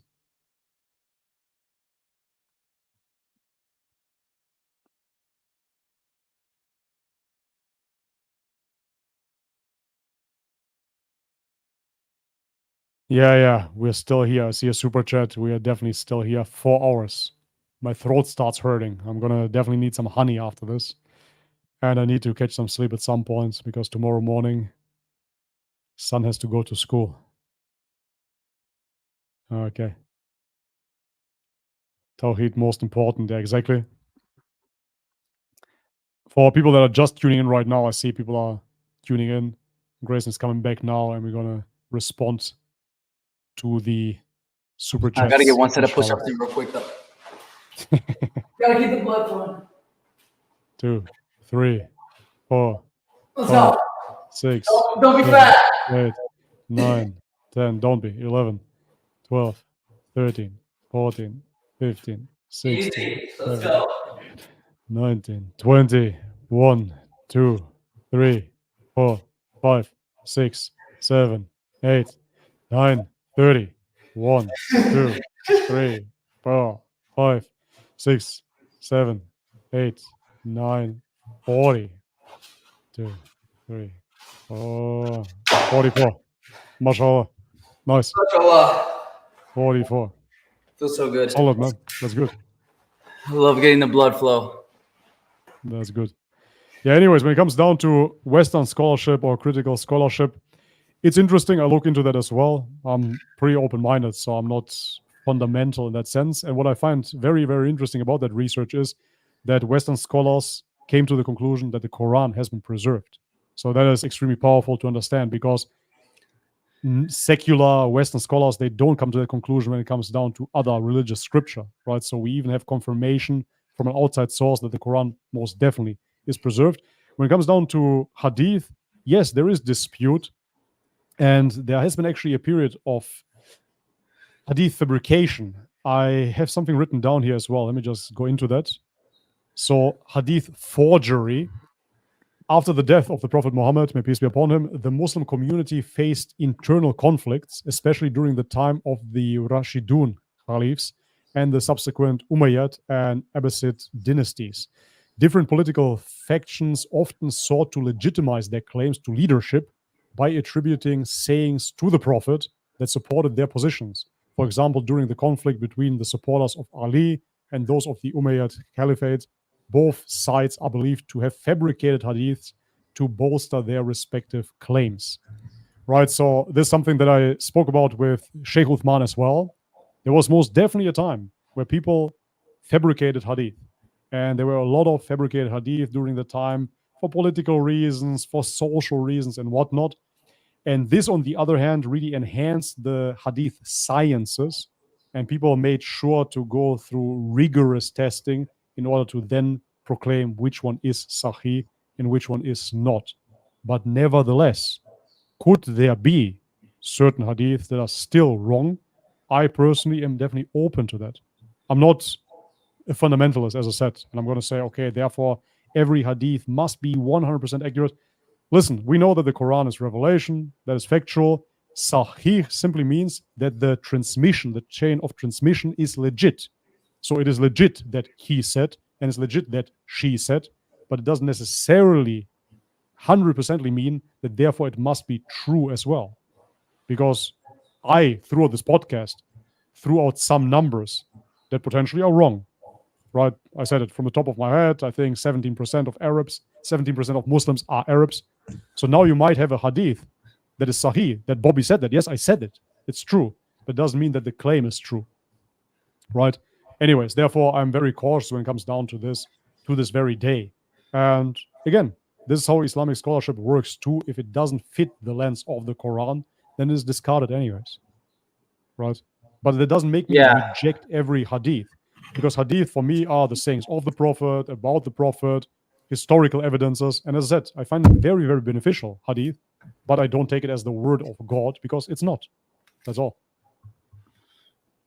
So your ultimate criteria is if it goes against the Quran. Yeah, absolutely, of course. Yeah. If it goes against the Quran, then discard it, right?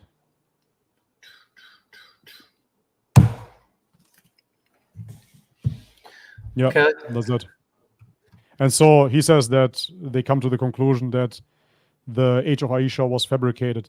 But that's what I'm saying. You have this dispute within the Muslim community. Not only secular scholars say that.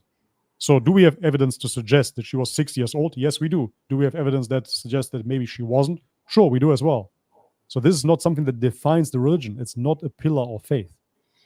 And if you want to be a Muslim and you want to not believe that she was 6, that's totally fine as well. Simple as that. Yeah. That's not going to throw you out of the religion. Yeah. It's nice to, I mean, you can always go back to what the definition of Islam means. Yeah, sure.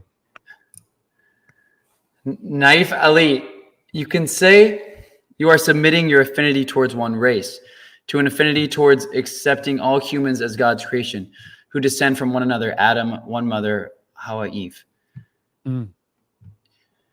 This is actually when we talk substituting. Yeah, this is when we talked about being the only white guy in a predominantly different ethnicity mosque.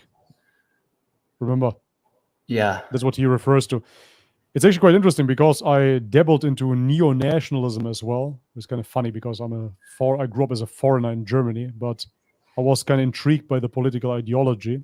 And for a while I thought, maybe nationalism is the way to go. Democracy surely failed. And I had, certain, you could classify them as somewhat racist views, if you will. But ultimately, through Islam, all of this has been completely removed from me. I had certain prejudice, certain viewpoints. And through Islam, alhamdulillah, I really have to say that this really brought me into differentiating, not based upon genetic criteria, but based upon a conviction. So therefore, if you believe that there's only one God worthy of worship, we are brothers in that regard. And that is definitely stronger than anything else. And I see that as the absolutely dominant ideology, because nothing else is so transcendent. So nationalism, for example, you see countries such as Poland, and they want to keep immigrants out, and they want to keep Poland for the Polish. It might seem strong at face value, but then you realize they're basing their whole worldview on decaying bodies. Those bodies will decay, and you will leave this world. So now I'm going to base my whole worldview on ethnicity. How fragile is that? Right? Yeah. On skin color, on certain genetic traits. That's a very temporal trait. So I cannot base my understanding of ultimate truths upon a temporal trait of humans. That's laughable once you see through that. But in the neo-nationalistic movement, they're skin worshippers ultimately. Black and white. I'm not pointing the finger at white people. So whites will say that the whites are superior, and the blacks will say that they are superior because of their melanin. It's both equally ridiculous. Yeah. Yeah. Never even heard that. What was it? What'd you say? Neo-nationalism. Neo-nationalism. Neo-nationalism simply means a new movement of nationalism, because now we have very multicultural societies. So neo-nationalism is bringing those societies back to ethnocentric societies. So America for the whites, for example, segregate the blacks, Poland for the Polish, Germany for the German, etc., etc. Yeah. That's nationalism. Okay. Jellyfish. Love from me to Bobby. Grayson, just revert already. No pressure. So no love to Grayson until he reverts. No pressure. That's funny. Do you have a favorite verse in the Quran? Greetings from Switzerland. I do. My favorite verse is the fortify yourself with prayer. I believe it's prayer and petition. Fortify yourself with prayer and petition. I imagine it just like, or maybe it's patience and prayer. Patience and like prayer. a samurai. Yeah, like you just can't, with prayer and patience, you always will win. That's a good one. Do you have a favorite verse? For me, it was Allah's pattern is never changing. That for me cemented ultimately what Islam means, because it means that Allah always sent monotheism and it never changed into something else. And what is the whole point of the Bible? Sending so many prophets, they all stand up to the idolaters. They all speak about returning to the worship of one God. And all of a sudden the whole pattern is changing, and now I have to worship Jesus. So Allah's pattern is never changing is one of my favorite verses in the Quran. Yeah. Reminds me of verses that I read in the Old Testament, just about like how God is unchanging, and he wasn't a man in the Old Testament. Exactly. Yeah. So how can that be? Yeah. I love this username, Falafel Boys. Falafel Boys. Salam alaikum. May Allah guide you, Grayson. Ask yourself, will you reject truth? You don't have to know everything in mathematics to solve every equation, if that makes sense. And I love Bobby for the sake of Allah. See how they're discriminating against you. They only love me now because you haven't reverted yet. Discriminatory. It's okay. It's okay. Bigots. Yeah. I mean, ultimately, he's right. So this is not something just to brush it off, you know. You cannot learn everything about Islam, probably not even in a lifetime. It's really the case. So there's something that you will have to accept as well. It's vast. It's simple and it's deep. The essence you already understood. You understood already Tawheed. That's what the essence of the religion is. But to understand everything and to learn about every subject, I mean, they have jurisprudence within Islam, right? So you're not going to study to become a lawyer if you're not interested in that. But that's basically what it entails. It's part of the religion, fiqh, right? There's jurisprudence, laws. So you cannot learn all of that. Maybe you can if you want to become somebody that is studying fiqh. But moreover, then you might learn a whole new language, Arabic, right? Or you might learn to recite the Quran, etc. Yeah. It's impossible to know every aspect of Islam. It really is. But that's not to deceive or to hide something. Like, learn as much as you want to be convinced. But, I mean, talking to you, we already see that you understand it. You know, the message is pretty clear. Uh-huh. And one more thing, actually. Islam, the way that we find it nowadays, as the Quran states, now your religion has been perfected, right? I perfected the religion for you. Now it's complete. However, you saw that in the movie, The Message as well. When the Prophet starts reciting the Quran, people already accept Islam. But the Quran isn't finished yet. Right? But they still accepted it.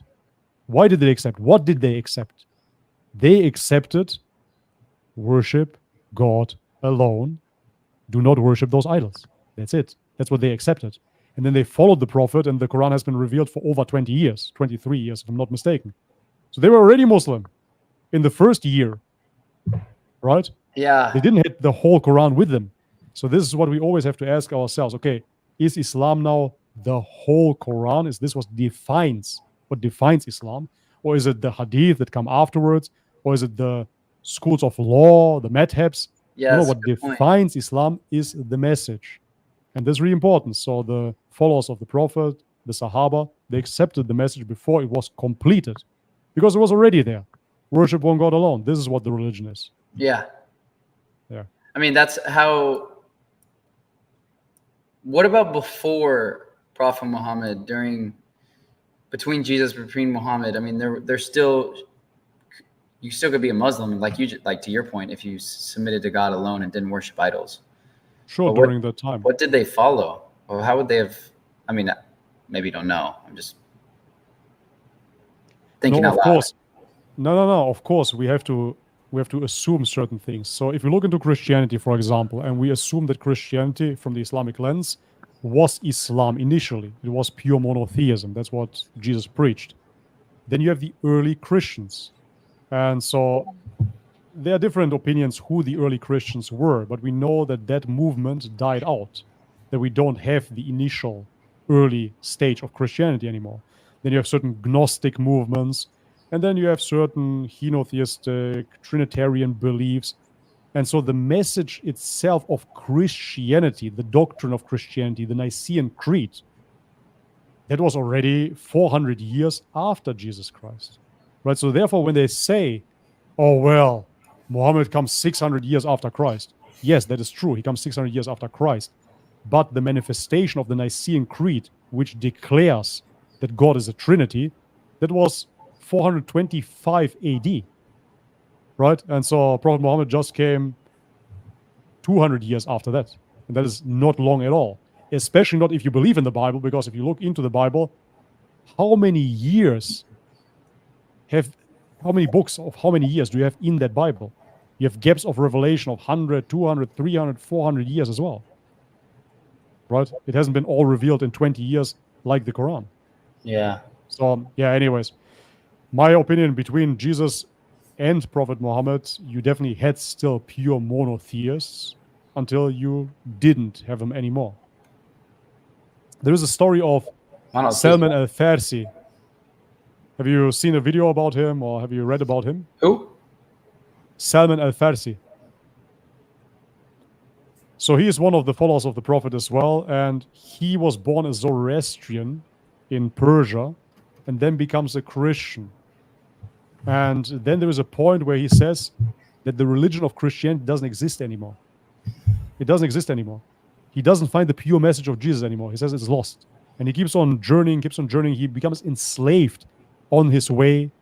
And then finally he lands in Arabia, where he meets the Prophet Muhammad and accepts Islam and accepts him as a prophet right then and there. Even though he went through all the religions before that. He was a practicing Zoroastrian and then a monk and whatnot in Christianity, and then accepts Islam because he sees the Prophet himself. And he recognizes that this is the primordial religion of men and that the others have obstructed it. So this is well documented, even historically. How do you write his name? Salman, Salman, like Saul man. Yes. Yeah. To pronounce it American. I'm losing my voice. Saul man. Yeah. But anyways, that's what I'm saying. In a nutshell, the message was there from the early stages of Islam because the message was clear. Everybody knows what Islam actually was, even though the Quran wasn't revealed fully. Yeah. But it's simple, like you're saying. One God, worthy of worship, no idols. Boom. Snap. Done. That's it. Everything and else. It was a big deal. And it was a big deal in that society. Yeah. I mean, it's a big deal now for... Sure. I mean, you shared your experience with what happened. Sure. You know. Lena, Grayson and Bobby, will you ever post fitness tips in gym/mosque videos and maybe friends on the channel too, or do you prefer to keep it all private? I would like to post more gym videos and me working out and maybe do a train for another fight. Nice. Inshallah, that's great. Yeah. You used to make a bunch of gym content. I used to make a bunch of gym content, but nowadays I don't feel as vain as I used to. I don't want to sound too humble either, but I find it kind of cringe, gym content. Nowadays, just to film myself pumping iron, it's kind of boring. Maybe some jiu-jitsu videos or so, inshallah, at some point. Yeah. I don't really have that need. And about friends or family, etc., I like to keep my private life separated from YouTube. So we were thinking about inviting my wife on, but I wouldn't show her either. So she would sit separately. But then that kind of defies the purpose as well. So yeah, I like to keep private. I don't show my kids on social media either. Yes, I would like to keep, when I have a family, inshallah, to keep that private. Keep it sacred. Yeah, for sure. Lena, Brother Bobby was adjusting to prayer hard. Similarly, Grayson, do you think the rules of Islam are hard or good? Would love to hear your thoughts. I do. It's definitely a switch up to go from not being required to pray at all and just praying whenever you want, maybe once a night, to thinking, okay, now 5 times per day. So, I mean, hard relatively, but then when you think of if you believe in God, and I mean, you made a good point, Bobby. You said that it's not for God, it's for you. Like, sure. Oh, yeah, like that's a paradigm shift. Like you're not doing it you're doing it for yourself to keep yourself on track. And I think, I mean, if you do stick to 5 prayers a day, I don't see how you could ever go too far down any wrong path. Like I don't see how your life you could never get, I had a downward spiral. Like, yeah. Even I've noticed, like, just being on my phone, when the times that I have actually stuck to the prayer times, more or less like, oh, it's time now. Just the act of like powering off my phone for a few minutes, leave, come back. I'm like, okay, reset. Why was I on my phone? Okay, let's get back to work. Like literally from a productivity standpoint. So exactly. It is hard to follow, but I think it's good. I mean, I just want to go into the super chat and highlight something. So she says, do you think the rules of Islam are hard or good? Why not hard and good? So it's not, nowadays people think, oh, it's hard and therefore it's not good. I made this example many times here. If you sit on your couch and eat chips and watch Netflix, that's not hard, right? But therefore it's not good. It's actually the worst thing you can do. So good and hard, in my mind, they go hand in hand. So if you do something hard, it gives you an ultimate reward. That's how I see it. So if you want any change in your life, as we said already, you need to be disciplined. And so if you want to change your physique, you need to diet, you need to work out. If you want to compete, you need to train. It's hard, and therefore it is good. That's how I see life. And yet again, every physical training regimen that is hard will lead to physical success. So therefore, spiritually, I want the hardest, of course, because it will lead me to spiritual success. It will keep you on the straight path. This is what it is about. It's about staying on the straight path. Why would I opt for something that doesn't keep me firm on a straight path? Yeah. Then I don't need religion ultimately. That's why I really see, if you are a religious person, you become a Muslim, because then you truly can practice religion. That's what's so beautiful, because when I reverted to Islam, I really started practicing a religion. When you accept Christianity, you put your faith in Jesus. And I understand many people find peace in that, etc. But there's not much you have to practice as such. And I was really obsessed with practicing, for example, meditation, lucid dreaming, shamanism, etc. That led me somewhere. And when I went back to Christianity, I was wondering, okay, and what now? So I read my Bible again. Okay, here's the contradiction. And what now? Now pray to God again. And I felt very misguided after a while. But now being on the deen with Islam, I don't see any space for misguidance because you're consistently practicing Islam. Yeah. And it's hard. For sure it's hard. Of course it's hard waking up at 5 a.m. for Fajr. That's not easy. Nobody says it is. Life is suffering. You agree? Life is suffering. Yes and no. Yes and no. I see that life is always suffering on a biological, physical basis, 100%. That suffering is absolutely inescapable, even on a micro and a macro level, no matter how you look at it. For example, right now I feel it. I'm getting hungry. I haven't eaten in 6 hours or so. I'm getting hungry. even getting hungry is suffering, of course. Now your body starts suffering. So in order to relieve that suffering, I will need to eat. And then I will experience pleasure for a while. If I would keep on eating, then I would feel sick. And then I start suffering again. So on a physical level, absolutely, life is suffering. However, there is a transcendent nature to life that when you come into communion with God, into closeness with God, I see that the suffering disappears because you accept the isness of that suffering. Then it just is what it is. Yeah. So I live my life honestly by the saying, it is what it is. That's how I live. It is what it is. It is what it is, man. That's how I live my life. And yeah, that's why I see that suffering there disappears, even though it is still a reality within biology. Yeah, you become like one with it, like working out and enjoying the pain. Just like exactly. Best. Ali A again. Cheers, brother. There's this Muslim guy who's tripped hundreds of times off DMT and all. He says all those states are aching avail through dhikr of Allah and fasting. Dhikr. I don't understand what aching avail means, but through dhikr of Allah and fasting. Dhikr of Allah is simply the remembrance of Allah. Fasting is fasting, needless to say. So the way that I understand this question is that somebody is taking DMT and he is doing dhikr. So where we remember, for example, the 99 names of Allah, or we say Subhanallah, Alhamdulillah, La ilaha illallah, Wallahu Akbar. So maybe he's combining DMT with remembering Allah in those states. And sure, like that, you could navigate more firmly through those states, but I still don't see the point in it, to be totally honest. Because what I realized for myself is that it is a way of escapism as well, because you always want to see the unseen. But I see this world as essentially a gift from God to experience this carnal life, this physicality. So to consistently escape and trip hundreds of times of DMT kind of defeats the purpose of this creation. So by showing appreciation for this creation, we do that by living this life as humans, the way that we are created. And then after that, we can return to consciousness, etc. But this human consciousness, the way that it's created, it's a beautiful gift. And if you had heroic doses and you've been so far out of human consciousness, you're actually very happy to return to it. And I believe that it's really beautiful that we have this gift to experience this world as such. Yeah. The time being. It's short anyways, you know? Yeah. It can feel long though.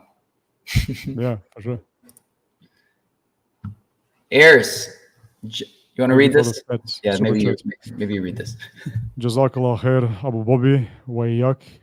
For all the indirect dawah you provide on your channel, may Allah grant you Jannatul Firdaus. So Jannatul Firdaus, if you don't know, is the highest level of Jannah, the highest level of paradise. Yeah, Wayak, thank you very much for that, brother. See, that's the thing.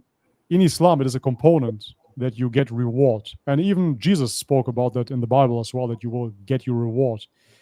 For me personally, it's really not about reward. I'm not wired that way. So it's a beautiful side edition, side quest, if you will, to get the reward. But for me, it's really just about doing the right thing in the eyes of God. And the only reward that I'm looking for is to return back to my creator when I die. That's it. So I'm not really looking for the highest level of this, the whatever achievement unlocked. I generally don't mind. What I mind is being on the right path and doing the right thing and being within truth, because I believe in objective truth. So I want to follow that truth. That's what it's really about. And if that is indirect dawah, then subhanAllah, even better. Yeah, amen. I agree. Just want to honestly share my perspective and try to get closer to objective truth. I agree on that. Please, wahidat. Please be careful who you take your info from. There are many deviant sects in Islam who have altered the religion. Speak to people who follow the Quran and Sunnah, who follow the way of the Salaf.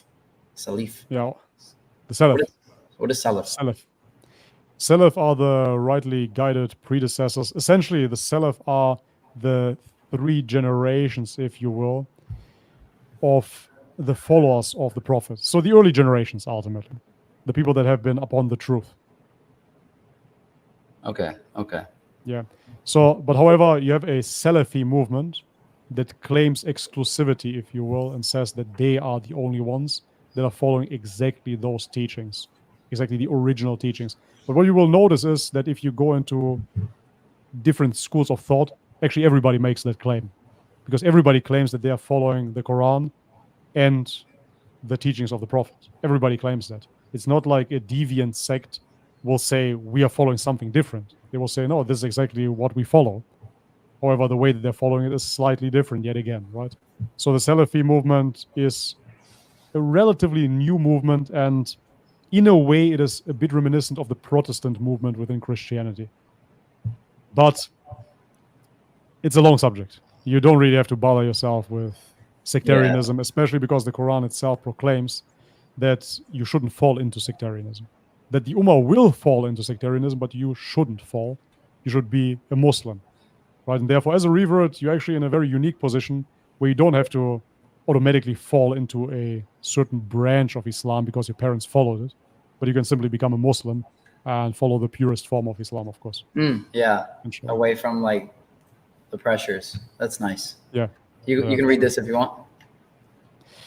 Bobby, nice to see you with Grayson. Two good dudes, man. I love this. Your brother Nader from California. Good to see you, brother. Thank you very much for the generous donation and all of your support. Brother Nader is a really, really good guy. He has been supporting our efforts on the channel, and aside from that as well, with my company, Pure Passage. He's a really, really good guy, man. Thank you very much, brother. Yeah. Who else here is from California, currently watching from California? I always want to go to Texas and California, and I never made it. Everywhere, but never to Texas and California. Inshallah. Inshallah, someplace. Irfan Farid. Grayson, you're already Muslim. You just need to accept that reality. May Allah protect you both. I mean, yeah. I agree. Miwahidi Hidat. To clarify, Allah rose above his throne, and that is where he established himself. He is not everywhere. Surah 754 and many more verses. And nobody said that he is everywhere. We know that his knowledge, if you will, is everywhere. So he perceives everything. A more scientific term would be probably, or spiritual term would be consciousness. His consciousness is everywhere.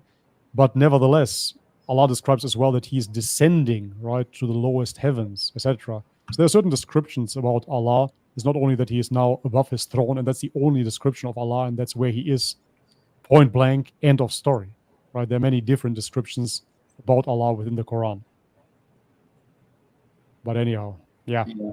This is, again, a very, very common objection that we see nowadays in social media place. Yeah. Oh, this is about Salman, the guy you told me. Salman the Persian. I mean, his name is Salman the Persian. Yeah, so his name is Salman. I love Salman's story. I recommend reading about him. You're literally on the same journey as him. Yeah, that's what I felt like when Bobby was sharing that. Also, the people between Jesus and Muhammad are called Al-Fatra. You should read about them too. Oh, okay, that sounds interesting. Okay. I don't know that either. Al-Fatra, okay. Al-Fatra. Fatra. Okay, let me look that up as well. That's the first time I'm hearing this. And Commander Aitman, thank you for the support, for supporting free speech, freely sharing our perspectives. Ghost, you should compare the prophets of the Bible and the Quran. You can see how different they are, how they followed God in Christianity versus Islam. Okay. Are they really? Doesn't seem like no, that's...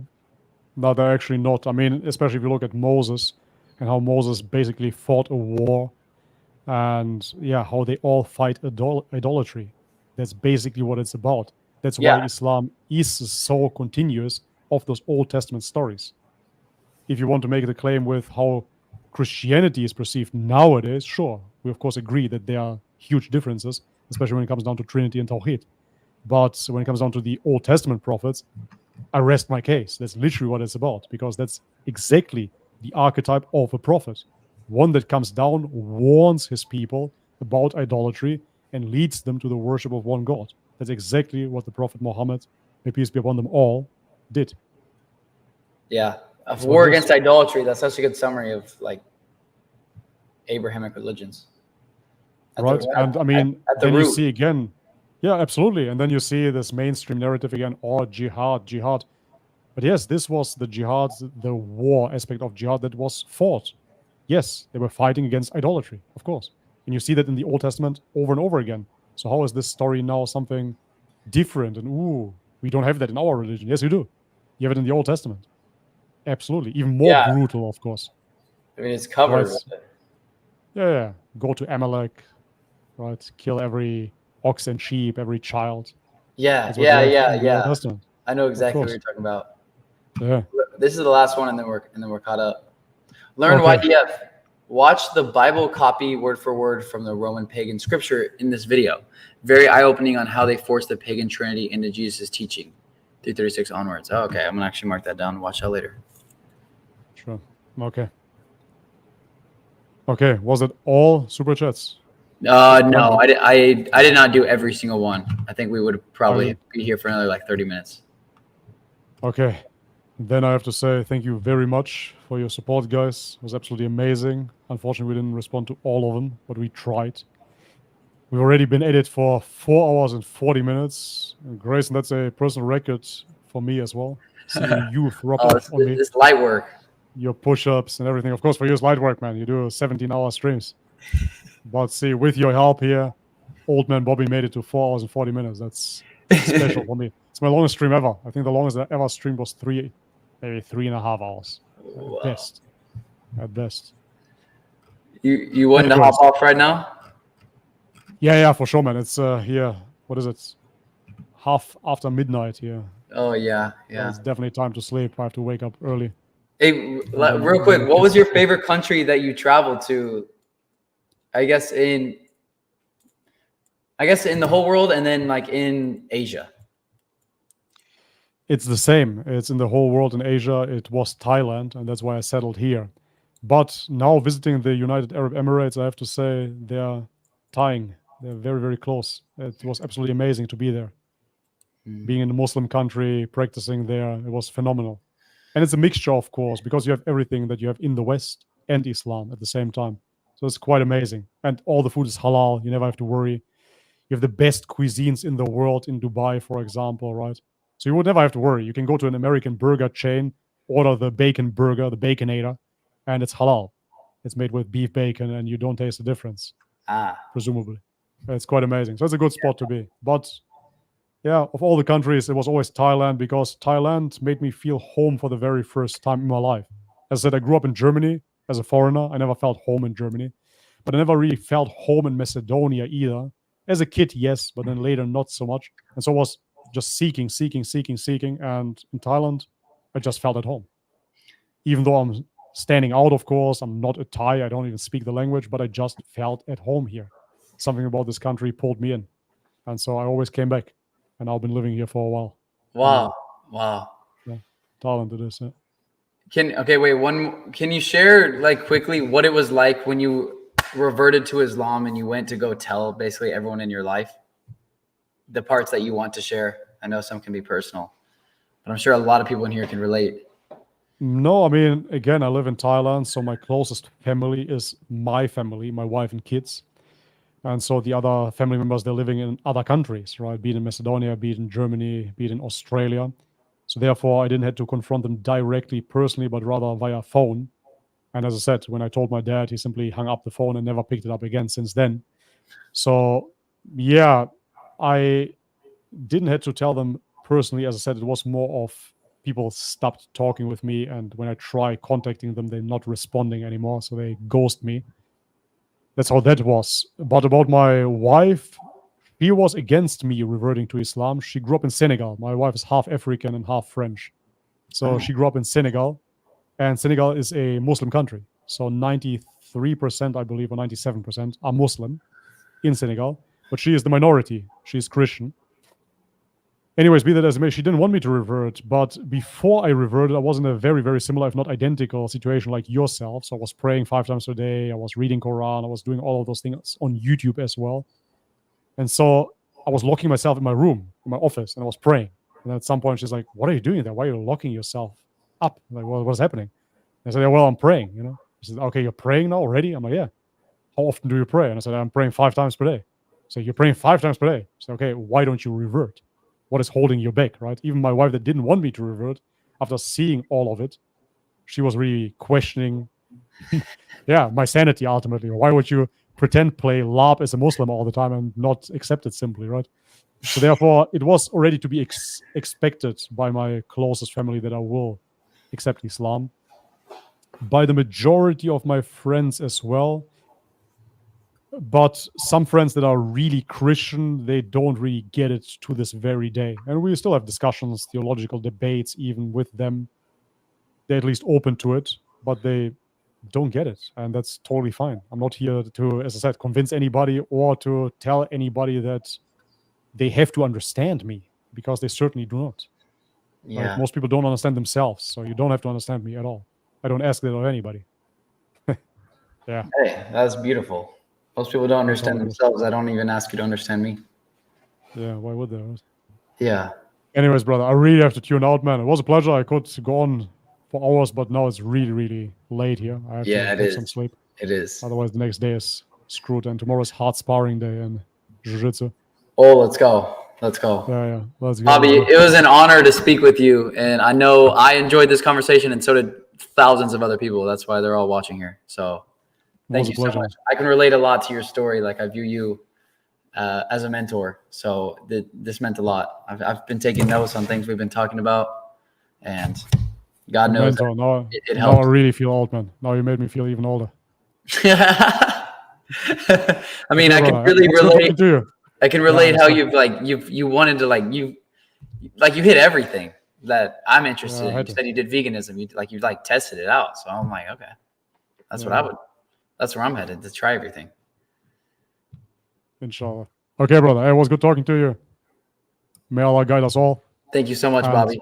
Until next time. Okay. Wait. Can I ask you one last question? How did you get it to where you were streaming my stream? Like, because it was like, when I streamed, I was like, let's see if Bobby's live. And I was like, oh, he's live. Like, it's like. Yeah. So you open Streamlabs, you go through the link. Streamlabs. No, sorry. No. It's not Streamlabs. Oh, StreamYard. I mixed up. StreamYard. Your link. You click on that link. And then on the right-hand side, where you see your YouTube profile, I don't know if you see it as the host. But it's in Streamlabs. In Streamlabs, it's StreamYard, yeah. In StreamYard itself. So you get to the link and simply click on this button on the right-hand corner. And there it allows you to link your YouTube channel. Okay. And then once you do that, it directly streams to YouTube. It creates a stream onto your YouTube as well. And so then it just streams simultaneously. Okay. Because I was thinking about streaming on Streamlabs and then mirroring this. And I said, okay, there's no point really. So if I keep streaming after this, is yours going to keep going?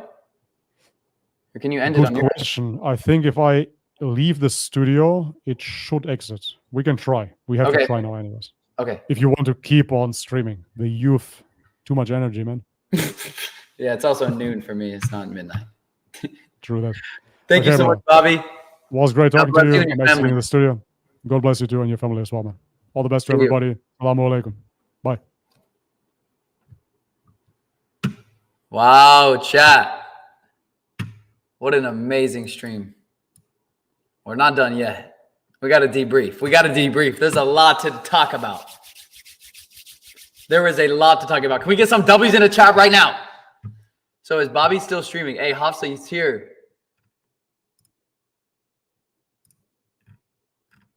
We got a lot to discuss. Latif, Marvin, what's good? Is Bobby still streaming? I need to figure out. So I don't. Oh, I can remove him. Bobby W stream. Let me see. W Bobby stream. W Bobby stream.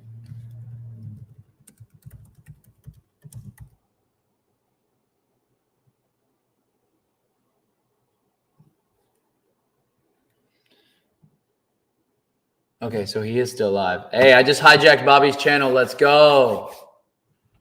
Okay, I think I can remove him. I deleted because a post was created on YouTube for this. Your best probably will need to delete it on YouTube.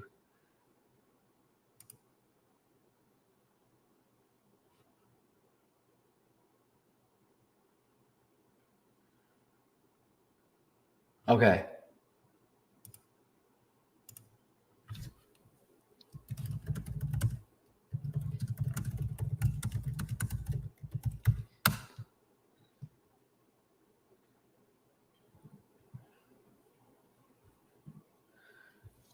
Hey, hopefully people for the Bobby stream pop over here. We got to debrief that. That was an intense debate, bro. Bobby destroyed me.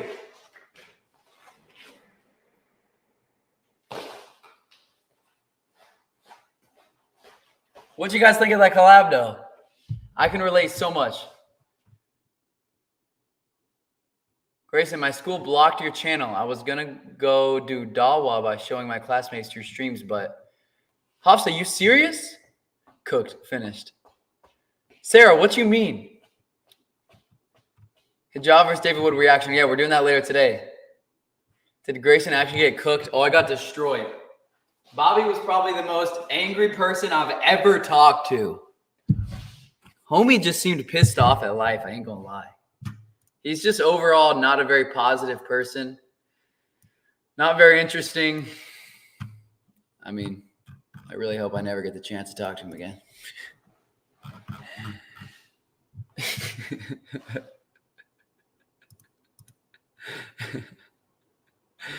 Dude, he is so chill. I have never related so much to anyone I've ever streamed with. Like, if you got like Hamza's den over here, you got Bobby over here. You know what I'm saying? Bang! I'm not saying I don't like Hamza's den. I'm just saying it wasn't I didn't get nervous talking to Bobby. I felt very comfortable. He feels very gentle. He even says he's not trying to convince anyone of his religion. That was so incredible. Really can relate to him. Bobby's a Sigma. Who here in here has had any experience with psychedelics? Because it was nice to talk about that with another religious man who can relate. It was really felt freeing to discuss that because it's something that I like completely changed my mindset on life. Didn't really, but at the same time it did. It reaffirmed things I already knew. It just made me smile a lot more like during life because I realized it's all just for fun. JD, Mohammed Durrani. What is psychedelics? Psychedelics are I did it was horrible. Yeah, for some people it's bad if they don't know what it's talking about or if they don't know what it is. Psychedelics, I would tell you, you're not going to understand it from me telling you. And everything you know about psychedelics is likely wrong. But Bobby talks about it on his channel. It's never took anything, but definitely had deep experiences. That's basically what it is. I'm not encouraging anyone to go use it because it's intense and it's a drug. It's a group of drugs. I mean, people call it medicine as well. It's like, for example, mushrooms. It's completely from the ground. So it grows from the ground, and as a human, you pick it up and you eat it, and you start experiencing an altered reality, but it doesn't necessarily feel like a fake reality. It starts to feel more real. Like you start to like actually confront your problems in life. It's kind of the opposite of like drugs, because drugs like alcohol, you ignore your problems, and on psychedelics, you cannot ignore like you can't not think about death. You can't not think about like following your dreams. At least that was my experience. I would recommend, if you're interested in learning about it, most interesting book I've like ever read. It's called How to Change Your Mind by Michael Pollan. How to Change Your Mind by Michael Pollan, if you want to learn about it and simply understand it more, because I realize it's not necessarily like inherently evil. That being said, do not recommend. You need to understand what you're doing before you do it. That I researched it for like 6 months. But anyway, what I'm saying is it was nice to discuss that with Bobby. I learned a lot about from psychedelics, like researching and like trying them. And when I say them, I mean mushrooms. Overall, it made me smile more, and I can relate to when Jesus says in the Bible, those who enter the kingdom of heaven must be reborn again. There's been many things in my life that made me reborn, like fighting, getting my ass beat, like boom, wake up, son. Ali A, yes. So what I was saying was you can achieve those same states without psychedelics just by chanting Allah and fasting. You can naturally trigger DMT. Whoa. Hey, I believe that. It's a shortcut to ego death. You can do it, same thing with breath. If you take, okay, I'm going to do it right now because I want to take a break. Yo, you guys got to join me on this. I'm going to take 30 breaths. Hafsa, God bless you. Thanks for being here. Do an 80-mile marathon. I'm going to do it right now. You can release. Bye, Sarah. Are you leaving too? Let me switch the camera over.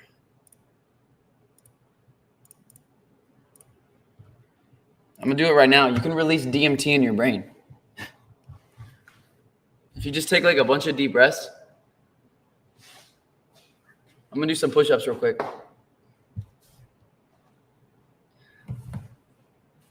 Hey, check this. You guys gotta watch it. I woke up before sunrise today. I'm built different. I do have experience with psychs, and I am Muslim. W. All right, let me get a little breather real quick. I'm gonna show y'all what it's like to be built different.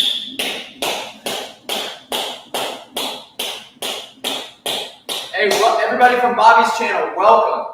Welcome to the dojo. When Bobby ain't streaming, when Bobby ain't making enough content, you know who to pull up to. I'm the young Bobby. I'm the Bobby perspective. It's the Brock perspective. You know what I'm saying? Shout out Bobby, bro. What a stream. What a stream. Hey, don't be fat. Whether you're black, white, Muslim, Christian, potato, gay, trans, a bot. You still a loser if you fat. Just saying, I didn't make the rules. If that hurts your feelings, good. That's the point.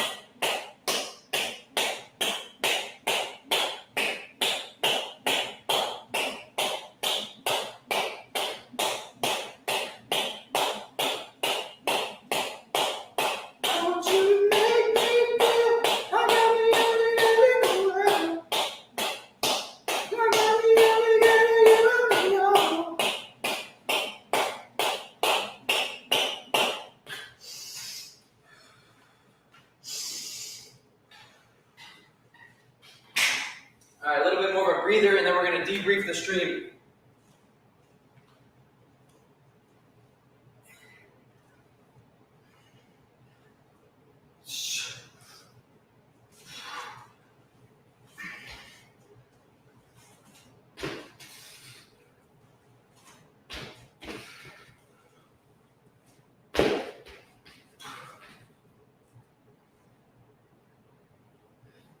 $100 push-ups every single day.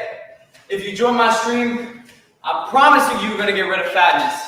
If you actually do the push-ups with me, look at that. Look at that. Bruh. How are you not going to be proud of how you look? Because I am. Praise God. All right, do some push-ups with me, then we're going to do some deep breaths, and then we're going to get back, and we're going to recap the stream, because there is some drama. There is some drama to discuss. Because I tell you what. I'm pissed at Bobby's perspective. He was such a jerk. I'm kidding. Oh my gosh.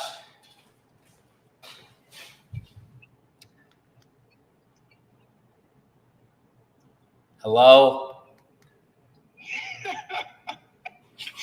What is wrong with you, man? What you mean? You're such an early guy. Why are you waffling about my boy Bobby, man? Bro, thanks for helping me set up that. Hey, chat. Shout out to the team for helping me set up the stream with Bobby. Oh, you wanted to be brought up at the end? Yeah, you told me that. I'm going to be honest. I said what?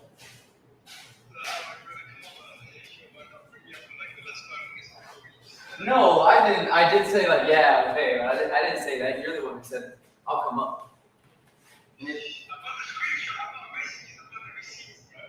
The messages? What you talking about? Well, why don't you come up right now?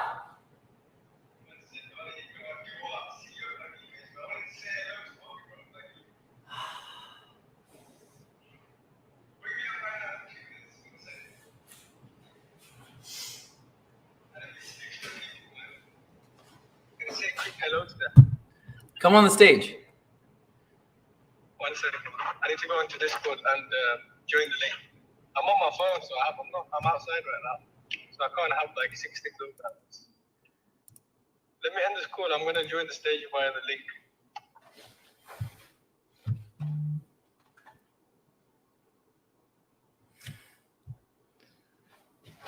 Dang it. I feel bad, guys. Latif wanted to be brought up and talk to Bobby, and I didn't bring him up. I'll have to stream him again. All right, give me 25 push-ups with me. Let's go.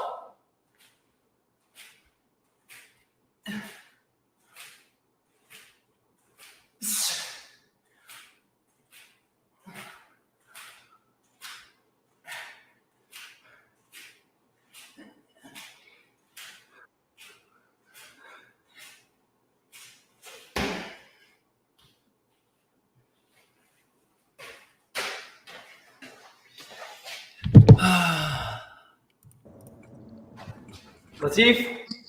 Yo, what's up? Assalamu alaikum, people. How's everyone Yo, doing? so long, bro. One second. Grab me some nuts. Huh? I'm going to grab some nuts. All right, you do what you're used to doing, mate. It's all right. Assalamu alaikum, everyone. How's everyone doing? I hope everyone's keeping well and healthy. I can't read the comments. Let me see if I can close the StreamYard and read the comments.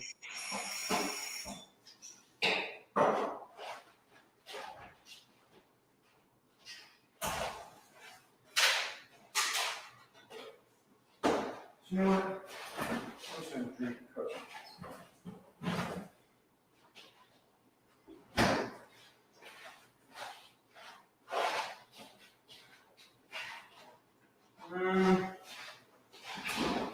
One second, let's see. Hey, keep them busy. Let's see.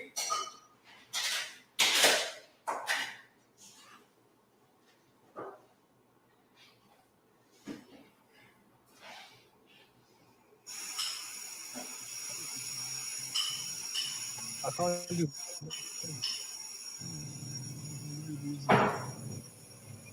because I'm on my phone. I'm driving right now. That's why I'm not at home. I can't have both things open. But everyone enjoyed the stream today. We've been trying to get this one set up for a while, and I think it was a success. It was a double stream. Bobby's a lovely guy. I think I might need to jump onto Bobby's YouTube channel and become one there and help him out rather than this guy. Hey, Latif. We're just forgetful. Wait, let me. Hey. Everyone think I can't read the comments, but everyone just spam like the number 1 or something. Spam it, and I'm gonna go on there in a second. I'm gonna go on there in a second and read the comments. If there's loads of ones, it means I should leave Grayson's channel and go and join Bobby's. Become mod there. What do you think, Grayson? Bro, I'm grateful for the stream, and I want to apologize, bro. I should have brought you up at the end. I didn't cross my mind, honestly. You're an L guy, bro. Dude, We need what's the comment saying? I can't read the comments, man. I'm on my phone. I know, bro. I'm more worried that they're all saying one. Hey, everyone say a thank you to the team for helping set this up.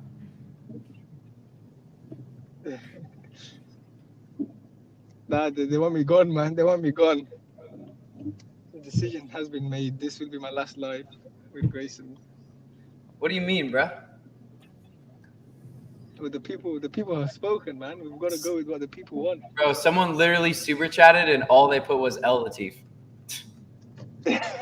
How much is there a super chat? 150.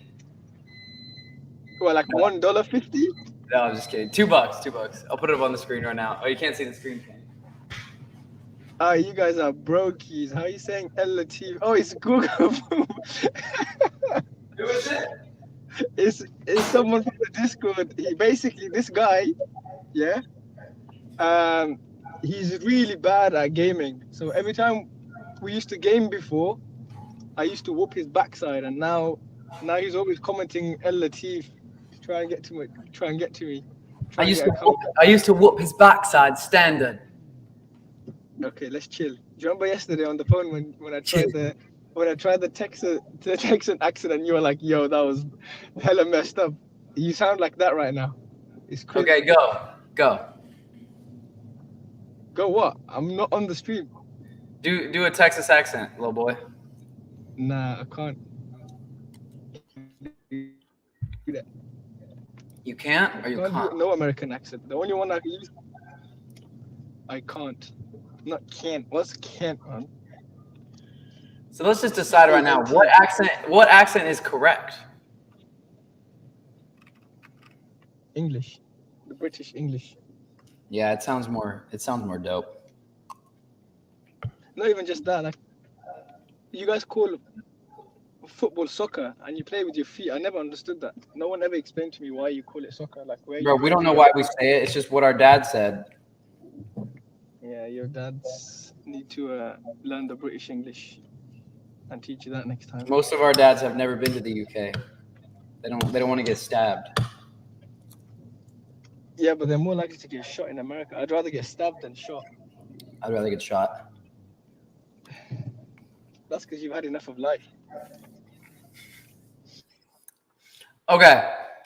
So Latif is really stupid. Anyways, what do you guys think about the stream? What questions you got for me? I'm gonna bring him up on the channel. Oh, we got London in the chat. What? Grayson, I'm gonna shoot off. I might come back later. Okay, bro. All right. W All right. stream, everyone. Spam that in the comments right now. W stream, and then also spam L Grayson. Fat guy, Okay. bro. Look at him eating. Oh God. Hey, W, let's see for helping set this up, bro. No cap.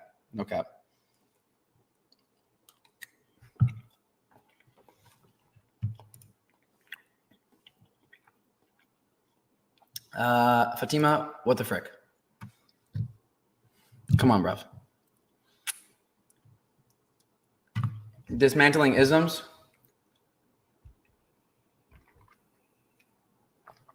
Hey, come on, forever. Pull up here, bro. Oh, Kurt. Marvin, how you doing, bro?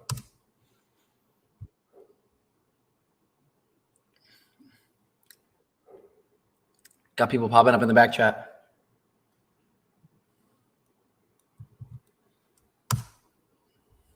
Yo, I'm sending StreamYard link.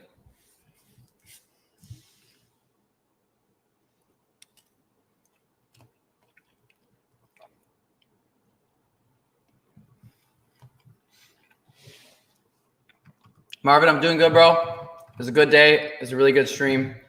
Dismantling isms. Let me try to find your super chat, bro.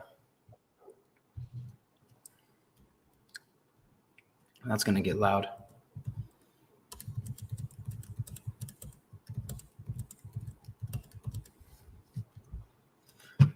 Let me find it.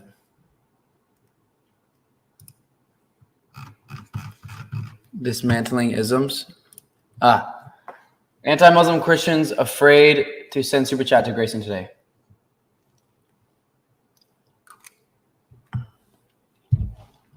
They knew Grayson wasn't alone, but with Bobby, who easily. Also, one message to Grayson: since you are Texas, meet Yasir Kadir. Hey, someone pop in the back chat to say hi to me before I end the stream.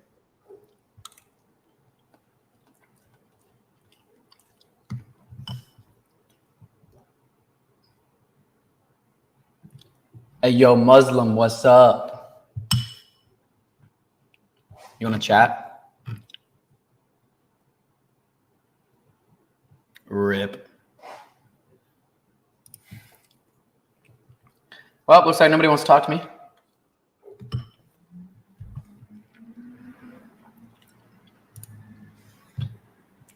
What did Grayson? Oh yeah, ask me questions from today's stream. Ask me questions. Grayson, doing the watch party today still. Arabia, yes, sir. You know it. Later today. It's not going to be probably at the appointed time. Actually, maybe it will be.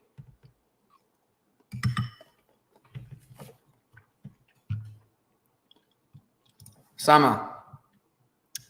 Yo, dope profile pic. What did you learn, Grayson, today from today's conversation? I learned that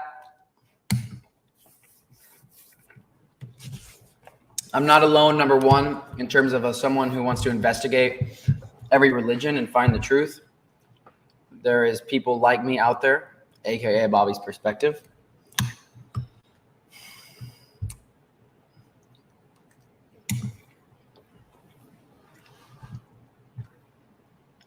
I learned that, reminded that it's not most of the worries, the fears of Islam are not a standard to become a Muslim. Like, you don't have to model your life after Muhammad, for example, to become a Muslim. Becoming a Muslim really today is what we harped on. Becoming a Muslim means you submit to the will of God and you don't follow any idols.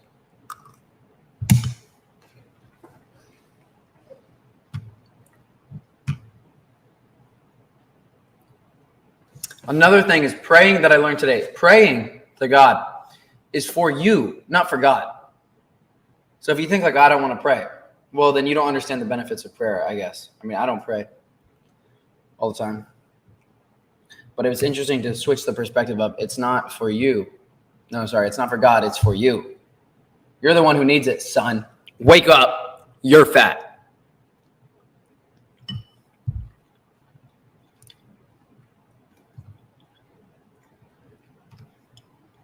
You should go to Thailand and visit Bobby in the future, inshallah. I'm not going to lie.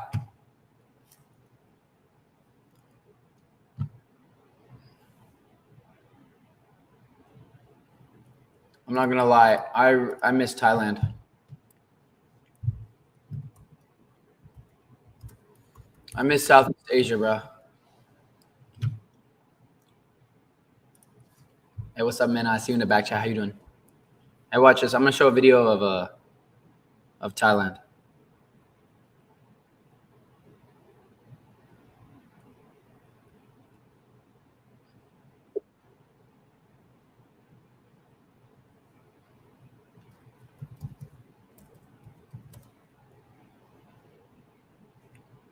Whoa.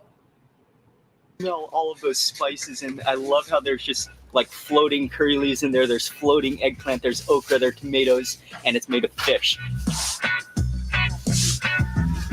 I love this dish. It's one of my favorites.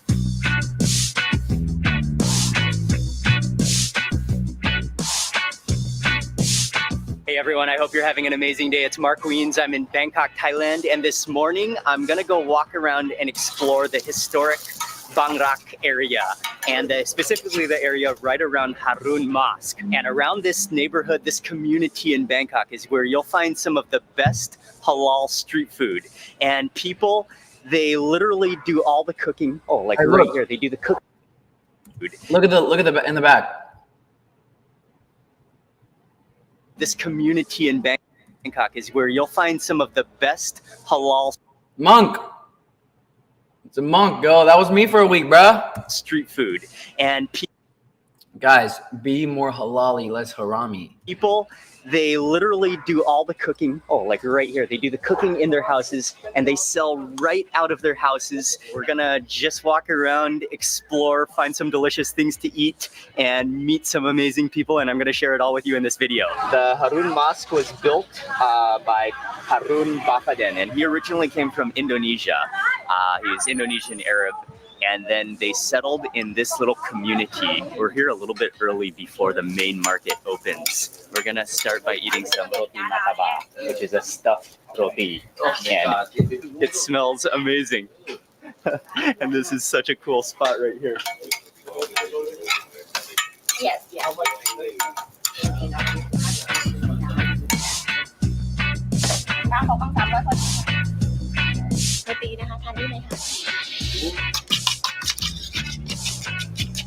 เป็นมัตตบะไก่2ใช่ไหมคะข้าวยาครับ 2ก็ได้ครับ โอ้ เลยค่ะพูดไทยเก่งแล้วนะ ขอบคุณครับนี่หน่อยครับ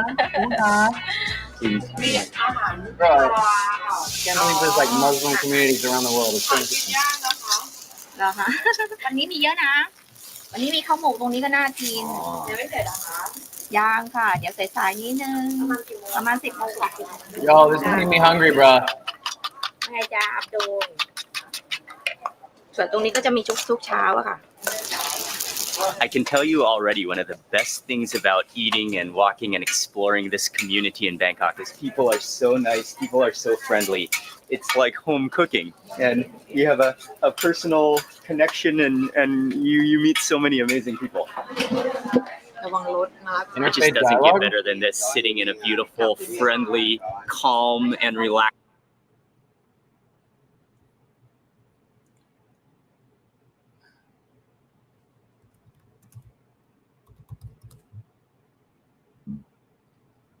Hey.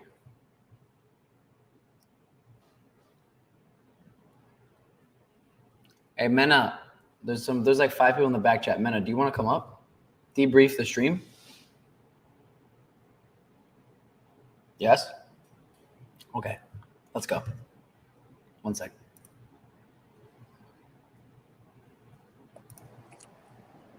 Hello, Mena. Hi, Grayson. Salam alaikum. Walaikum assalam. How are you? Good. Where are you from? I'm from Egypt originally, but I live in Florida. Oh, so that's Florida behind you? That's the Florida behind me. This is my job. I work at a hospital. Ah, okay. You on lunch break? I'm on lunch break. You guys got me hungry. All this you're eating, and then the video yours is playing. I just finished my oatmeal. Oh, Did you watch some of today's stream, or have you been following my channel? Oh yeah, I've been watching your whole journey. I also watched Bobby. I was following Bobby since he was a vegan. Oh, really? Oh my God, I love this guy in the sake of God, and you know, you're doing great too. Like, I love watching people learn. You're learning a lot. You're a fast learner, so I gotta give you that. Thank you. So I definitely enjoyed today's stream. Bobby is just this amazing person. I'm surprised, like, his Arabic is very good for someone who just, I think he's been Muslim for 2 years now. So his Arabic is really good, and his knowledge, may Allah increase him in knowledge in you. I saw that he definitely made sense to you a lot today, because you guys related a lot. So I can relate a lot to what he was sharing. You're exactly right. Like, a lot. He looked into basically every religion and spirituality and X, Y, and Z, and that's basically what I did, just in a shorter amount of time. Yeah. So I see myself in him. Yeah, you guys definitely. Did he answer like the most difficult questions that you had? Do you think? Let me see. Let me go through. I have the questions I've written down. Let me see if any of them feel unanswered. It's not really first off, it's not really that I even have so many questions. It's more so just talking with other people, so that I'm like, I'm not like doing something crazy here. Like, these people are with it too, I'm not. It's just like, becoming a Muslim sounds so crazy to someone who's never learned about it. You're like someone who's grown up thinking that Islam is evil. And then I don't know, the more I learn, the more I realize Islam is just the root of religion, So let me look.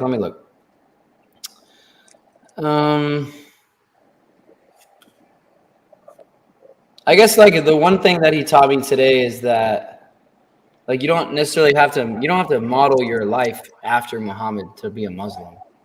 Like, you don't have to follow every single, I know that you don't have to follow every single thing, but because then I told him, I was like, so you said you don't have to follow Muhammad? He's like, no. He's like, you don't have to model your life after him. Like, you wear the ring and do this and this and this. And that's just like nice to know that. My biggest concern with Islam is like, can you share your perspective? Like, is it about following Muhammad? Okay, so I've been wanting to answer you for the longest time about this. It is about following God and his messengers. So when God is speaking in the Quran about follow God and the messenger, that applies to all the messengers. So it is not about Muhammad. It is about God sent Muhammad, revealed to Muhammad the message that he wants him to give to us. And Muhammad did his best to deliver that message, that we have now, 1400 years later. So now we worship God, and we thank God that he sent us messengers with that light, with the message, because otherwise we would not have gotten the message. We would have been led astray by the devil or whatever, the society, this and that, desires. So it is not about Muhammad as a person. We don't worship him. I seen somebody that put on a super chat, which I agreed with. There is a confusion between worship and paying respect, because, and I understand why, because from your background, you go to church and you see people, you know, saying in the name of the Father, Holy Spirit, Jesus, or Son, Father, Holy Spirit, it's all connected. So to you, that is worship, which it is. When you go and you bow to the altar and the statue and stuff like that, yes, that is a form of worship, but we don't do that with Muhammad. We pay respect to Muhammad as one of the prophets, along with other prophets, but it is not an obligation to imitate everything that Muhammad did. So Muhammad had 9 wives. Does that mean you have to go and marry 9 wives or 4 wives? You're only permitted, well, no, you can't. You can't marry 9, but you have up to 4. If you don't want to marry 4 women, that's up to you. It's not like you're going to be judged for that, but you can go marry 4 women. Same thing with the ring. You know, some people, you know, they have so much respect to Muhammad because they read his biography and they just made this connection with his story and everything. And they just, you know, yeah, you know what, I'm gonna wear the ring like Prophet Muhammad used to wear it. Okay, that's good, but they don't have to do that. Yeah. So it's definitely not about Muhammad as much as it is about Allah. Like, Allah is Allah. That's it. That's red line. No one shares that that status of like worthy of worship God with him. Yeah, I mean, you can see that throughout the Quran too. Yes, absolutely. What else? I'm about to end my stream. I'm gonna bring up one of my other friends next, but can you share like what interests you in watching like my channel? Well, when I first moved to America, I was definitely led astray by the American dream, or the freedom that they call here.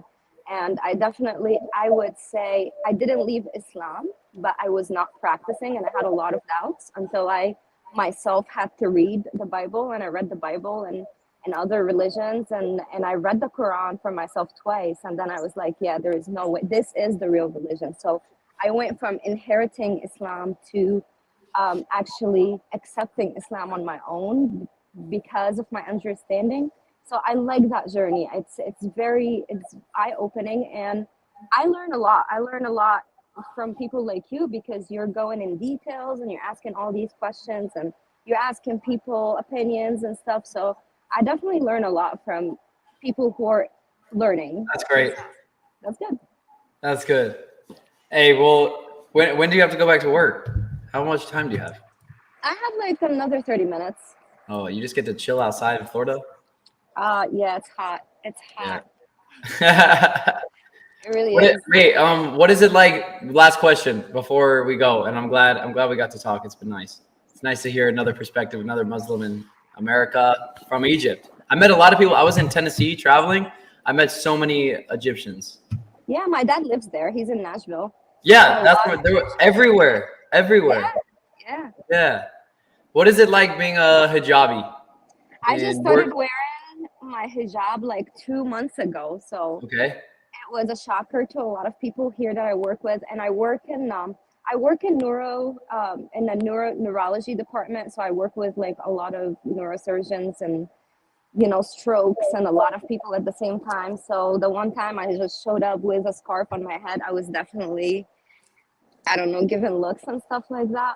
But I feel liberated. I feel like I don't have to follow society's standards of beauty to fit in. To me, I'm married, so I'm reserved for my husband, and I can, you know, do my hair and do my makeup and dress however I want at home, and that's for me and my husband. But I don't have to share myself with other people. So that's liberating. It's very liberating. Yeah, I bet. What did people ask you? Like, why did people ask you why you're wearing hijab now? And what'd you say? Yeah. How did that make you feel? It depends because some people ask politely and some people just give dirty looks and not ask anything. But I had this one lady that I work with, and she's older, had no filter kind of thing. But she was like, "You're in America now, you know, you don't have to wear that." And I said, "This has nothing to do with the land that you're in. This is a belief system. So wherever I go, exactly. So if I believe that, you know, God is the most important, and he you know, ordered me to cover myself for and keep myself preserved for my husband, then I'm gonna do that with no question. It doesn't matter what you think or other people think or wherever I am." So a lot of people did ask, and I actually inspired a couple of other Muslim girls that were not wearing the hijab, and I was inspired by other Muslim girls that started wearing the hijab. So it's definitely been a really nice journey for me.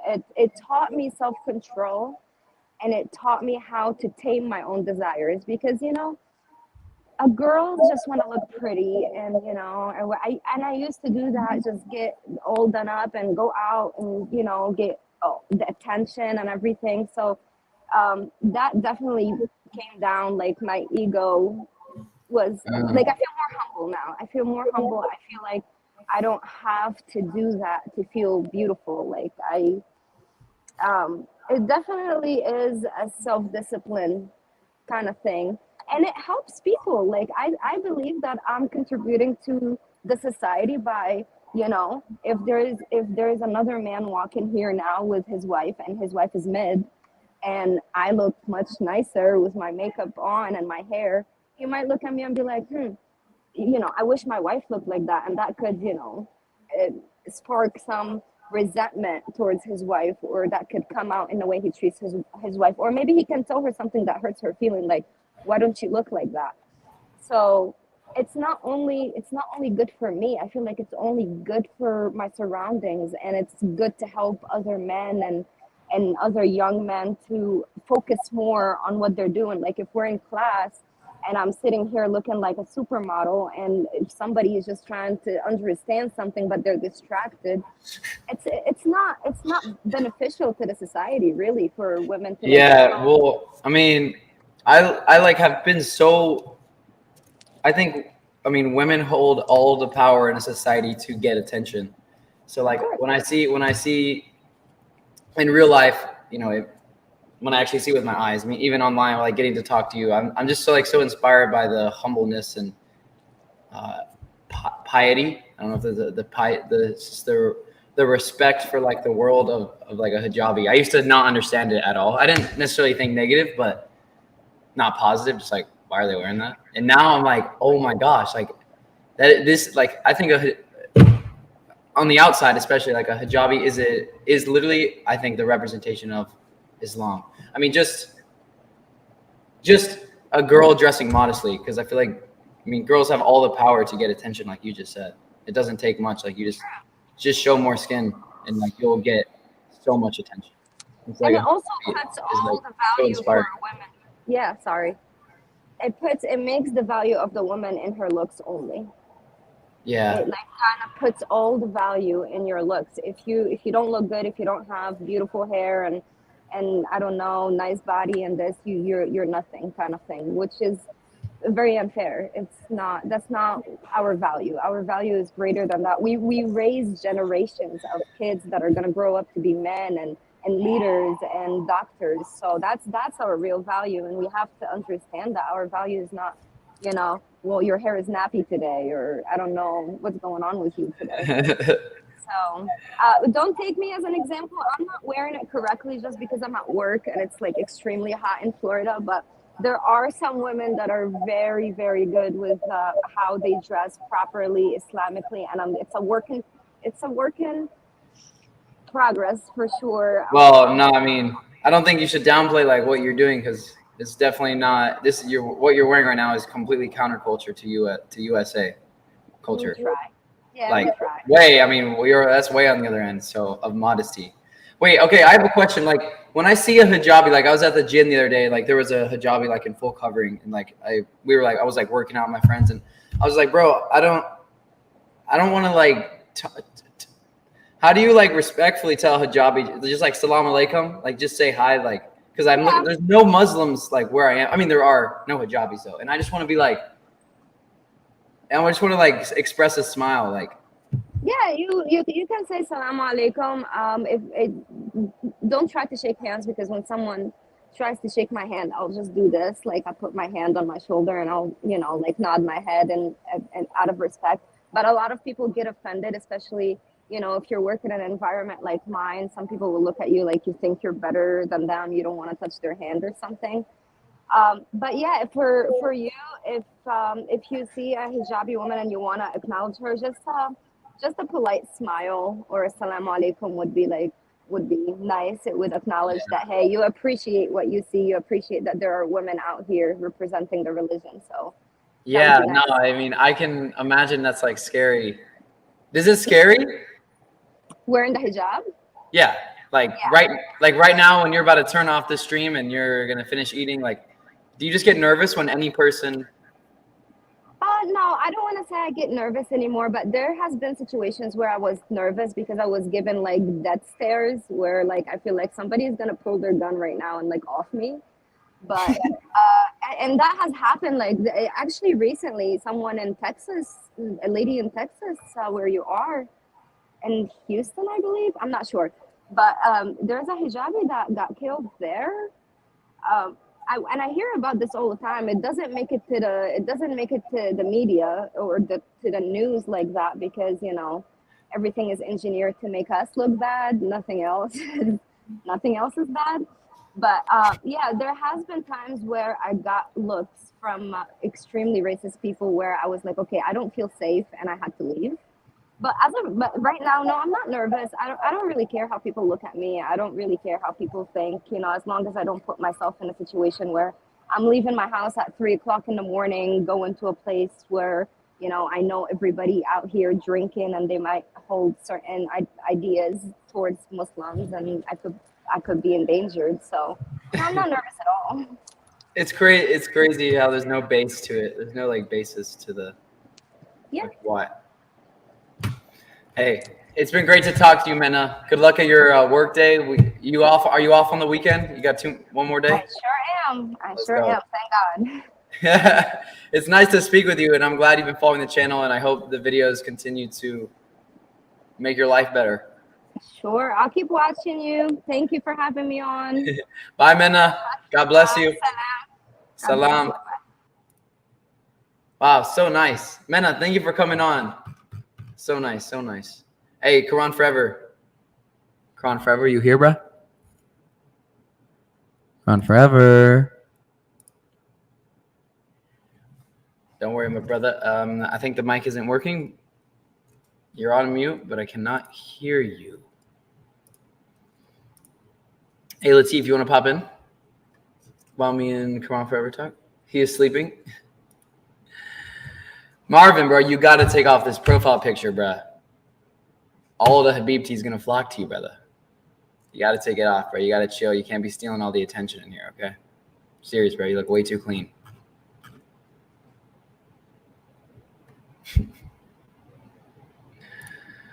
In the channel, I recommend watch the one about Khadija first. Rice World.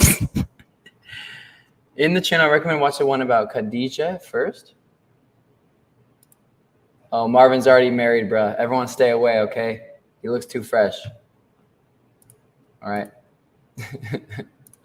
Already married, bro. Yeah, I know. I figured you were already married. I just want to make you laugh.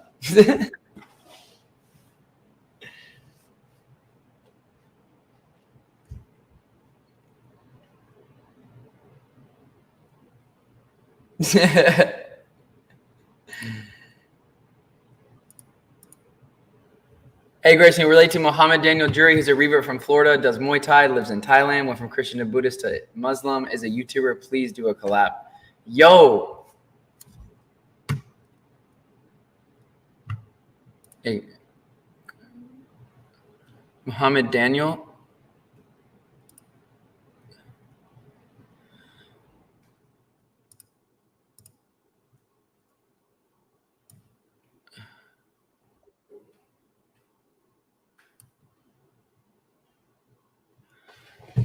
Should we try to? Hey, Hey, Latif. Yo, what's going on, man? Hey, put on the camera. The man said put on the camera. All right, here you go. You ready? Oh, What? Hey, yo, Latif. Hey, Yo.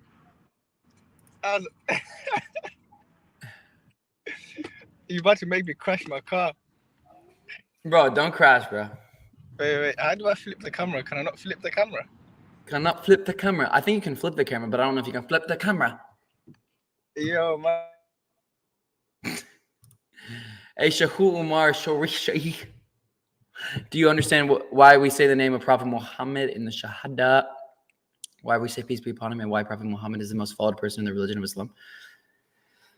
I don't understand why he's the most followed one, but I guess that's because there's only the information for him. I understand that he's in the Shahada only to remind us that he's just a messenger. Yeah. Oh, yo, who should we have next on the stream, everyone? Bro, what about the guy that they're comments. what about the guy that they're talking about? Huh?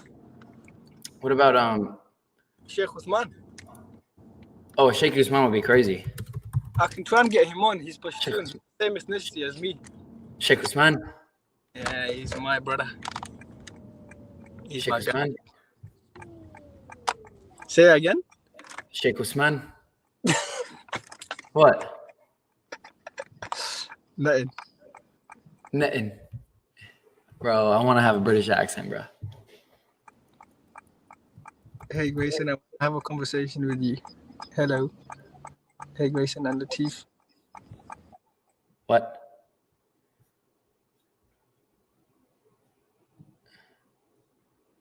Sheikh Usman. Oh, Muhammad Daniel.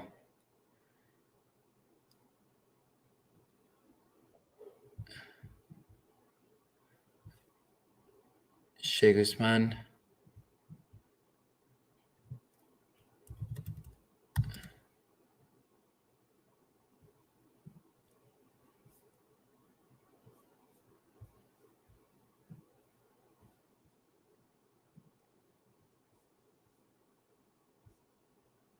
Oh my gosh, look.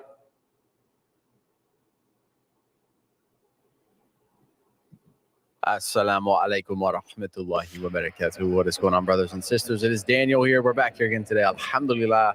Want to watch these recent kind of videos, recent happenings with Mr. Grayson Brock. I've gotten some requests to react to him and to talk to him.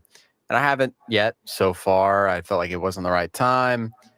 And, he needs, I see what he's doing. And he's just going through his journey. He found out about Islam and he's learning about it, and it just takes time sometimes. And I think what he's doing is good. He's talking with different people. He's talking with Muslims. He's talking with Christians because he used to be a Christian. He's an American like myself, and it's good. Learn and listen to what people have to say. And I might even get flack from some people saying like, "Oh no, he shouldn't talk to these Christians and stuff." But I think it's fine personally.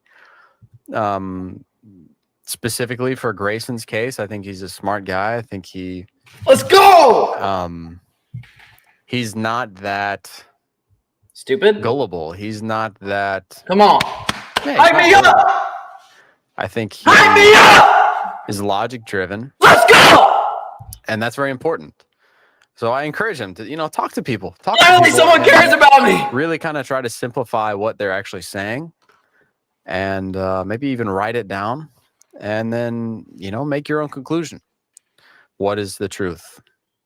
So anyway, yeah, he's got this recent conversation he had with Mr. God Logic, one of the, most popular YouTube Christian apologist. Yeah. Infamous in the Muslim world. He frequently speaks out against Islam, and he's kind of funny. He's debated with Sheikh Uthman, and he's kind of Finally, guys, someone appreciated me. Sam Shamoon's wingman at times. So I thought I'd check this video out. It's 36. Just open it up here on Saudi YouTube. Arabia. Anyway, so I don't understand why people. What are you lying about? We just read the verses. exactly. We just read here, man. We have a saying here at Godlogic Apologetics. We just read, man. we just read, man. That's all we do. There's other things too, though. There's other things like allowing you to commit adultery, allowing you to sleep with another man's wife. Oh, that's forbidden in Islam. Beating your wives. They'll give the excuse, oh no, you can beat her lightly, you can't cause bruising. Okay. Beating your wife, committing adultery, these are all things that are taught. I'm confused where he's getting the committing adultery thing from. I mean, it says clearly in the Quran not to even go near that, right? Not to even go near, don't even go close to zina. And then he's saying that Islam allows for adultery. Where is he getting that? I don't think it exists. And then the beating the wife thing. Yeah, he's always taking stuff out of context. Like that's it. Ali Guyev. I would say right now I'm not too active in the inner chat. We don't really have it popping. If you don't feel like it's essentially not too much of a difference from the first membership, the 2 membership levels as of right now. I plan on changing that in the future. But yeah, right now, it's not. I mean, it's supporting the channel and you become a member of the inner circle, which you get a premium access to a chat on the Discord. We need to revitalize that, get that more pumping, get that more popping. But yeah, your choice, bro. When you just say that at face value, like, oh, you can hit your wife in Islam, it's like, it's not that simple, It's not just like, oh, you're like, my wife didn't make my favorite dinner, so I'm gonna hit her. It's not that easy. It's not that simple. This is a complicated. That's a complicated thing, and it's not just 0 to 100 like that. It's just funny. He likes to do that. He likes to kind of take things out of context. Take the subtleties out of things. In the Quran. Do you believe? Have you heard of these things before? I know you've been around. So have you heard about the? Oh, I've been around. Yeah, you've been around, man.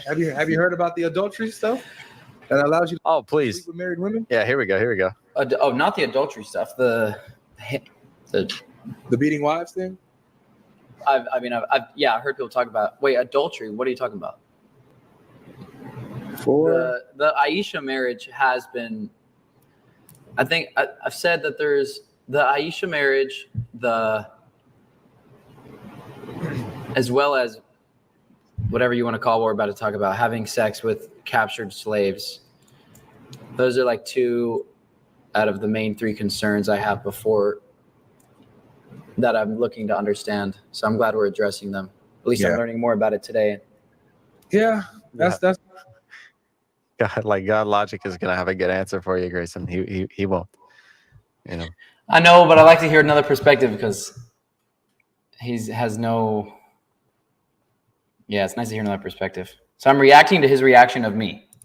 This is kind of sick. I honestly, this is, and I'm not blaming anybody. I'm blaming myself, if anybody. Like, I feel like there's not enough for guys like Grayson. I feel like the Muslim world doesn't actually understand how big of. How do I say this? It's like. Okay, I really want to talk to this guy. He seems so gentle spoken and like I feel like I can already relate to him, like the way he talks. He's actually thinking before he speaks, you can see it. Mashallah. The age of Aisha, the Aisha's marriage is probably the biggest turnoff for Westerns to Islam. And when I see Muslims like giving dawah about this, they just like dismiss it, like, oh, it's not a problem. And I feel like the explanations for it should be better. I think there should be better explanations. Bro, so true. Than what's easily accessible out there right now. Like if you just type in like age of Aisha, like it's not made easy for you. Quran? It's not really easy. Can you hear me? Yeah. Yo, finally, man. Hey, bro. How you doing? That's good. Now continue watching the video. It's more interesting than anything I'm finna say, bro. Yeah, true. You're boring, bro. I wish Yeah, for real. Would make that. I don't know. And maybe it should be me. Maybe I should do that. Even But he laughed at the joke. you know, I don't know all the ins and outs. That's my goal, man. My goal is to, give you what I can. I can't give, I guess, we don't have the time to go over every little thing, but just to give you some major things to really consider. If you're thinking about Islam, these are the things that they're not going to tell you. They're not going to tell you, oh, and remember, Muhammad slept with Aisha when she was 9. Oh, and yes, actually, this is actually permitted in Islam, period. In the Quran, it teaches you that this is permissible. Oh, and you can beat your wives if you fear disobedience. If you think they might be disobedient, you can go ahead and beat them. But don't leave a bruise, though, and don't break any bones. Also, as long as you go out to war, you can go ahead and take a married woman. They're not going to tell you this stuff. So I'm going to tell you what they won't tell you, and then you do what you want from there. So if they're, I wonder if they still actively teach stuff like this in mosques and Juma or like Friday days. No. Maybe I can ask. What was that cut? Yep, go ahead. Ask an imam this. Tell them what you're doing for Islam. You have some struggles now. They might be suspicious if you bring that up.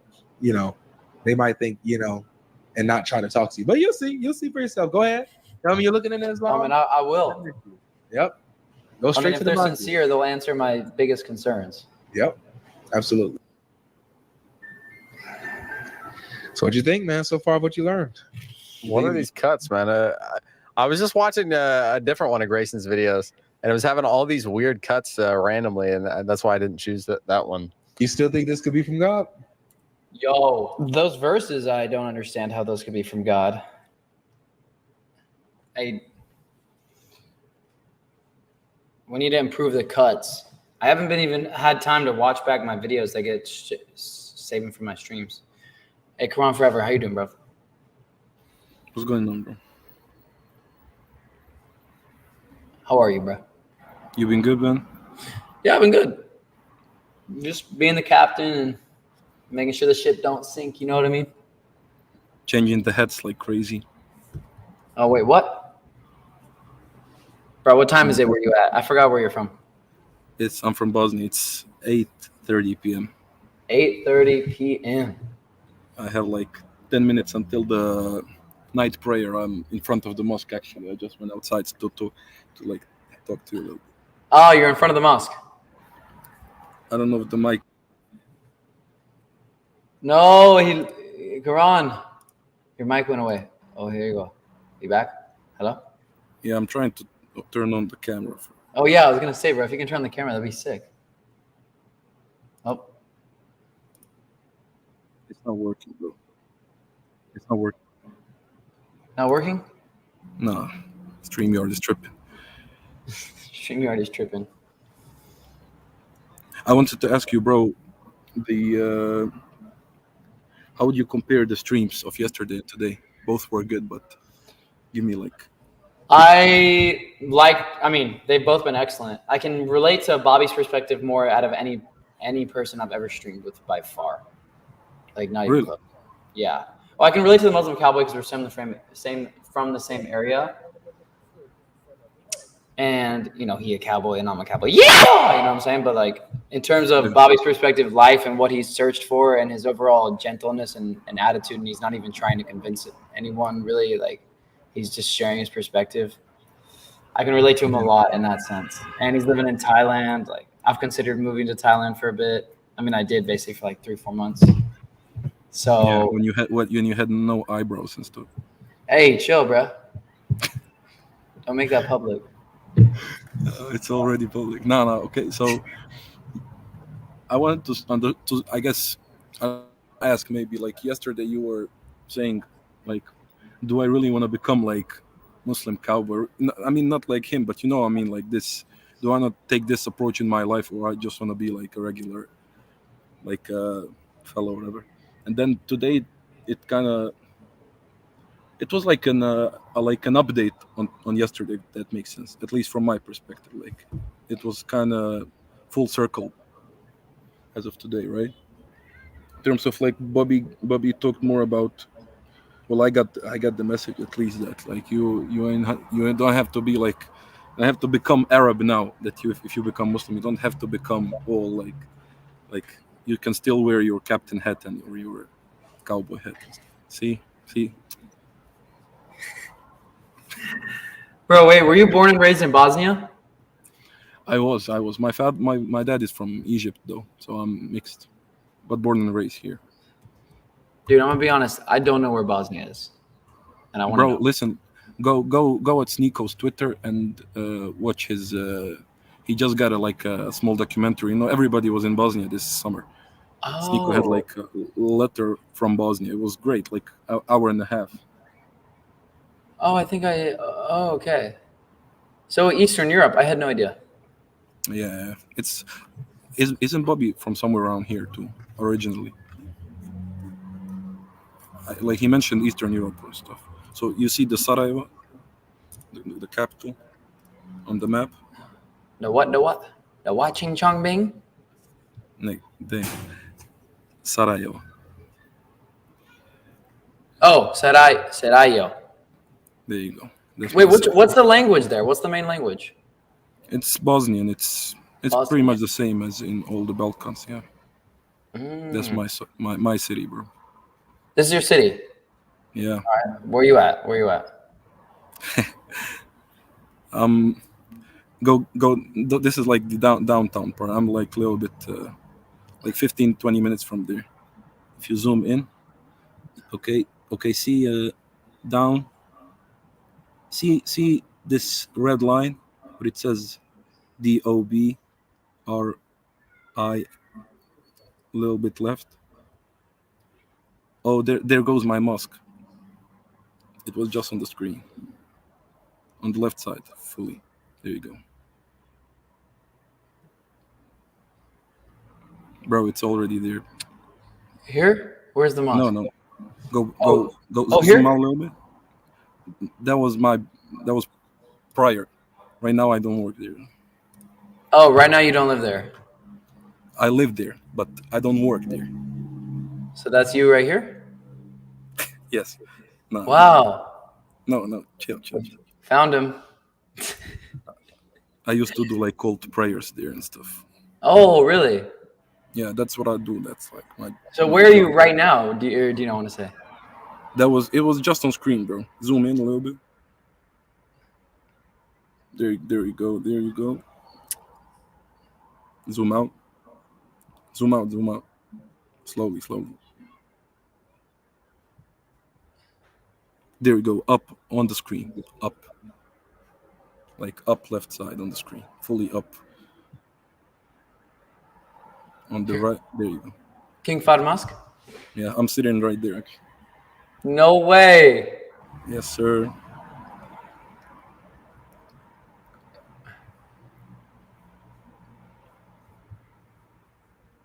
Like so right is here. like, yeah. On the stairs. I'm literally sitting right there on the stairs. So I was about to say, listen though. So I was about to say, like, Bosnia is like only majority Muslim country in Europe, right? In terms of like, we are authentically like European Muslims, right? Not like so. And everybody was talking about, right? Because as I said, everybody, like a lot of these YouTubers were here this year. Everybody was like, "Oh, this is like there's like white Muslims here now." We were like, "Duh!" Like, and it's an interesting place to say the least, in terms of like its history, its culture, and the Muslims here. It's all white people. You can relate to them, like Bobby and stuff. So Yeah. I love white people, yeah, I know. I think I've heard you before. I think they're the best. They're the best race. What do you think? I already said too much, dog. Bro, remind me of your first name, bro. No, I never said it, bro. That's why. That's why. Quran forever. All right, guys. Well, make sure you guys go find him. Go find Quran forever. Give him a handshake from me right now. Damn. Hey, watch your back, because my goon's gonna follow you home tonight. Okay, I got your location. Damn, bro. This. Mix it Yeah. up. All right, bro. There you go, bro. I'm gonna end the stream and I'm gonna be back up in a few hours. Muhammad Hijab watch party. If you possibly, depending on how late you stay up tonight, if you want to watch the stream like with me and react to the debate. Ooh. Yeah, I might post. What time? What time? In like what? How much? How? I'll probably stream in. It's 1:45. I probably won't start for another hour and a half. I think I'll be playing basketball tonight, though. Okay. All right. Well, inshallah in the future, bro. It's great to speak with you. Quran forever. You a G. Yes, sir, bro. I love seeing you in the chat, bro. Come on, man. You know I'll be the funniest in there. Yeah, you definitely are. You're definitely one of the funniest. All right, bro. Peace out. All right. See you, bro. Have a good prayer. Thank you, bro. What a G. What a G. What a G. Quran forever in the chat. W's in the chat right now. Spamming in the chat right now. I'm freaking pissed right now. W's in the chat. I'm not seeing enough W's, chat. Grayson, Google this hadith. Musnad Ahmad 12579. All right, let me Google it. Share this tab instead. Boom. Okay, let me get this tab up there. Boom. Shared it. Boom. Okay. Hadith on companions. Prophet of believers of all believers. Let's read it. Anas ibn Malik reported, the messenger of Allah, peace and blessings be upon him, said, I wish I could meet my brothers. The companions of the Prophet said, are we not your brothers? The Prophet said, you are my companions, but my brothers are those who have faith in me, yet they never saw me. Wait, this is exactly what a verse is in the Bible. This is exactly what a verse is in the Bible.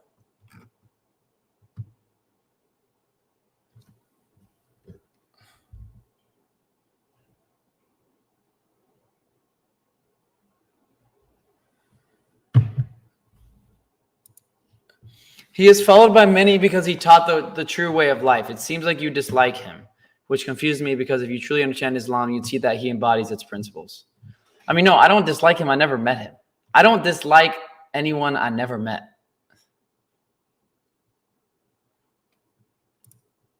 Can people like premium members actually talk to you one-on-one on Discord when buying a membership at Grayson Brock? As of right now, no. I'm still. We have a premium chat on Discord that's exclusive only to the members of the inner circle. However, I'm not going to lie to you. It's not popping right now. We need to get it more involved.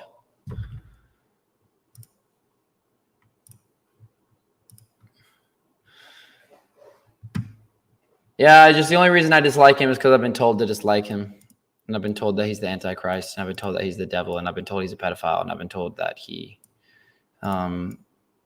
teaches an evil religion and that he teaches that it's okay to sleep with underage girls. Or underage girls, no, sorry.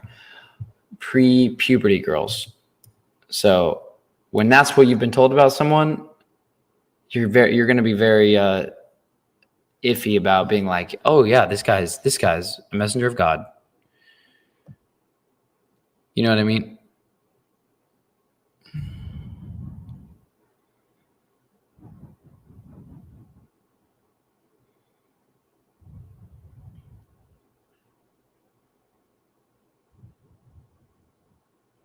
BBB, yes.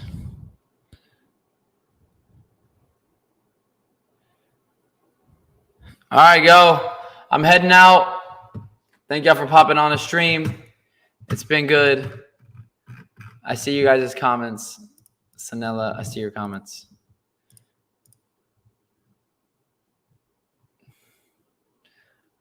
Hey, a lot of people have been asking me if I'm Chinese. Ding chao bing ling. Ding chao ban. Is anyone from Vietnam in the chat? Hey, Ali W, brother. W. Ali, don't be fat. Don't do it. Don't do it. Don't do it. Don't do it.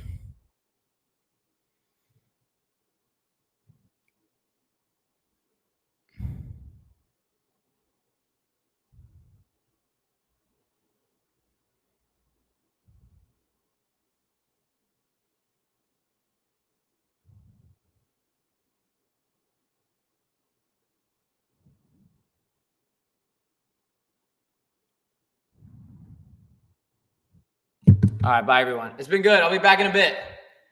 Run it.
Bro, why this thing still going, bro?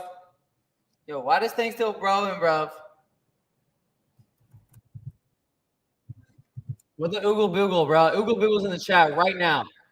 Oogle boogle's in the chat right now.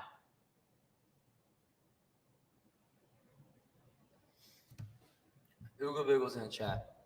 I'll see you guys in a bit. Watch party going dummy today. Let's go. Gotta end this one here, y'all.